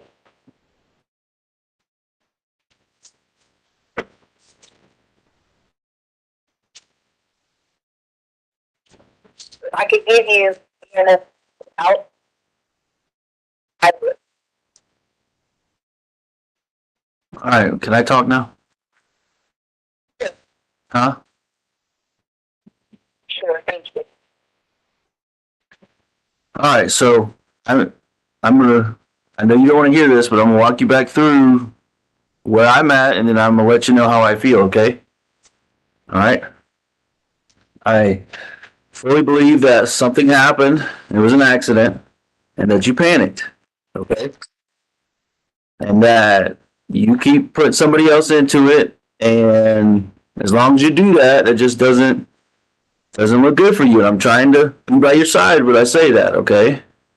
And I've said this over and over again that you can get through this, and if you give me the truth, okay, I'll stand by you. Okay, but here's where I'm at. Here's my feelings on it, okay? You just need to hear me out, please, okay? All right? I know that you did something. I know that you're responsible, okay? And I hope there was a good reason for it. But the problem is it's clear to me that I can't get it back through you, okay? I had serious hope that, we could stand by each other through this. But you know what? I'm past that point now. After all these lies, and you just admitted that you lied to me for a reason to prove a point, I don't have hope for us. And you know what I'm worried to death about? I'm gonna have to testify eventually about this, and I don't know what I should say.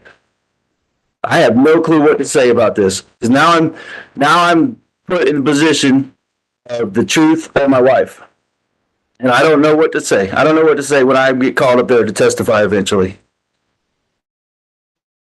What's You just start your conversation. You please that I did something. I absolutely said that, and I want you to know what you think I should say when I get to have to testify because I'm gonna get called up there What? to testify in this situation. What is it? I don't know. I'm hoping it doesn't come down to murder. I haven't seen my son in 3 weeks, and nobody can find him. Okay, or maybe it was an accident and somebody just panicked. But I don't have it. I'm farther away from the truth than I was when I started talking to you after 2 weeks. You were the last one to see him, and I just don't know what I'm going to say when I have to sit on that stand and freaking cry in front of the world about my son. I don't know what the hell I'm going to say. Other than that, you freaking lied over and over and over and over, and then never told me any element of the truth. So what should I say? I mean,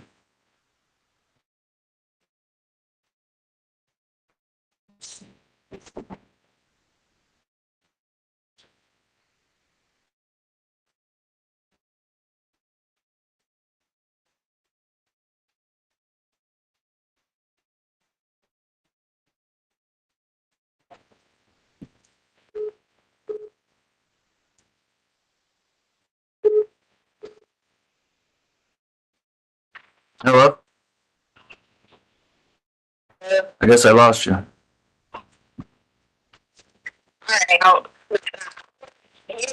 You're saying, so basically now you're saying someone's been proven. What you're saying. No, I said that could be the worst case. I don't know for sure because there's no body, there's no evidence, there's no nothing. I mean, what else do you want me to think in this case? Okay, you're the last one to see him. You're the last one to heard him talk. You're the last one anything of Gannon on this earth, to my knowledge. Okay, no one else. I mean, what else are you? I mean, what do you want me to say, teacher? What do you want me to think? And I'm as freaking serious and freaked out as I've been this whole time. All these freaking injuries in that short time period, accident or not, you had something to do with it. Okay. I mean, how else? All that put together, how else am I supposed to look at it? Just like you're always putting me on the stand and questioning me for stuff you think I do that adds up. Okay, well, that's what I'm doing here. There's no other way for me to look at this other than you're involved to some level, if not ultimately responsible. So you tell me what I'm supposed to say, what I'm supposed to think. You can say no all you want to, but all you've done is lie to me and make up fake people that are in Mexico right now. Tell me the truth, Tisha. Tell me what I'm supposed to say. Tell me how to stand by you. You've already said what you think is in your mind and what people have put in their mind. Yeah, it's not about what I think, though. Okay, I'm asking you how I can stand by you, what the truth is, so I can stand by you through this.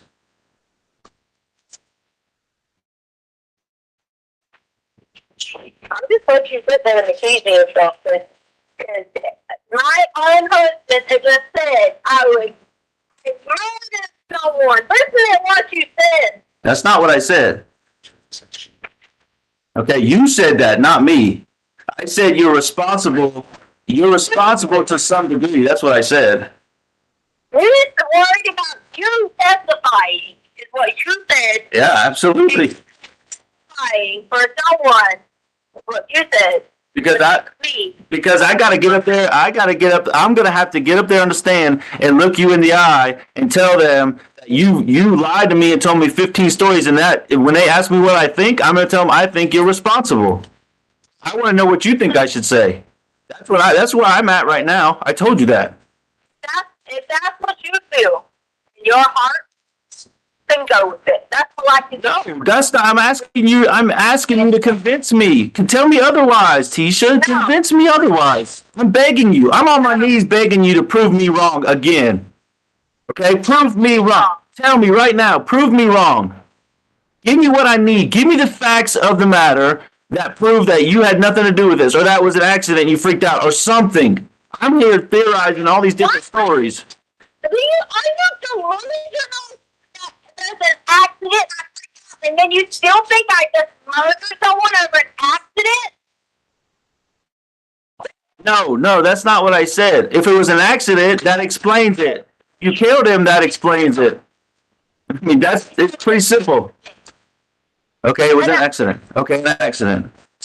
I have nothing with the accident. I'm asking you a daggone question. Not like yelling at me.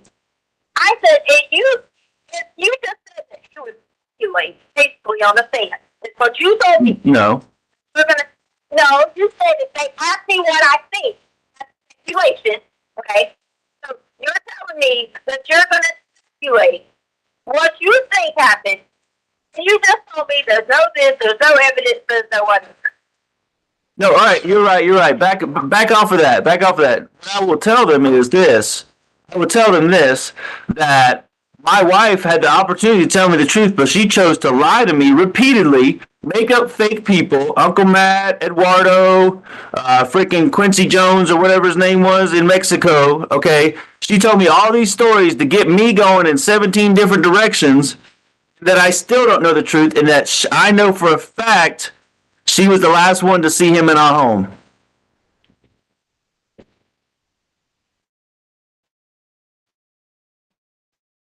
I'm going to let you just be like, I'm going to let you just have that opinion because that's. No, stop. No, that's not an opinion, okay?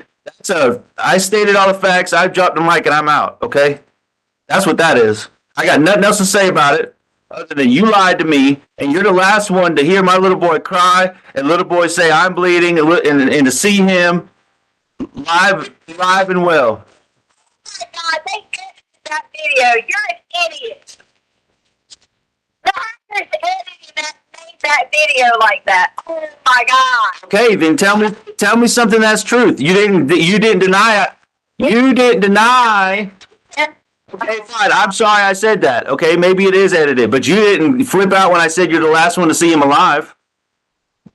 Okay, you flipped out when I said he said that he was bleeding. So explain that to me, Tisha. As far as I know, Kim is alive. I'm not going to say any differently because I'm not going to be a parent. Okay, you still didn't answer the question. Now you're telling me your opinion. You told me not to give opinion. Now you're giving me opinion. Okay? I said you're the last one to see him alive and or in the house. Okay? Because you are. So now fill in the blank. No, that's not what I think. That's the truth. And you haven't denied that one time. You think that I'm not going to say anything because why would I say anything? Well, you freaking jump on me when I say he's in the video. He said he was bleeding. You said they edited that. So you can't have it both ways. You're going to deny it. You're not going to deny it because you're denying stuff you think is not true. I've already denied to you what you just said. That you're the last one to see him. That I am not the last one to see him. Then who is? Yeah, you told me Quincy Brown. We proved him false. Okay, that was easy. All I had to do was call a reporter. Okay, I didn't have to have any evidence. I just called a reporter, and she said, "Yep, he ain't been around for a while. He's been gone a minute." Okay. So who was it? You've already said that it was no one else. So why does it matter? But you just said it was, so I'm asking who it was. I am not listening. See, here you go again. You can't spin me, Tisha. You can spin Facebook, you can spin the media, but you can't spin me, all right? Facebook. If you want. So many times I ain't been on there. Yeah, I mean, fine. But you can't spin me, I'm telling you. You should know that by now. I'm not trying to spin you. Hey, you know what? What about the blood in the corner? Okay? What about that? That came from Gannon knocking his nose. Yeah, the corner of his bedroom where you push the beds together. What about the blood? Oh God, you're grasping. I'm not. I saw blood. Okay, that's not grasping. I saw it. Oh, hold on a minute. Tell me again. You saw it. Saw what? Tell me what you saw. Are you recording me now? Go ahead. Just tell me. I'll say it. Say this. I saw it. Blood in the corner of his room. Record me. I don't give a fuck, Tisha. That's my son's blood, and I saw it. Okay, you proved it, A, that you saw it. B, you proved it's identical blood. So how to get there, Tisha? You prove that. You just said you're going on back, so I'm trying to get this straight. You're going on back. Yep, You're telling me you walk in and they showed you this. So what you saw something, you are. Is that a fact? I saw it. You tell me whose blood it was. You were there. Okay. So there we go. You were there. What? You were part of the crime, so you tell me. No, I was not. There was 18 people in that house. Oh, there was 18 people when Gannon got hurt and all these accidents happened, and then he. Okay. All right. Now, see, I told you you can't spin me, Tisha. But go ahead. I'll listen to you spin. Go ahead, spin it around. I'm not trying to spin you. I'm not trying to spin you at all. I'm saying what you. I'm just trying to get the facts from you. What you're saying. One, you told me that all you and whoever else had blood in the middle of a supposed crime. No, what you're doing, no, hold on, no, stop for a second. What you're doing is you're not focusing on the crime, you're focusing on the people here helping to find Gannon, okay? Like that's gonna fly. You're gonna go up there and say, no, it's bullshit, Tisha. How they're gonna rip you guys' this theory apart because it's a lie. Okay. And you contaminated the crime scene, supposedly, is what you said. Okay, so whatever. That's what you said. But what you said was it was Gannon's blood, so I'm going based off the facts that you told me. You said, I never said that. Yeah, you did. No, you said it was yours and Gannon's blood, okay? That's what you said. That's exactly what you said. That's what you said. You was finding Gannon's blood on any All right. concrete. You are lying. I never told you about any concrete Okay. Gannon's blood. You're lying. You said you saw it. That's going to be noted, okay? I'm writing down notes right now. You're lying. Tisha lies again. Down. Tisha admitted at the beginning of the conversation she lied 15 times. As long as you and whoever else you had in this home were in the home in the middle of a supposed crime scene, they're going to lift y'all to straight. Why would you even say that if it's not a crime scene? You told me it was an accident. So is it a crime or an accident? You said it was. You told me it was the scene of an accident. So is it an accident or a crime scene? Let me ask you this question then. Since you, okay, this was a supposed thing. I can't. Okay? This was a supposed crime scene. And then you saw, but you have not came out and said differently. You've done up a y'all fucking shit about, okay? So then your friendly neighbor that fucking got paid money who released a video that says Gannon didn't come back is the house of crime scene. You're the one telling me it's a crime scene. You told me it was. You told me it was an accident, and now you're telling me it's a crime scene. So that question. What question? How in the hell our home, a supposed crime scene, will put clothes when you guys have done nothing but portray the world? Hey, do you want me to tell you what I think or what I know? You want me to tell you what I think or what I know? I am. Do you want the what I think or what I feel or what I know for sure? Whatever you want to give me. Okay, what I think is that you did it. What I feel is that you're involved. Excuse me. I think and feel is that you did it. What I know is that you're involved somehow. Okay, that's the bare bones where I'm at right now. I have nothing else. You're involved to some extent. Gannon getting hurt, whether there's an accident or not. There's blood all over the place down in his room. However, I saw it. Who gives a crap at this point? Because the boy's out there hurt. Okay, what I feel like and what I think is that you did it and you're trying to hide it. And you dumped his body somewhere. That's what I think. Dumped his body. Yep. In your theory that you are saying, your theory, okay? You are telling me that supposedly you think that there was some accident that someone got hurt really bad. Yep. Inside of Gannon's room. Until Gannon walked outside to the car, okay? I didn't say you killed him in his room, okay? Why would, I mean, I already told you, and you told me I was stupid for saying this. I think an accident happened that you're involved with, and then I made the assessment, and everybody who saw the video online made the assessment. Gannon was walking kind of sluggish to the truck, and you told me I was a fucking idiot for saying that. Okay, but it makes sense if he had got hurt, okay, lightheaded, queasy, I don't know, whatever, and now he's having to walk to the truck so you can take him somewhere. Okay? Okay, this we're taking someone to do what? You tell me. No, you said you were going on your theory, so I want to hear your theory. Okay, you want to hear my theory? Okay, you took him somewhere. Okay, yeah, I'm gonna tell you what I think. You went around town acting all normal, left your phone at the fucking Petco on purpose, okay, and took him out somewhere, God knows where, and left him there. And maybe whacked him over the head with a 2x4 or something. I don't know. Took him out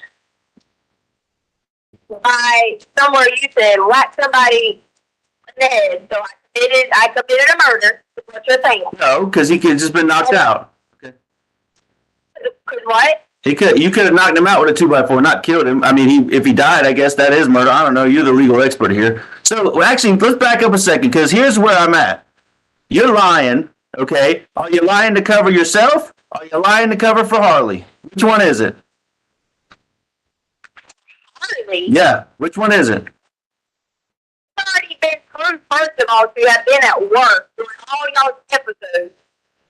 So you're lying for yourself? I'm not lying for anyone. Okay. I'm not lying for a soul. But you have this whole time. The first thing you said this morning to me, one of the first things was, I've lied to you repeatedly. I've lied over and over and over again. And I had a point to do it. I had a reason. So what's your reason for lying now? I'm not lying. But you've been lying the whole time, so how do I know that? Everybody exactly what happened from the beginning. Yeah, but you just said they were lies. You said all that was a lie. Now it's the truth. So is it? It's like it, so therefore, just make up all your stories. Because now you got this theory of some 2x4. No, that's just. Okay, but see, you're still not telling the truth, because you said you told everybody from the beginning. The first story from the beginning was Gannon ran away. Okay, immediately proven false. Second story, you got raped in Gannon's room. So proven false. So you've been lying from the beginning, not telling the truth, and you're still lying. So I mean, what's the next lie, Tisha? I haven't lied. So now you're lying about saying you were lying? The beginning is what I'm talking about. You just are never going to believe it. I know he didn't run away. Why not just okay then? If that's what you think, you are entitled to what you think you know, and your opinion. You are entitled to that. You are. You think for a second that your own wife, your son, you actually need this mental health. I probably will need to get some after this. You're right. My son's out there missing. My wife just admitted to me today that she's lied to me for 3 weeks now. Okay, and you did lie you lied to me from the beginning. All these stories, you said you had a point. Okay, you still haven't told me what the point is. So now you're lying again. And we've narrowed it down to the other person. It's either you by yourself, you and Harley, or Harley had some involvement. Who are you lying for? Really? Yeah, really. So that's what you think? You think that that's what you're going to do when somebody was at work? Look at you. So you're defending your 17-year-old, and all I'm trying to do is defend and find my 11-year-old. Please.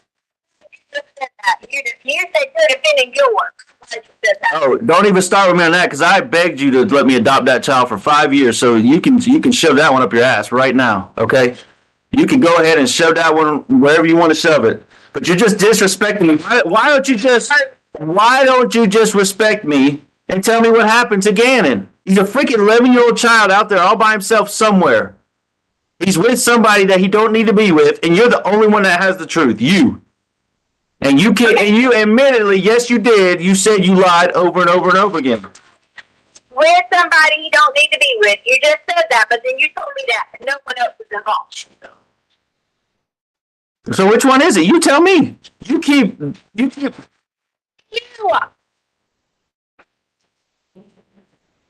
think that I had an involvement in killing a child? That's what you think. Yeah, absolutely. Because you were there. Gannon's missing. We can't find him. Okay. Nobody would stick to the plan this long after the whole world's looking for him. Okay. So it's you. You're the only one sticking to the plan. You're the only one in the spin machine. You're the only one lying. Everybody else is trying to find the truth. Everybody, Tisha. Even Landon, the one that you think I'm hooking up with, she's just trying to find the truth about her baby boy. Okay?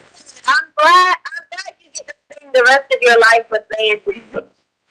Yeah. I mean, whatever. If you think that, I'm that's glad- fine. Like you tell me, you're entitled to your opinion, but there's a fact here that you were the last one to see him. I wasn't there, so I don't know anything. You know everything.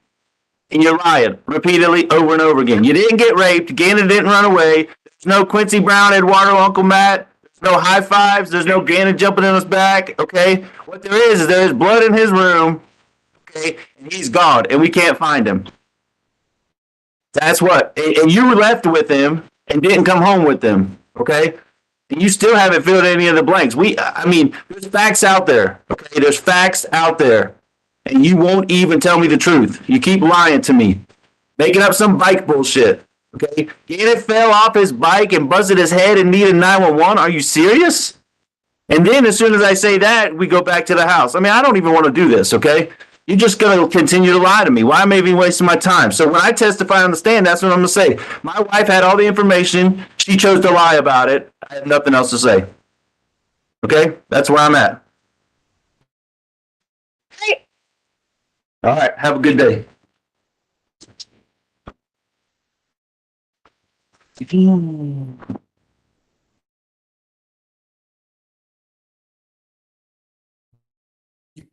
good for a break? All right, ladies and gentlemen, we will take our afternoon break. If I can have everyone back in the jury room at say 3:25, we should be able to start on time at that point. Again, don't discuss the case among yourselves. Don't discuss the case with anyone else. With that, all rise for the jury, please.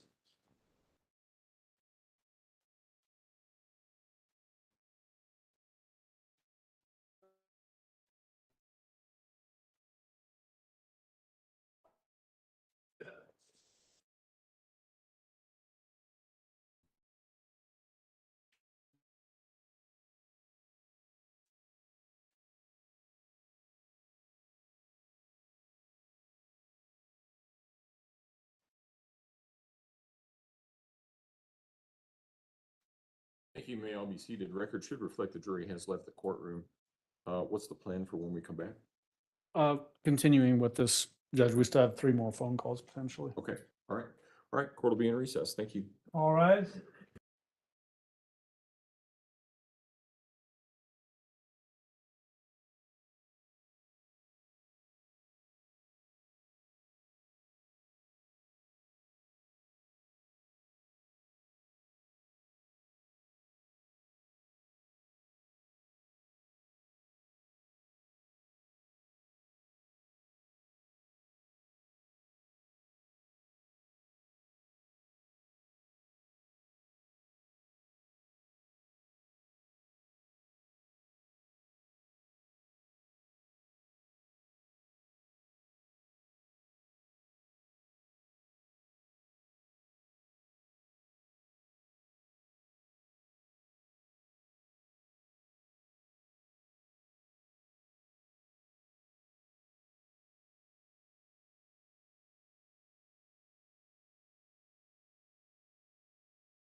Is everybody doing okay? I sure hope so. Take a second to like the stream if you haven't already. Subscribe so you know when we go live. Stretch it out, man. This is crazy. She has so many stories, so many lies. This woman, nutcase, but completely sane. I think they're proving very well that she knew exactly what she was doing. She was very calculated with all of her movements. It's nuts. I'm glad you're here today. Go take a break. Come right back.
Court will recall 20 CR 1358, People versus Letecia Stauch. Record should reflect the jury has returned to the court or is not present in the courtroom. Do we need Mr. Grunsing? He's here, Judge. He's in the back. One thing I would just wanted to give the court an update on.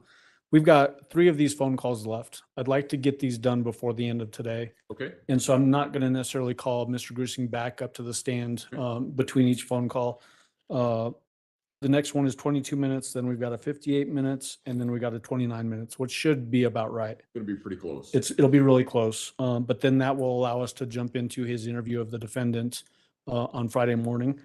And again, About 5 hours, that one. that one is, yeah. Okay. Yep. Is this, 58, 59? So 57, 58, and 59 are the last 3. Okay, and they've already been admitted, so you can go ahead and play them. They one have after been, the yeah. other if you want. Yep. And then do all your questioning in one chunk. Exactly. Okay. Yep, exactly. Yep. All right, all right. Let's go ahead and bring the jury in then. And I'll just make a brief record of the dates and how long each call That's is. fine.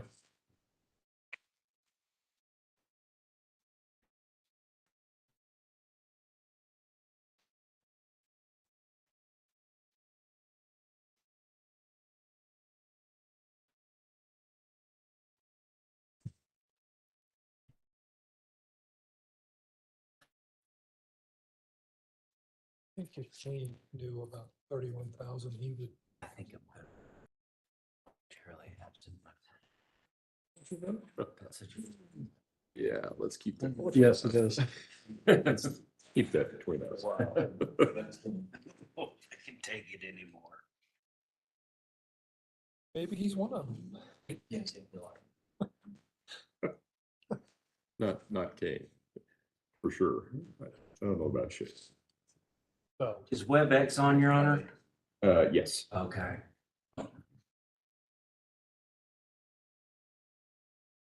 I was wondering if he was gonna come in wearing a Hawaiian flower shirt today under his robe.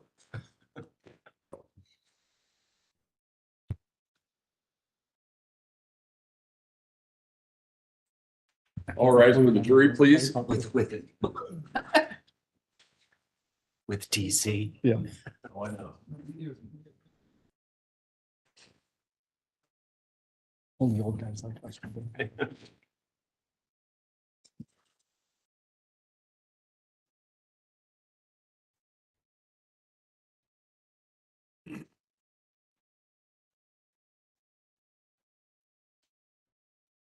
Thank you. May all be seated. Court will recall 20 CR 1358 versus Letecia Stauch. Record should reflect the jury has returned to the courtroom. Mr. Allen. Thank you, Your Honor. Good news is we have more phone calls to listen to. Bad news is only 3 left. Okay. So at this particular point, Judge, we'd like to publish People's Exhibit 57, All right. which is a recorded phone call February 17, 2020 at 2:24 p.m. previously admitted during Al Stauch's testimony. All right. And can we let the jury know how long that one is? It is 22 minutes and 18 seconds. Thank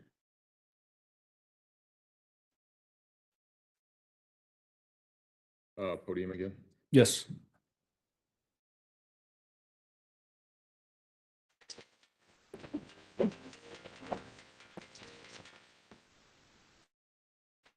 Hello?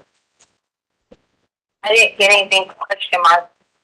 Oh, I said, did you want to talk about, like, did you set up an appointment for this? How much is it going to cost? No, here's my approach on it. My approach is, if you don't, in my opinion, and this is how I want it to be, so there's no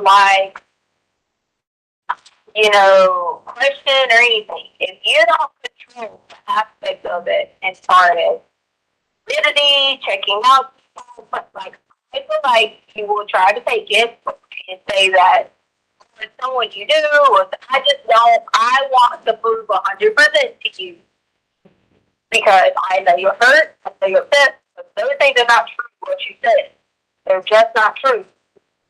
And I don't care about a court of law, because you know why? My attorney was shredded apart. I'm worried about my husband knowing that I did not do such a thing. All right, well, Because I care about you, and I feel like if you know that that's the truth, that I did not, then everything could be okay. yeah, Right? I mean, if you know for 100% that I did not hurt a child, kill a child, kill a 2x4, whatever you may say, well, would it not make you feel a lot different right now? yeah, I told you I'd stand by you with the truth, you know? And I pulled up that link and, I mean, they got 5 stars, so that it looks legit on the surface. And yeah, I mean, you hit a great point there about, you know, I am about validating things and looking into things. Part of that process would be, you know, getting some questions answered that I want answered, right? I think you can assume that, right? Okay. All right. So that being said, as I was waiting on you to get back, I wrote down basically 3 or 4 questions, and I want to pose them to you now, so that way I'm not surprised when I go in there. Okay? Are you willing to do that with me? And then we'll. You said you're not surprised, or Neither one of us, so you know the questions and I know the questions. oh, okay, I get what you said. Yep. Yeah, so I'll ask them and you just give me yes or it's just simple yes or no questions, okay? And then, so you're not, once again, trying to be fair to you and fair to myself, that these are some of the questions that I want answered. Number 1, do you know where Gannon is? Yes or no? Yeah. I mean, but this is the questions I'm going to prove to you too, right? Yeah. You understand? Right, you can answer them now, but then you can answer them then as well. Okay. Yeah. Okay, who was Gannon last with? They don't ask you questions like that. Oh, you're right. I'm sorry. It's yes or no. Do you know who Gannon was with last? Okay, so here's what I want you to be careful with on. Do you know who Gannon was with last? Because, let me explain Yeah, to you. go ahead. I'm sorry. Go ahead. Have You're a cool. more specific approach in that, because you need to say, do you know a description or have a picture in your mind of who Gannon was with last? Okay. Something of that. All right. How about it this way? Were you the last person Gannon was with? Okay. Well, that leads into To ask the question of someone else. right. Yeah, I know. And I'm not going to probably be the one phrasing the questions. I'm just telling you questions that I want answered. So you answered the question was, were you the last person Gannon was with? And you said no. Okay. And I'll leave it at that. I'm not going to go take that down a rabbit trail. Okay. Did you accidentally hurt Gannon? No. Did you murder Gannon? No. Okay. Well, so, I mean, that's kind of, it's just some of the questions I'm going to want answered. So when are you going to be able to do this? I want to get this done as soon as possible. I'm ready to do it tomorrow. I think because of the publicity of this case, they'll squeeze you in and make an appointment for you tomorrow. If we go up there and call them and say, hey, listen, this is the Gannon Stauch case. We need a polygraph ASAP. Let's do it. I don't know. When's the earliest you can do it? I'll just take money out of the bank account and I'll pay for it. So can you get me a just like 2 or 3 times or days and times that they have available? Send them to me and I'll give you exactly which one will work best. Nope. Tisha, this is Talking, I don't have a way around. okay. I'm going to help people out so that I can have food and a place to stay. Okay.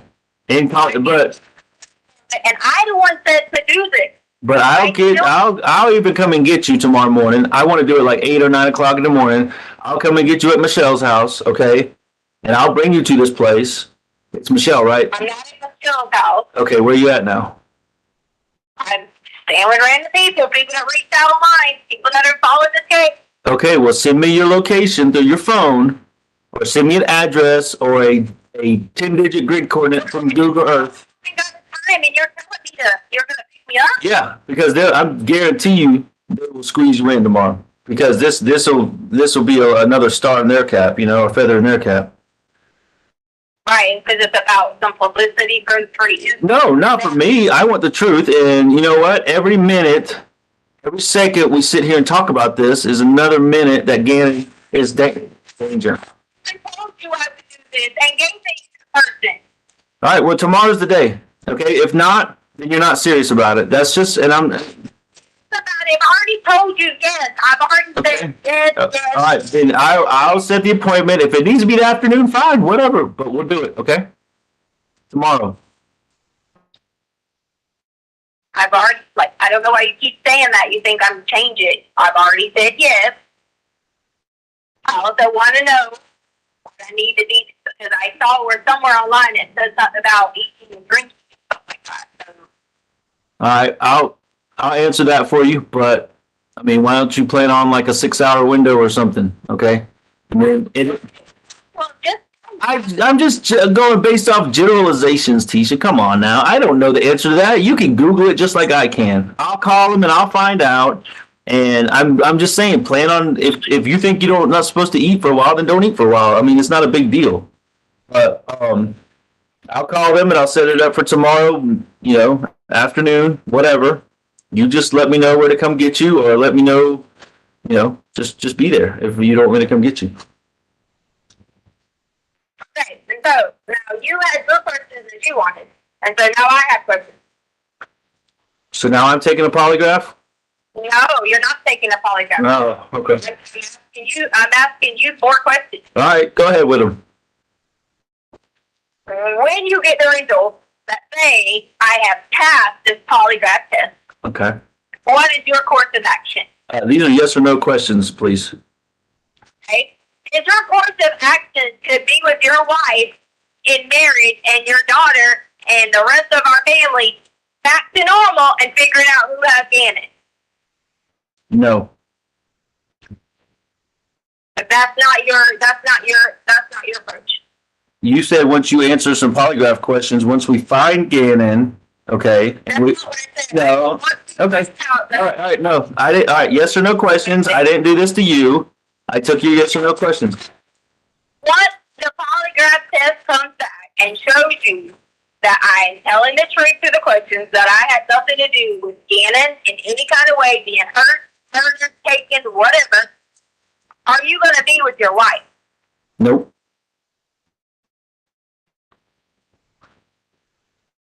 Really? So why? Yes or no questions, please. Still going to do it. I just want you to tell me why.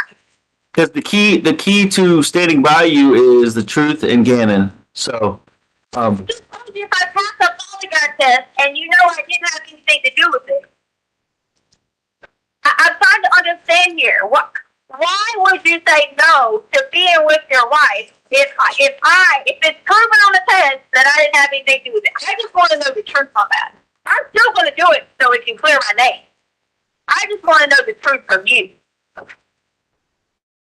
I'm waiting for the next yes or no questions. So come on, man. Just be real with me. This is not a time to play. I'm not, Tisha. You got to understand. There's two. Listen. There's a lot of repair. The truth. I'm trying to. I'm going to bend here again. G's the most important thing, but there's a lot of emotions. There's a lot of damage. Okay, from this situation, and I'm not here to argue with you. Okay, but there's a lot of damage from all the lies that have been told that it's going to take some time to work through. Okay, I said I'll stand by the truth, and I'll stand by you with the truth. Gannon's the priority. All right, what's your next yes or no question?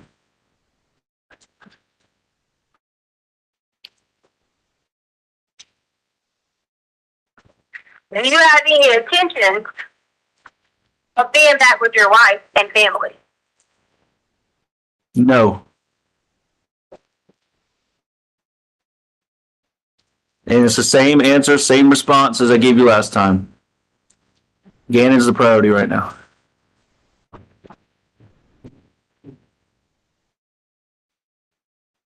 All right, here's what we're going to do.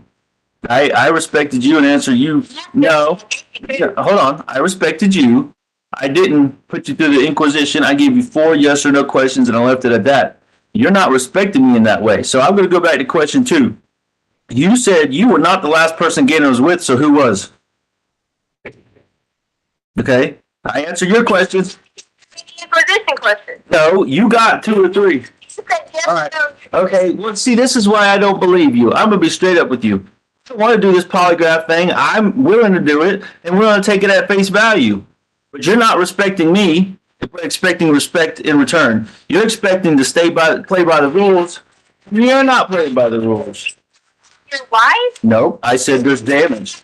The truth? I said there's damage and we got to repair it. That's all I said. I haven't said anything about anybody to anyone in the media, social media, nothing. And if you got something else, then it's false. So, Okay, the next question. Have you filed for divorce? nope. Let's see, here you go again, not playing by the rules. You said yes or no. That's what I said. Yeah, but you got to put me through the Inquisition, but you're not answering my question. Who was the last person Gannon was with if it wasn't you? Because these are going to be the questions you're going to have to answer. I mean, I'm just going to be straight up with you, whether you answer them to me or not. Yeah. Well, Mr. Hotshot Baez will. Okay. If you don't. So, I mean, we might as well do this peacefully between me and you and figure out where Gannon's at. I've already agreed to the. If I'm agreeing to do this, I am going to pass it. It will pass it. And I have no idea where Gannon's at. Why are you still being adamant that you? That's my point. I said it for you controlling me because you'll still swear up and down. No, but listen. No, but this is pre-polygraph. Polygraph, I won't even be in the room. Probably not even in the building. I'll be somewhere else, so you're not under any pressure. Okay, that's how those things go. It's all you and the guy asking the questions. That's you won't even be there either because they interview me myself. Right, that's what I'm saying. I won't be there.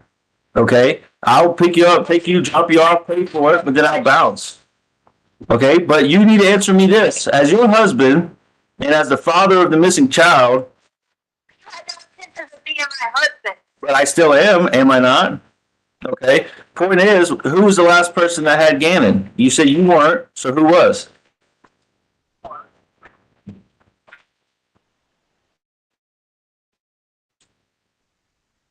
Hello?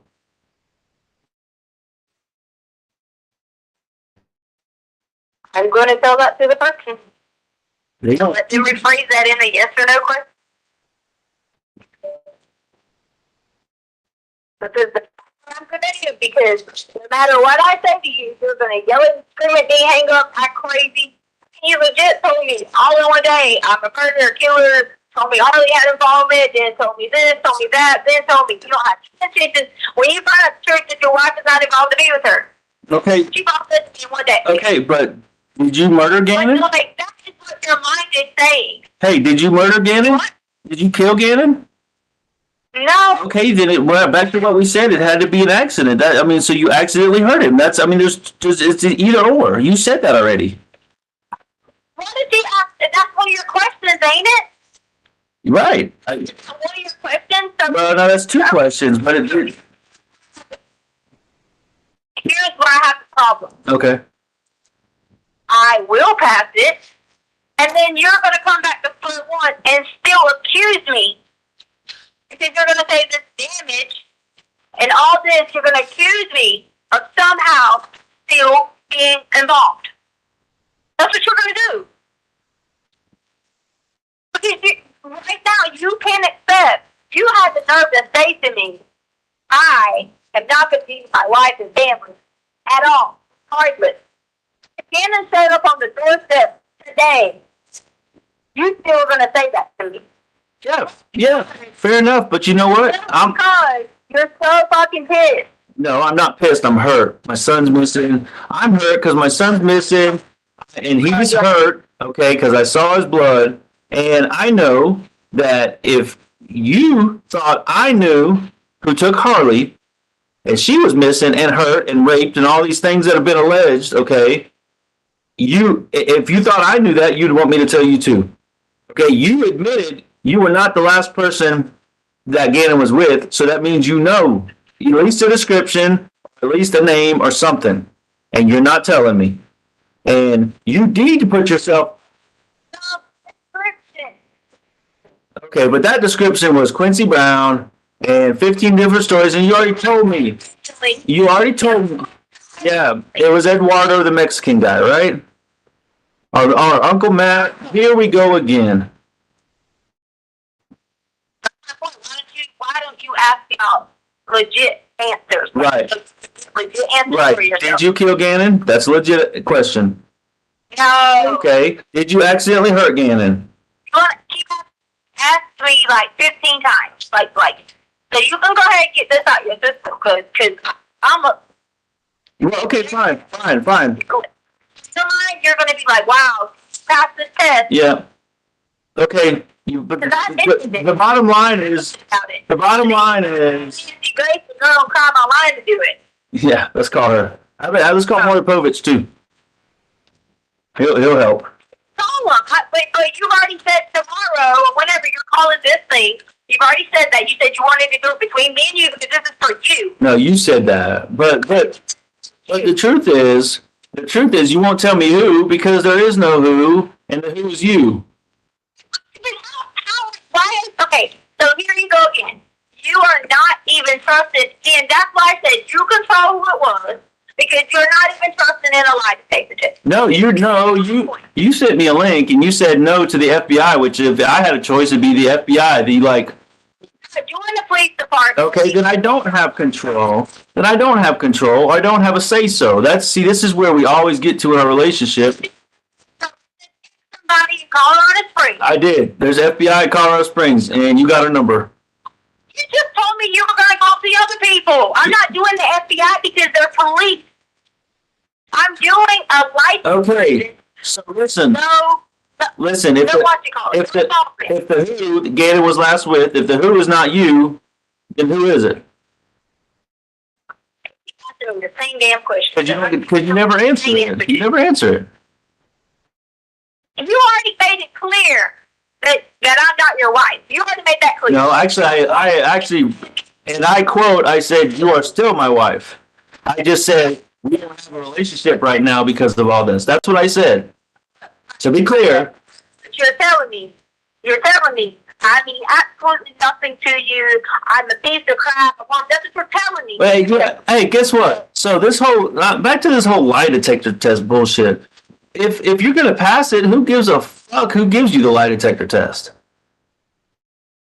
I don't want the police involved because the police are already involved. What are you talking about? But go ahead. I'm sorry. I'm trying to prevent it from just picking anybody else besides a police. Because I want someone who has no reason at all to be involved or anything so that the validity of the test is complete. Yeah, okay. You think the police care about you or me or anything? All they care about, whether they're doing right or wrong, all they care about is Gannon. I'm agreeing. Like, I will do it and say, yes, okay, when. Yeah, fine. Let's do it. And I told you to let me pick you up. You won't tell me where you are. I told you all these different things. I tried to do one tomorrow. You said 3 days from now. 9 a.m. 3 different times is what I said. 9, 9:30, and 10. 9, 9:30, and 10. They had available. That's what I'm going to tell them. Okay? You call me back and tell me what at times they have available. Hey, all right. All right. So listen, when I call you back, while you're waiting on me to call you back, I want you to think about this. All right? Are you ready? Are you ready for this? What happens if you fail this polygraph test? Then what? Okay, but you need to think about what if you fail. I need to think about that. There's no doubt in my mind. Trust me. Okay. I wouldn't be adamant to you, telling you, calling you back after you said those things to me. Do you think I'd be wasting my time to try to prove to a man who is fucking just treating me like this? Hey, you were also adamant about Quincy Brown, remember? Until the news reporter, not the polygraph, the news reporter shot that full of shit. To the person that I care about, the person that I love with something in me. You care about Gannon? He knows that. You care about Gannon, or am I the only one you care about? Of course I can.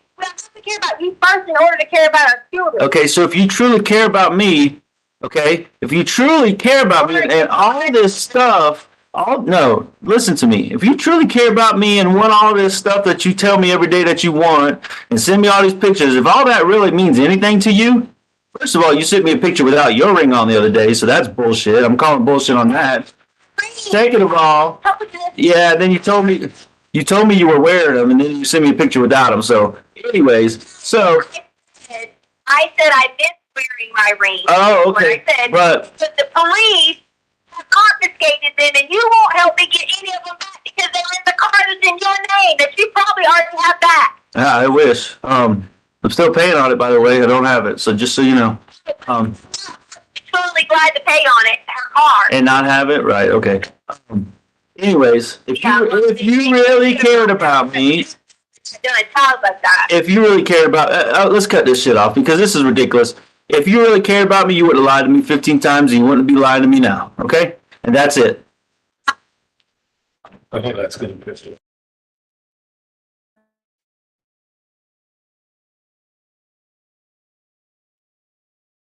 Your Honor, the next one is People's Exhibit 58, which is February 19th, 2020 at 12:11 p.m.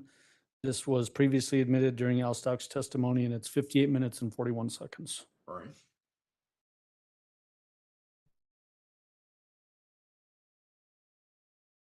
Yeah.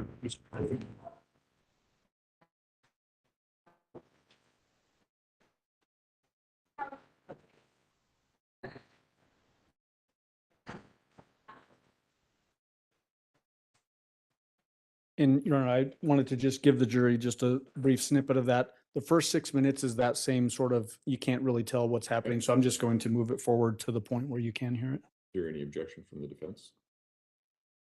Okay.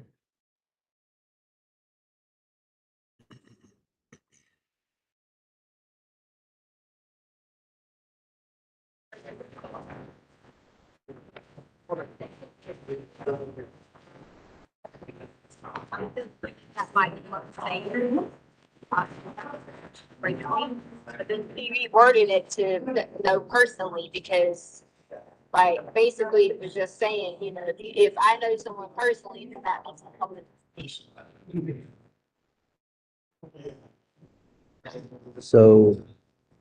So I don't understand what you mean by that. You had him reworded, or he reworded it? No, when you're in there talking to someone, that was the question I said. Like, one of the questions that you wanted. Yeah. I said to you that I would have to say, you know, certain things. So then he worded it as, you know, personally, he's involved with your stepson's disappearance. Right. And I said no. I was telling the truth. So what do you mean by that? But, Albert, there's nothing I mean by that. What I mean by that is, I can come to y'all, which I'm totally fine with, you know, having an attorney, you know, showing this to law enforcement, whatever. But at this point, I'm just gonna show it, get it verified, the public see, not see it, but hear it. And that's all I can do for now, because anything else I've done, I've been turned into being a sober person. So nothing else I can do can help, because I'm just not a valid source or person that anyone wants to care about, help, information, nothing. And that's been proven.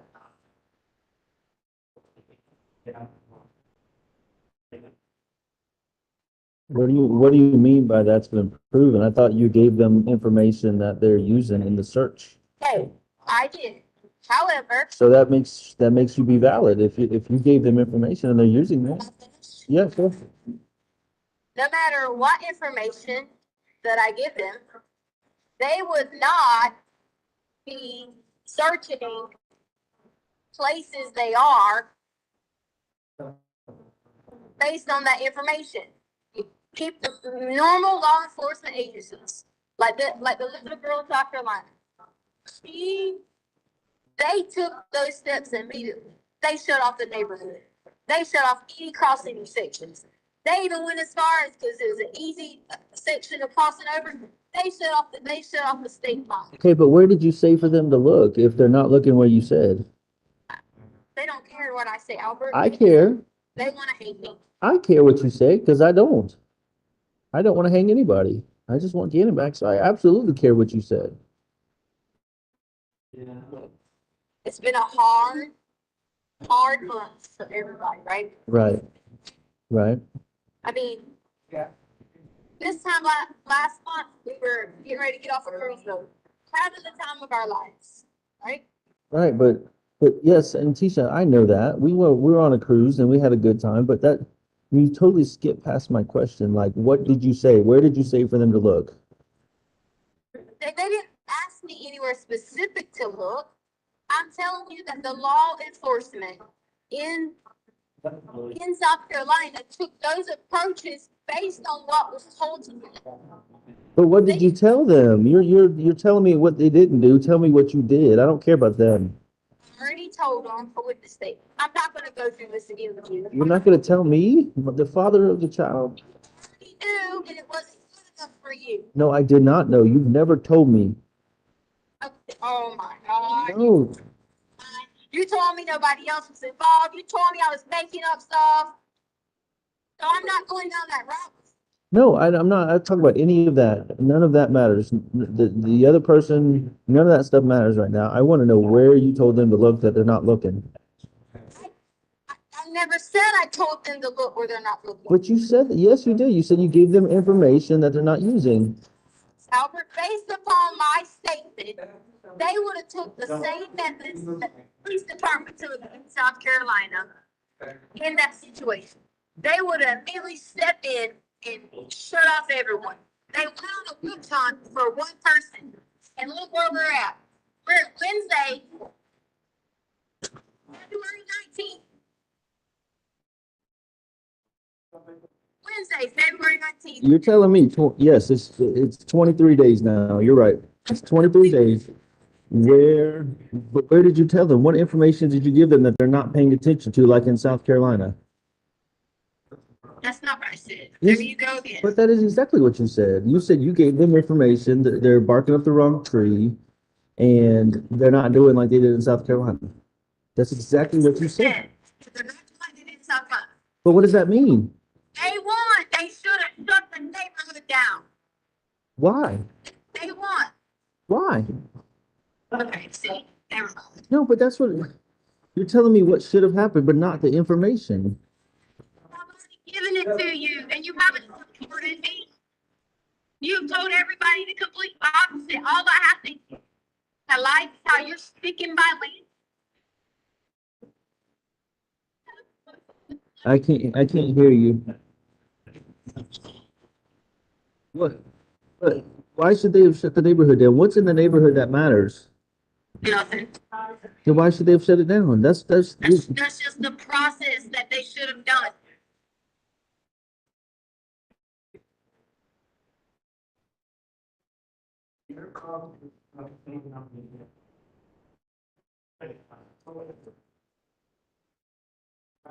What about all this stuff they keep finding and asking me about is from the house?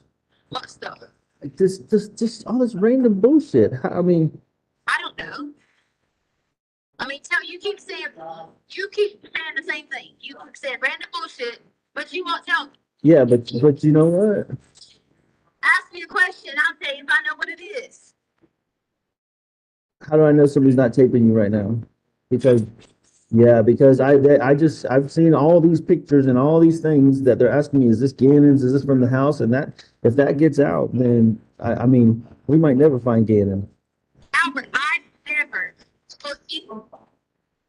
All right. I can't hear you. People called my Facebook. This guy, they even found one of them. The FBI found one person who did it already. And they're probably going to get in trouble for obstruction. But the lady that Amy Bolton has been talking to has already been on this and got one person doing it. Oh, and they're going to come after a lot more.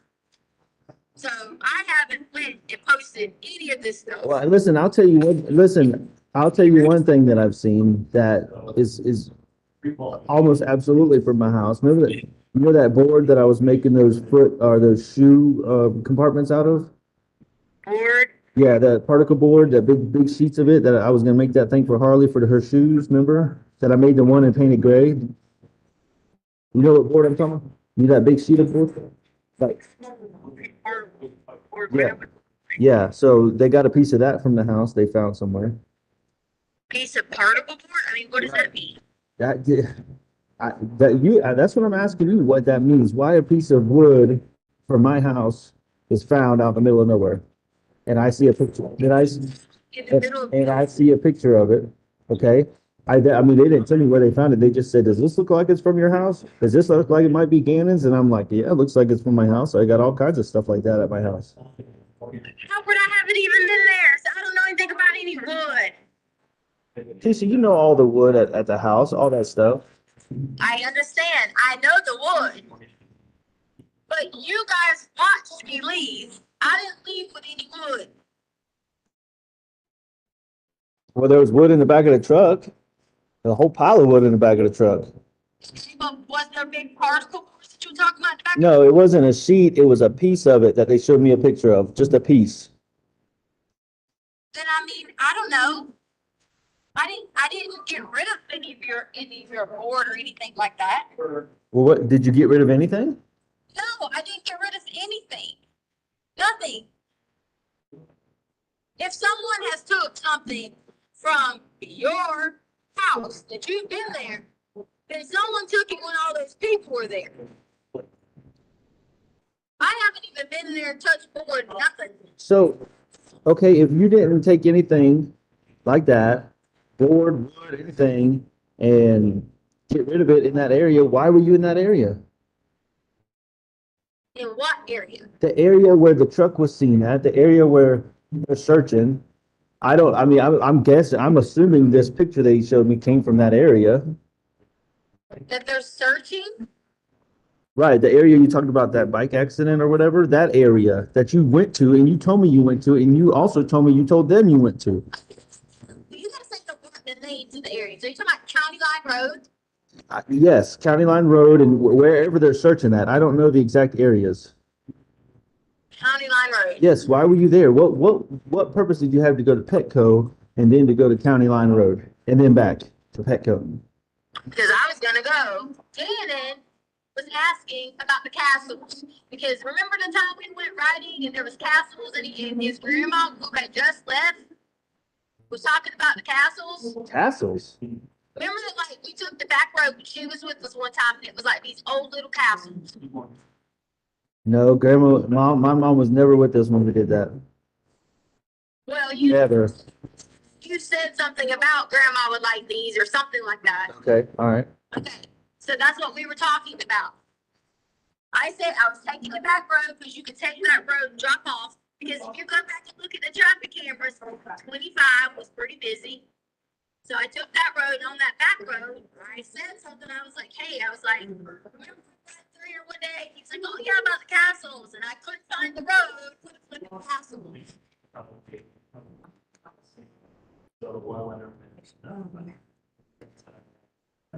Okay, I mean, so you went to look at castles, then what? I drove up towards going to Castle Rock. Like that back road, I think it turns into like, I don't know, what is that road, 105 or something. And I couldn't figure out how to get back to 25 from there, which wasted a lot of my time. Why couldn't you figure out to get back to 25? I didn't know how to do that. I didn't know how to get back to 25. You didn't have GPS? I didn't have my phone. Right. I forgot. I'm sorry. I had my watch. Okay. But the problem with getting it on my watch is that you can't hit the start. You can't hardly cut the words in where you're going. It don't work if you do it on your phone. Right. They should know this because my watch was with me. People are making this big deal about freaking phone or not. The watch is gonna ping the same way a phone does. So I want to tell them, get the fuck out of here, dumb. Yeah. Right, right, you're right. I mean, that's not, I'm not stupid. Like, I'm not trying to be like, oh, I gotta hide one phone, but I got a fucking watch with me. I'm not stupid. I didn't have anything to hide. So you just went out there to ride randomly to look at castles? That is not what I did. I was going to go to Castle Rock real quick. Okay. I've already said that.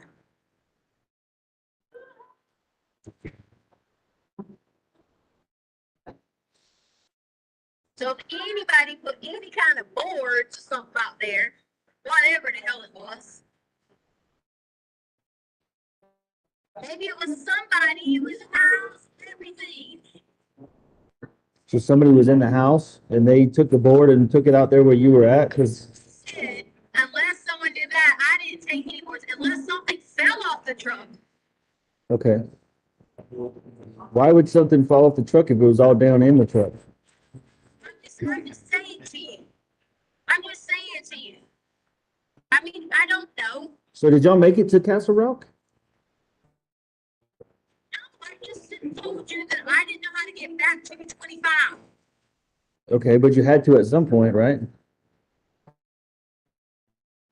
Some point I did. Yeah, I don't remember when because it's been freaking how many weeks. Right.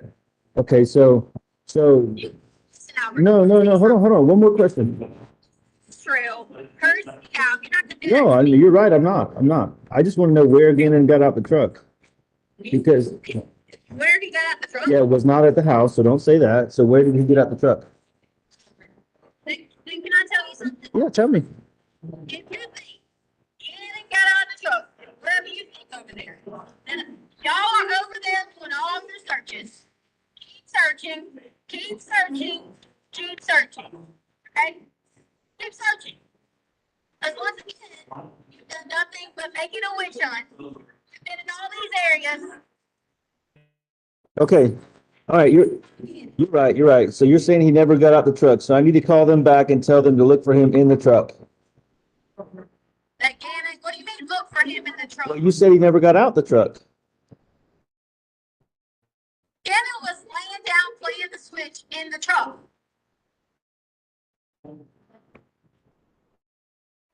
So, I mean, I don't know what the question is.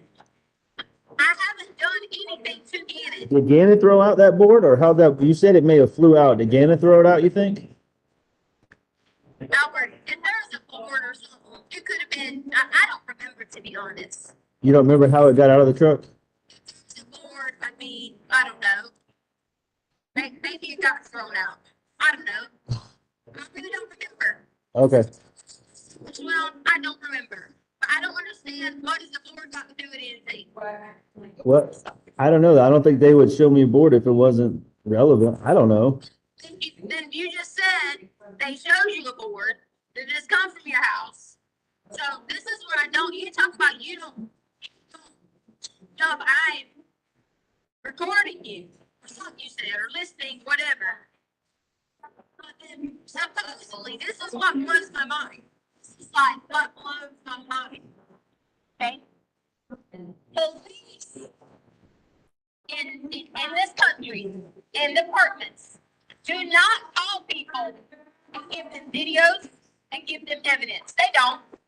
Because if they do, they know the stuff can be thrown out for that. So I don't believe for a second that police are calling people, telling them. I don't believe that. Unless they're just ignorant. But how would police know if it's relevant or if it's my wood or if it's my Gannon's sock or whatever? They got to ask questions. Okay. So they asked you for the socks. Now there's a sock been thrown out. I mean, yeah. So, how did the sock get thrown out? That's another question. Okay. Well, I mean, how do you know it's in a sock? I mean, socks are socks. I mean, I don't know. Unless they got DNA off of it. Okay. Then if they got, then they should say to you that this is getting a sock unless they knew for 100% it's his sock. What about maybe or maybe not, I saw a picture of carpet from the house? Yeah, You saw carpet, yeah, the same, so carpet. maybe, maybe. Yeah, I didn't see, no, I saw a picture of it. Yeah, I mean, I didn't say it's in the woods. I'm just saying maybe I saw a picture of the same carpet that's from the house. So Same carpet that's in the house in the woods. I didn't say in the woods. I said I saw a picture that look, maybe, maybe not, is the carpet from our house. Okay, so what was it? Was it like a big piece of carpet? What? I mean, I don't know. I mean, come on. I mean, I saw a picture. I mean, I didn't, there wasn't a ruler next to it or anything. Okay. I mean, I've seen 20 to 30 pictures. I mean, I'm just, maybe even more. I just remember, I mean, I remember a board. I feel like I may have seen it, but the carpet's been all over the story anyway. So, I mean, it's, I could be put, like you said, what? Do you talk about the carpet piece that was taken out of the garage? Is that the carpet you're talking about? I don't know. That's the only carpet that would have been taken out the garage that Gannon got blood on from his foot. And I already told you this. And you said he cut his foot on the wood, or your Facebook also said he cut his foot on a tool. I don't know. I don't know if it was a tool or what. He was looking, you were looking for that daggone thing that you have. What thing? The thing that has the little holes in it or whatever, and you can like slice stuff. You were looking for something to slice stuff? What do you mean by that? Cut the wood with stuff. Cut the wood with stuff with something that has holes in it. You come. Is that what? Like bridges. Bridges. Like to make the wood smooth? It has a handle on it. We were looking for that because we thought that has a little handle on it or whatever. You know what I'm talking about? I think so. That, because you know when the dogs eat the piece of carpet, I mean the piece of wood on the side of the thing. Yeah. I'm just trying to like shake that down, so we were looking for that thing. Oh, yeah, the little, like hand plane or whatever that I make the wood smooth with. The dogs are eating the side in the kitchen. So I was trying to get the two. I asked him, you know, where these tools are at. We're both trying to figure out. And we're trying to get the Yeti down. Did you ever find it? The piece? The wood. I mean, not the wood, the plane, the thing with the handle on it. No, But I thought you just said that's what he cut his foot on. I did not. I said he was going to get that and stepped on something in there. I don't know what he stepped on while he was helping me because I was trying to get a Yeti. We were unloading stuff out of the car. I was going to go sell stuff online. I already said this. I was going to sell the Yeti online because we never use it. I was going to finish selling her gloves and stuff online. I mean, Did you, so, are you gonna send me the results of this, Polly, or not? I'm not going to send them to anyone. I would like to meet you and let you see them. You'll meet me to let me see them? I would gladly let you go till when I have this thing with Nancy Grace people, because they're going to be verifying the validity of it. They are going to have all that ready so that the public can hear it. So I tried to talk to you first about it. You didn't want to talk to me. You didn't want to say anything. And then you whatever, I get it. You're angry, hurt, got all this going on. I get it. Okay. So then I took that approach and I said, I'll do it this way. I will meet them and go from there. But then I get on the phone with you, and now it's like stops and this and that, and who knows what. Right, now you know how I feel. There's all these things, right? All these things. And it's like, okay, well,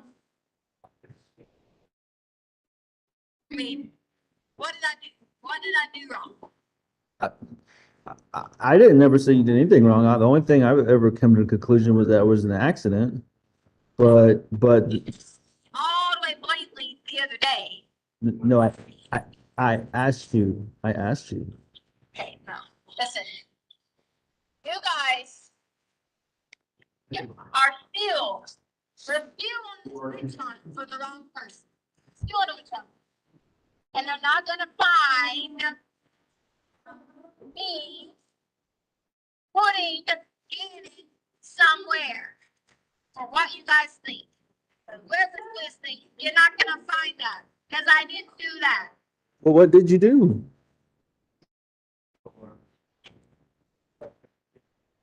Hello? What?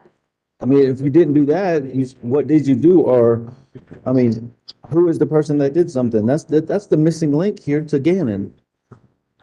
Y'all didn't want to listen the first time. So. Listen, I'm all ears now. I'm sitting here in Starbucks making a fool of myself. Okay? Yourself. Because I'm sitting here trying to hide in the corner so nobody's looking at me. Okay? I'm listening now. Tell me, what happened? What did you do, or who has Gannon?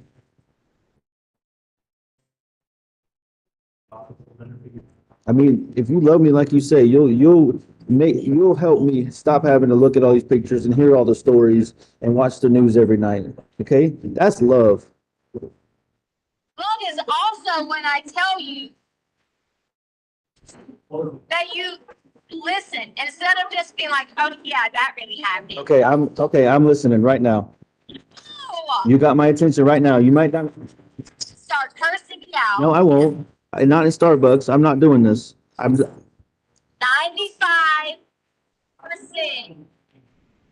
of everybody that takes a lie detector test who lies fails. Only people who are like schizophrenia and things like that have problems with it. Okay? I get it. I clearly answered the truth. And again, I know you said I haven't seen this, but you're about to, because Nancy Grace, okay, is having someone verify so that it can be done. Okay? So it's coming. All right? You wouldn't even mess with it if it was fucking bullshit. Okay? All right. So, with that being said, the questions were asked. Am I going to tell the truth? Yes. The truth. Did I accidentally hurt him in any physical way? Told the truth. Told the truth. I mean, did you inflict any harm on him in any way? No. Told the truth. So. Did they ask you if this was an accident? If what did you accidentally? That was the first thing I just said to you. Hurt him in any physical way. Did they ask you, did he accidentally hurt himself? No, because they only give you a certain control group.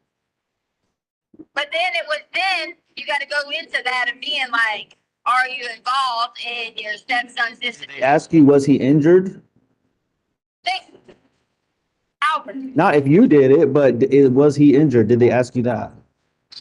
Okay. So this is why you're going to always have a problem with everything. No, I'm just asking you the questions because you won't show me the results.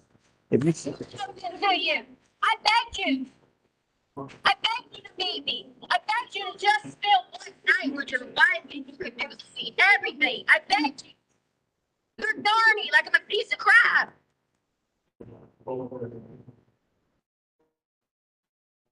Listen, tell me now. I'm listening, okay? Just tell me now. Just tell me everything. You're talking about Nancy Grace and lie detector test. All that doesn't matter to me. Okay? You came up with the idea for the lie detector test, and I said, yes, do it. Okay, but now you won't show me the results, but you said it was for me. So listen. No, you did. You did. You said it was for me. You won't. Hey, you lied to me and told me you were going to meet me, and then I get dressed and everything, and then you ignore my emails that night. You think it's not hard on me that I got to know my husband is fucking another bitch? You think that's hard? You think it's not hard for a father not to know where his son is? I mean, I know it's hard. sorry, but you didn't deny that one, did you? No, there's no reason to deny it. It's just not true. I'm not playing that game. But there is a truth here that you're ignoring, that Gannon's missing, and you have information, and I'm listening. I'm listening. You said you did. To you guys. I've given it to you. I'm sick and tired of being alone. And the way for me to get past that is for me to get the information I need, and I know you have, and I'm listening. And I'm not going to judge you. I just want the information. I don't care what happens. I want my son. Okay? I really don't care. If you're not guilty of anything, then you're not guilty of anything. That's not what I'm worried about. I really don't care.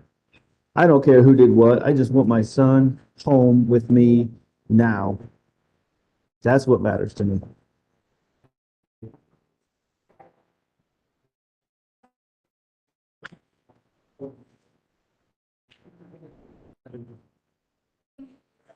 And I've even offered to help you, to stand by you. If you just tell me. I can't hear you. I didn't say you did it. I just said, tell me the information. I covered it up. It's not bad. So no accident, you covered it up. So you didn't do anything. And there was no accident. So, but I can't hear you. There's no accident that happened. I can't hear you. Albert, I can't hear you. hear me. I cannot hear you. I hear you in the background. I said, can you hear me now? Yes, I can hear you now. I said, there's no accident. So you think in your mind that I'm going to tell you an accident happened and I panicked, didn't know what to do, and just threw him side the road. Okay, if that's not the case, then so it's kind of two options here. Either something happened on accident or something happened on purpose. Okay, either he hurt himself or you hurt him. I mean, you kind of got to paint the picture for me here. Either you killed him or it was an accident how he got hurt. I mean, those are the things that you got to decide and how you approach this. Okay, Do either of those. Do you see what I'm saying? but the part then fill in the blank. He obviously got hurt. You told me that. Okay, he got hurt somehow, but you won't tell me anything else.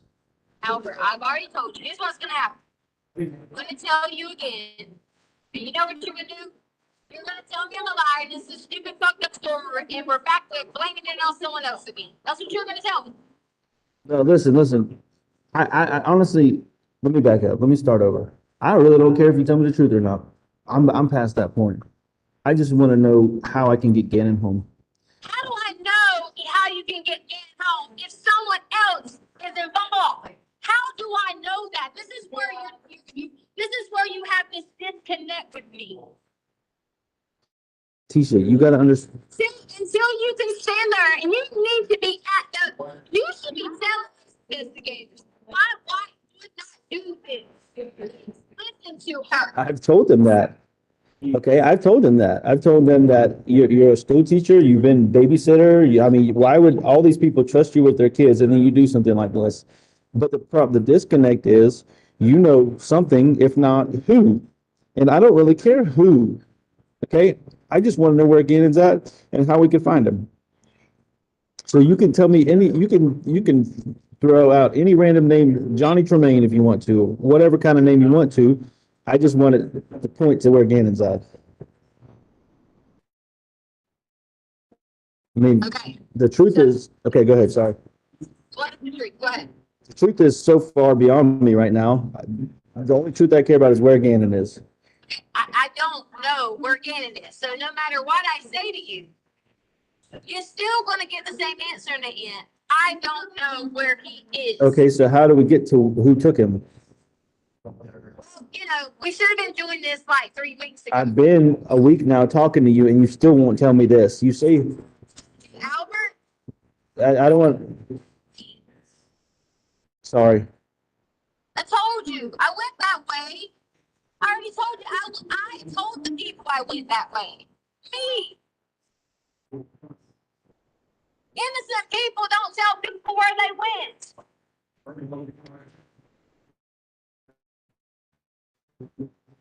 They just don't. Listen, just give me something. Just give me a guess. Like I said, the truth is, the only truth that matters is bringing Gannon home and where he's at. Just, Yes, Albert, Yes, absolutely. Gannon is not Colorado. Your guess is that he's not in Colorado. Correct. Okay. Why? What makes you guess that? Because Tisha didn't hurt him, Okay. didn't dispose of him, Okay. anything like that, okay? So Tisha was in Colorado with nothing, and you guys have ran up all these places where y'all think I've been or whatever, and you haven't found Gannon. So where's the connect to put those two together? So if you had a guess, where would he be at? Like if you said you guessed he's not in Colorado, I don't disagree with that because they've looked and searched for 3 weeks and not found a damn thing other than some random pictures of some bullshit. Okay, they haven't found Gannon. So if you had to guess where he's at, where do you think he's at?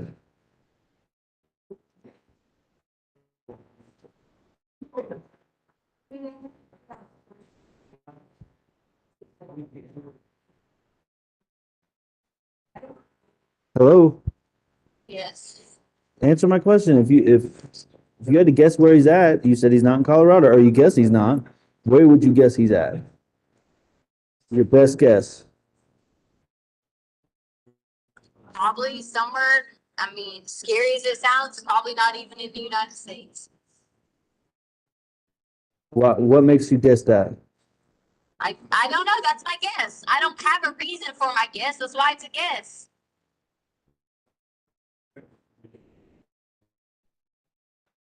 I just don't. That doesn't make any sense, especially because I'm talking to myself really. I mean, if that's your guess, then that's your guess. I mean, do you think Landon took him to Mexico because you keep saying, or out of the United States? Because you keep saying she's involved? It's perfect. I'm not gonna ever say anything else. No. Not your wife anymore. Oh, listen, she's not my wife, so you're my wife. So I hope you're not talking bad about yourself. Yeah. I mean, you can yeah me all you want. That's the truth, but I mean.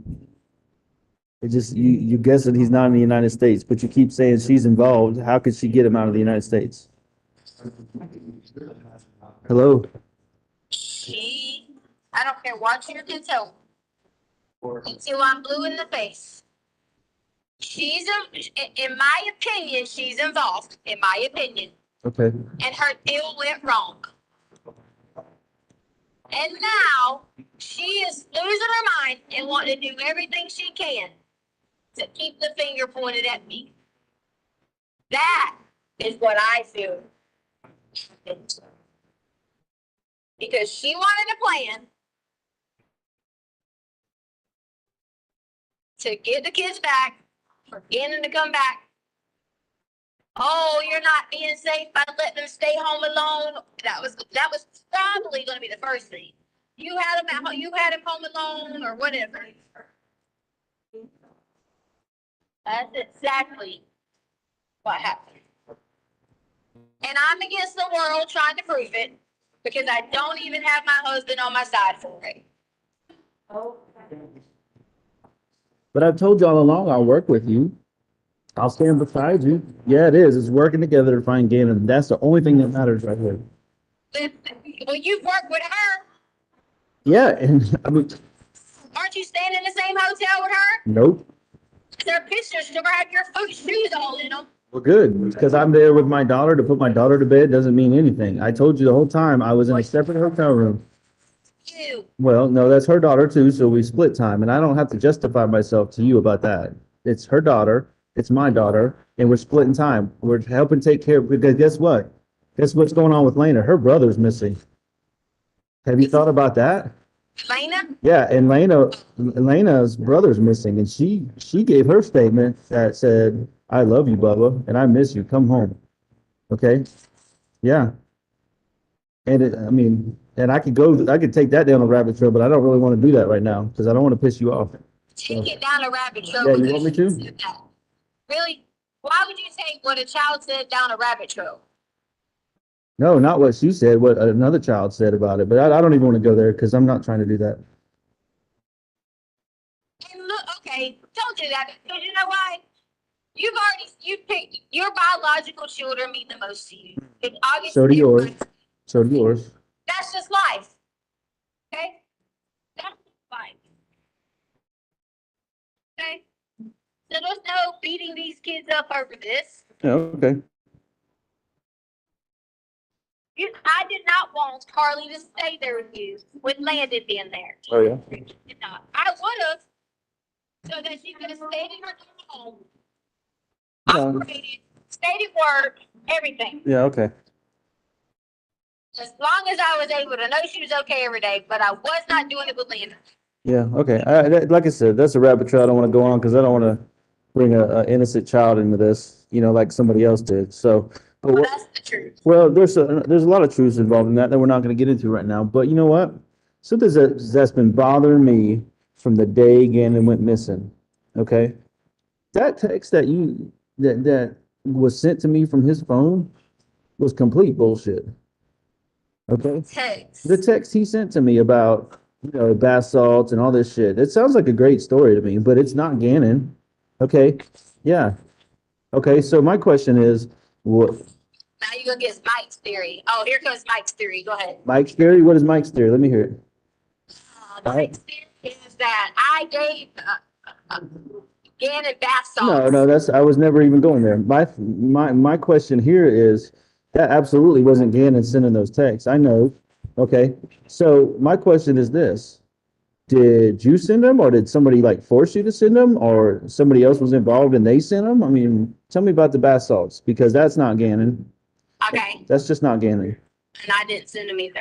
Okay, so who did? I don't know. Did somebody force you to send them? I don't know, Albert. You just said you didn't send them, and I asked if somebody forced you to send them. You said you don't know. Listen, you're not getting anything from me, okay? Yeah. Until you are on my team. Okay. I'm trying to be, but you're not working with me. This is not like every single other situation in our marriage, okay, where it's like I give in 100% and then you give me a little bit here and there, just like with the money. Remember, I had to tell you how much I loved you and put your picture on Facebook for you to tell me about the money that you took. Not Facebook, but Instagram. Remember that $8 or $9,000 that you took. I mean, but it's the same thing you're trying to do here. Picture on Facebook? No, Instagram. I said Facebook, but Instagram. You're the only one. When you took the money, it was like, oh, you don't love me. You're hiding me. But the point is here, you're trying to get me to go all into you without anything from you. That's just not how this works. Okay? It's just not how it works. So in this situation, it's not money. It's not clothes. It's not an item. It's not a picture. It's a person. Okay? So that's the buy-in. The buy-in is the person. You give me what I need to find Gannon, and you got a little bit of buy-in from me. I already passed the lie detector test, and you already told me you still didn't want nothing to do with me. So No, you didn't. You told me you did, but I haven't seen it. You won't. You'll show it to Nancy Grace, but you won't show it to Al Stout. you to me, you wouldn't. I've asked you to meet. I've asked you to show up. I mean, did you? Wait. Hold on. Could you at least spend time with your wife? Is what I said. That's all I said.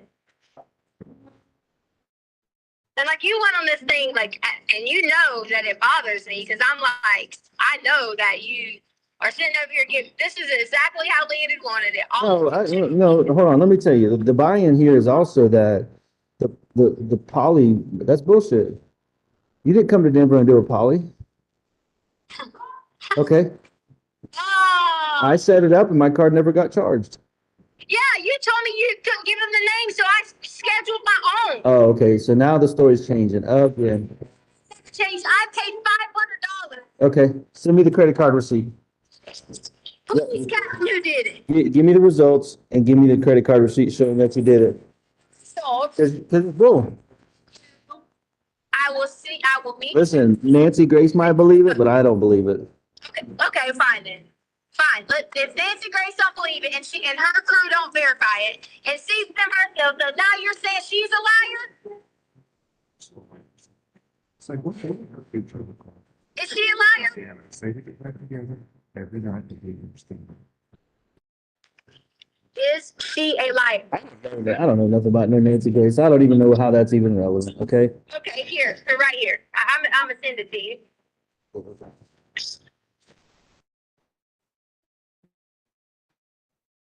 Let me ask you this. While you're sending that to me, you want a future with me? Yes. What is our future gonna look like without Gannon? Answer that for me. And think, before you give me some bullshit, think long and hard about what our future looks like without Gannon.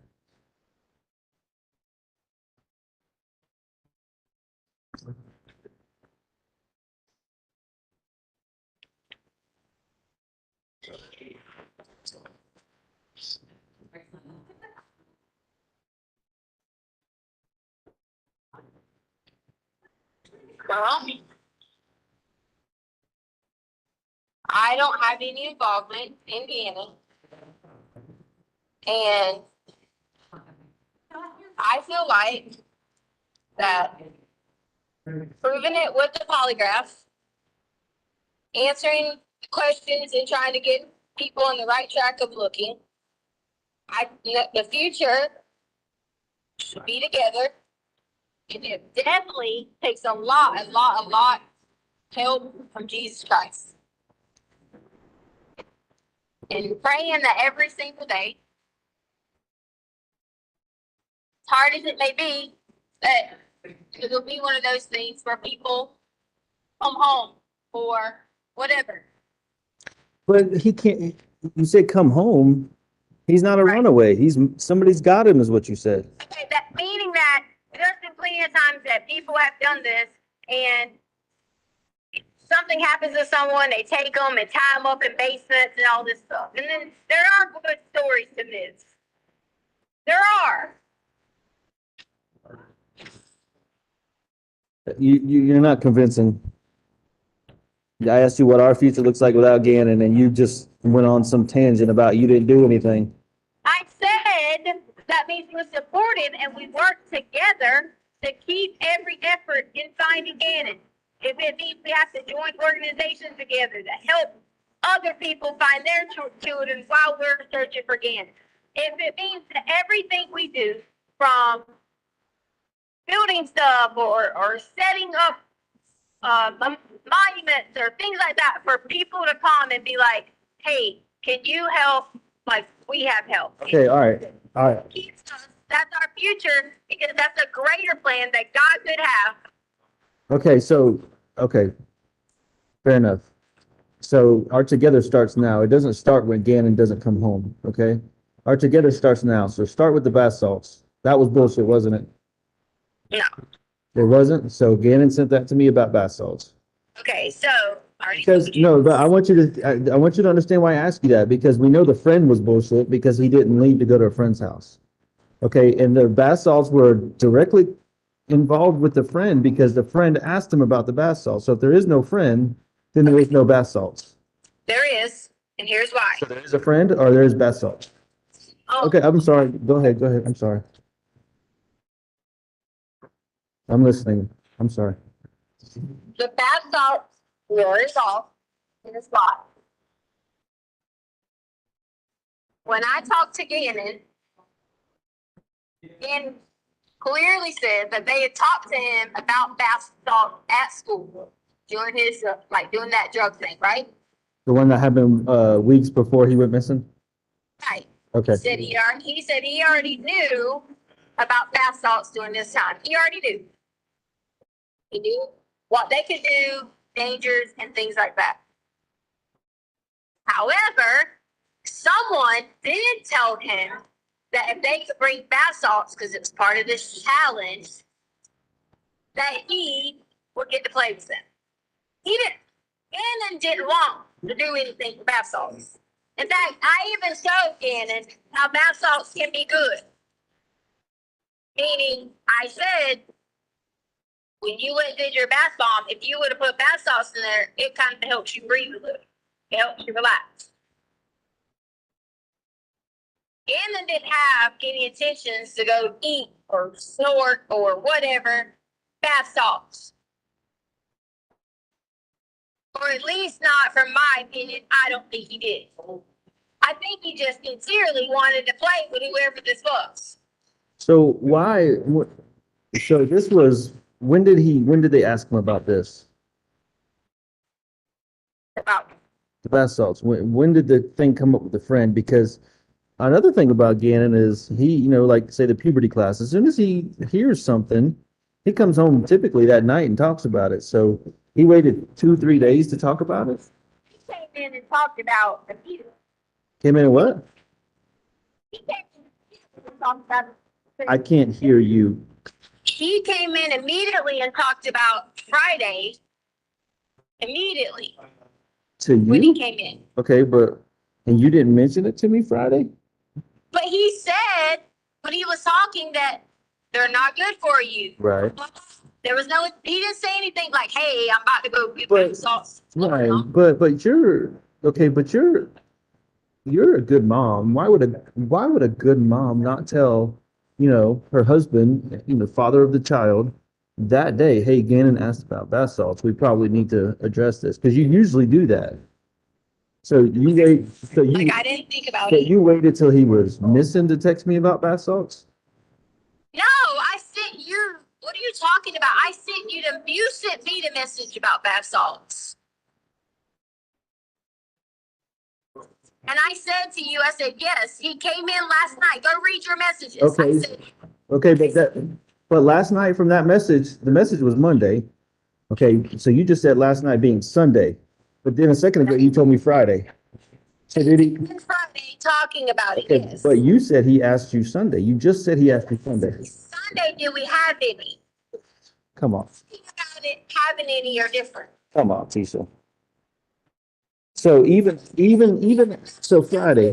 so Friday, he comes in and asks you about it, and they're bad, and we all know how he is about bad stuff. Okay, he hates it. His mommy does bad stuff. He thinks Mike does bad stuff. Okay, so Friday he tells you guys have the conversation of bad stuff, bath salts, and he still comes back Sunday and asks you if you have any. The bad stuff was not just bath salts. It was in general. But you just said it was.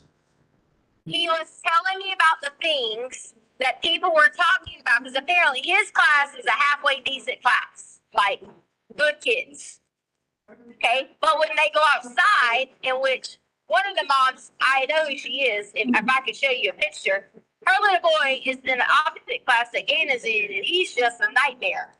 Okay, so I guess on recess or outside, they have conversations about this. And all he was talking about is the people that were talking about bathing. That's it. He didn't say to me, hey, I'm going to whatever. I'm telling you, someone peer pressured him that they could hang out and play. Just to see. Peer pressure. Gannon had no intentions of doing nothing but playing at somebody's house. Whose house? I've made that clear to you. I don't know. Yeah. But that's all. That's not like Gannon either. So do not tell us. Well, that is the truth. Okay. Because you can sit here and say some things are not like Gannon, but we've caught him doing certain things. Okay. Like what? When? He will catch children do some things, and we have to be like, can't always say in our life, that's not like them. We can go what we have instilled in them and hope that they make the best decisions when they are crossed with these things.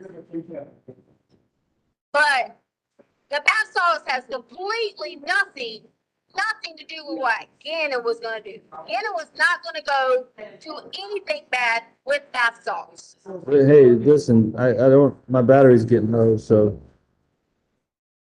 I just want you to know that if my battery cuts off, I'm not changing my theme here. That together, one of the first things together is you give me these polygraph results, okay? And I agree that you can meet me when I need this. No, you send it to me and then I'll meet you. I have not sent sending it to you. Okay, then we're not together. We're not together in this. I am not sending a copy. Tisha, I need you to send me a copy of the polygraph results, or you don't, it's not clear to me that we're together in this. Cut my phone off. That's the end of that one, obviously. The next one is 29 minutes. I think it's up to you. I mean, we can start it or do it. Friday. Do it on Friday. Yep. I second that. Okay. Third. We might have more votes if we asked other people. All right. With that, again, ladies and gentlemen, we will have our evening break, and I'll see you on Friday morning. Again, don't discuss case among yourselves. Don't discuss the case with anyone else. Don't do your own independent research about any aspect of this case. Stay offline regarding this case. You can still go do your Amazon shopping. Just don't start looking for anything about this case. Let people help you avoid any exposure of opinions or anything like that. And we will see you back on Friday morning at 9 o'clock. All right, the jury, please.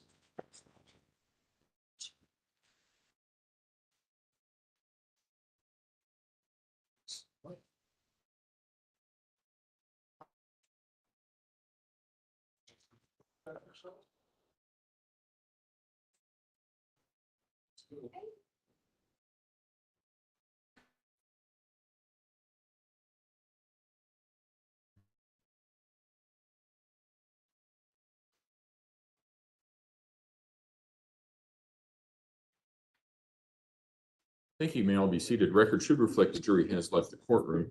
Is there anything we need to take up outside the presence of the jury at this point in time? What's your courtroom going to be like tomorrow? Can we leave stuff in here or do you have folks coming in? People coming in person, but the rest, most of it is, Coming in person. Probably the the first case. afternoon, no, the afternoon. of the afternoon. We have, I have suppression hearings on a homicide tomorrow afternoon. So there will be people here. They may or may not have other evidence for that suppression hearing. I don't know. Okay. We'll get Um, stuff out of the way then. Yeah, I think if you push it more to one side, I think it'll be okay. Okay. We're gonna put all of ours on that back That's table. fine. You think that'll be fine? Yeah, should be. It's the Haas case. Dennis Haas. I don't know if you. Okay. Okay. Yeah, Okay. so it. Just move all of our stuff up. Yeah, yeah, it's somebody from your office, so if something happens to your stuff, you'll know who. Know who to go after. That's right. There you go.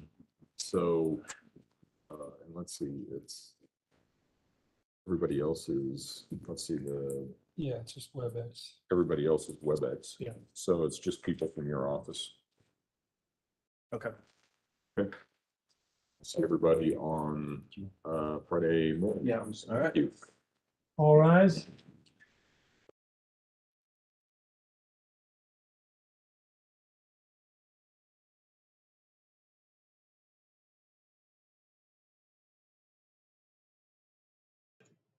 Ew, y'all, she's gross. Oh, she is so disgusting and gets on my every last nerve. I'm so glad that you guys spent time with me today. This judge has a docket on Thursdays, so we will not have court on Thursday. So take a much needed mental health break, and then we will see you back here on Friday at 9 a.m. on Mountain Time. That's 11 a.m. Eastern. I don't have a lot of time I can spend with you guys today, but we will be back hopefully pretty soon on TikTok. I know you guys liked it over there. How you liking it on YouTube? Let me know in the comments, guys. Go back and watch some of the older stuff. Let me know how you like that, and tell me what you guys want to see more of, because this one will be wrapping up before too long. This girl is guilty. Ooh, she's so guilty. I love you guys. Go hug somebody, tell somebody about Gannon. Have a wonderful evening. Bye.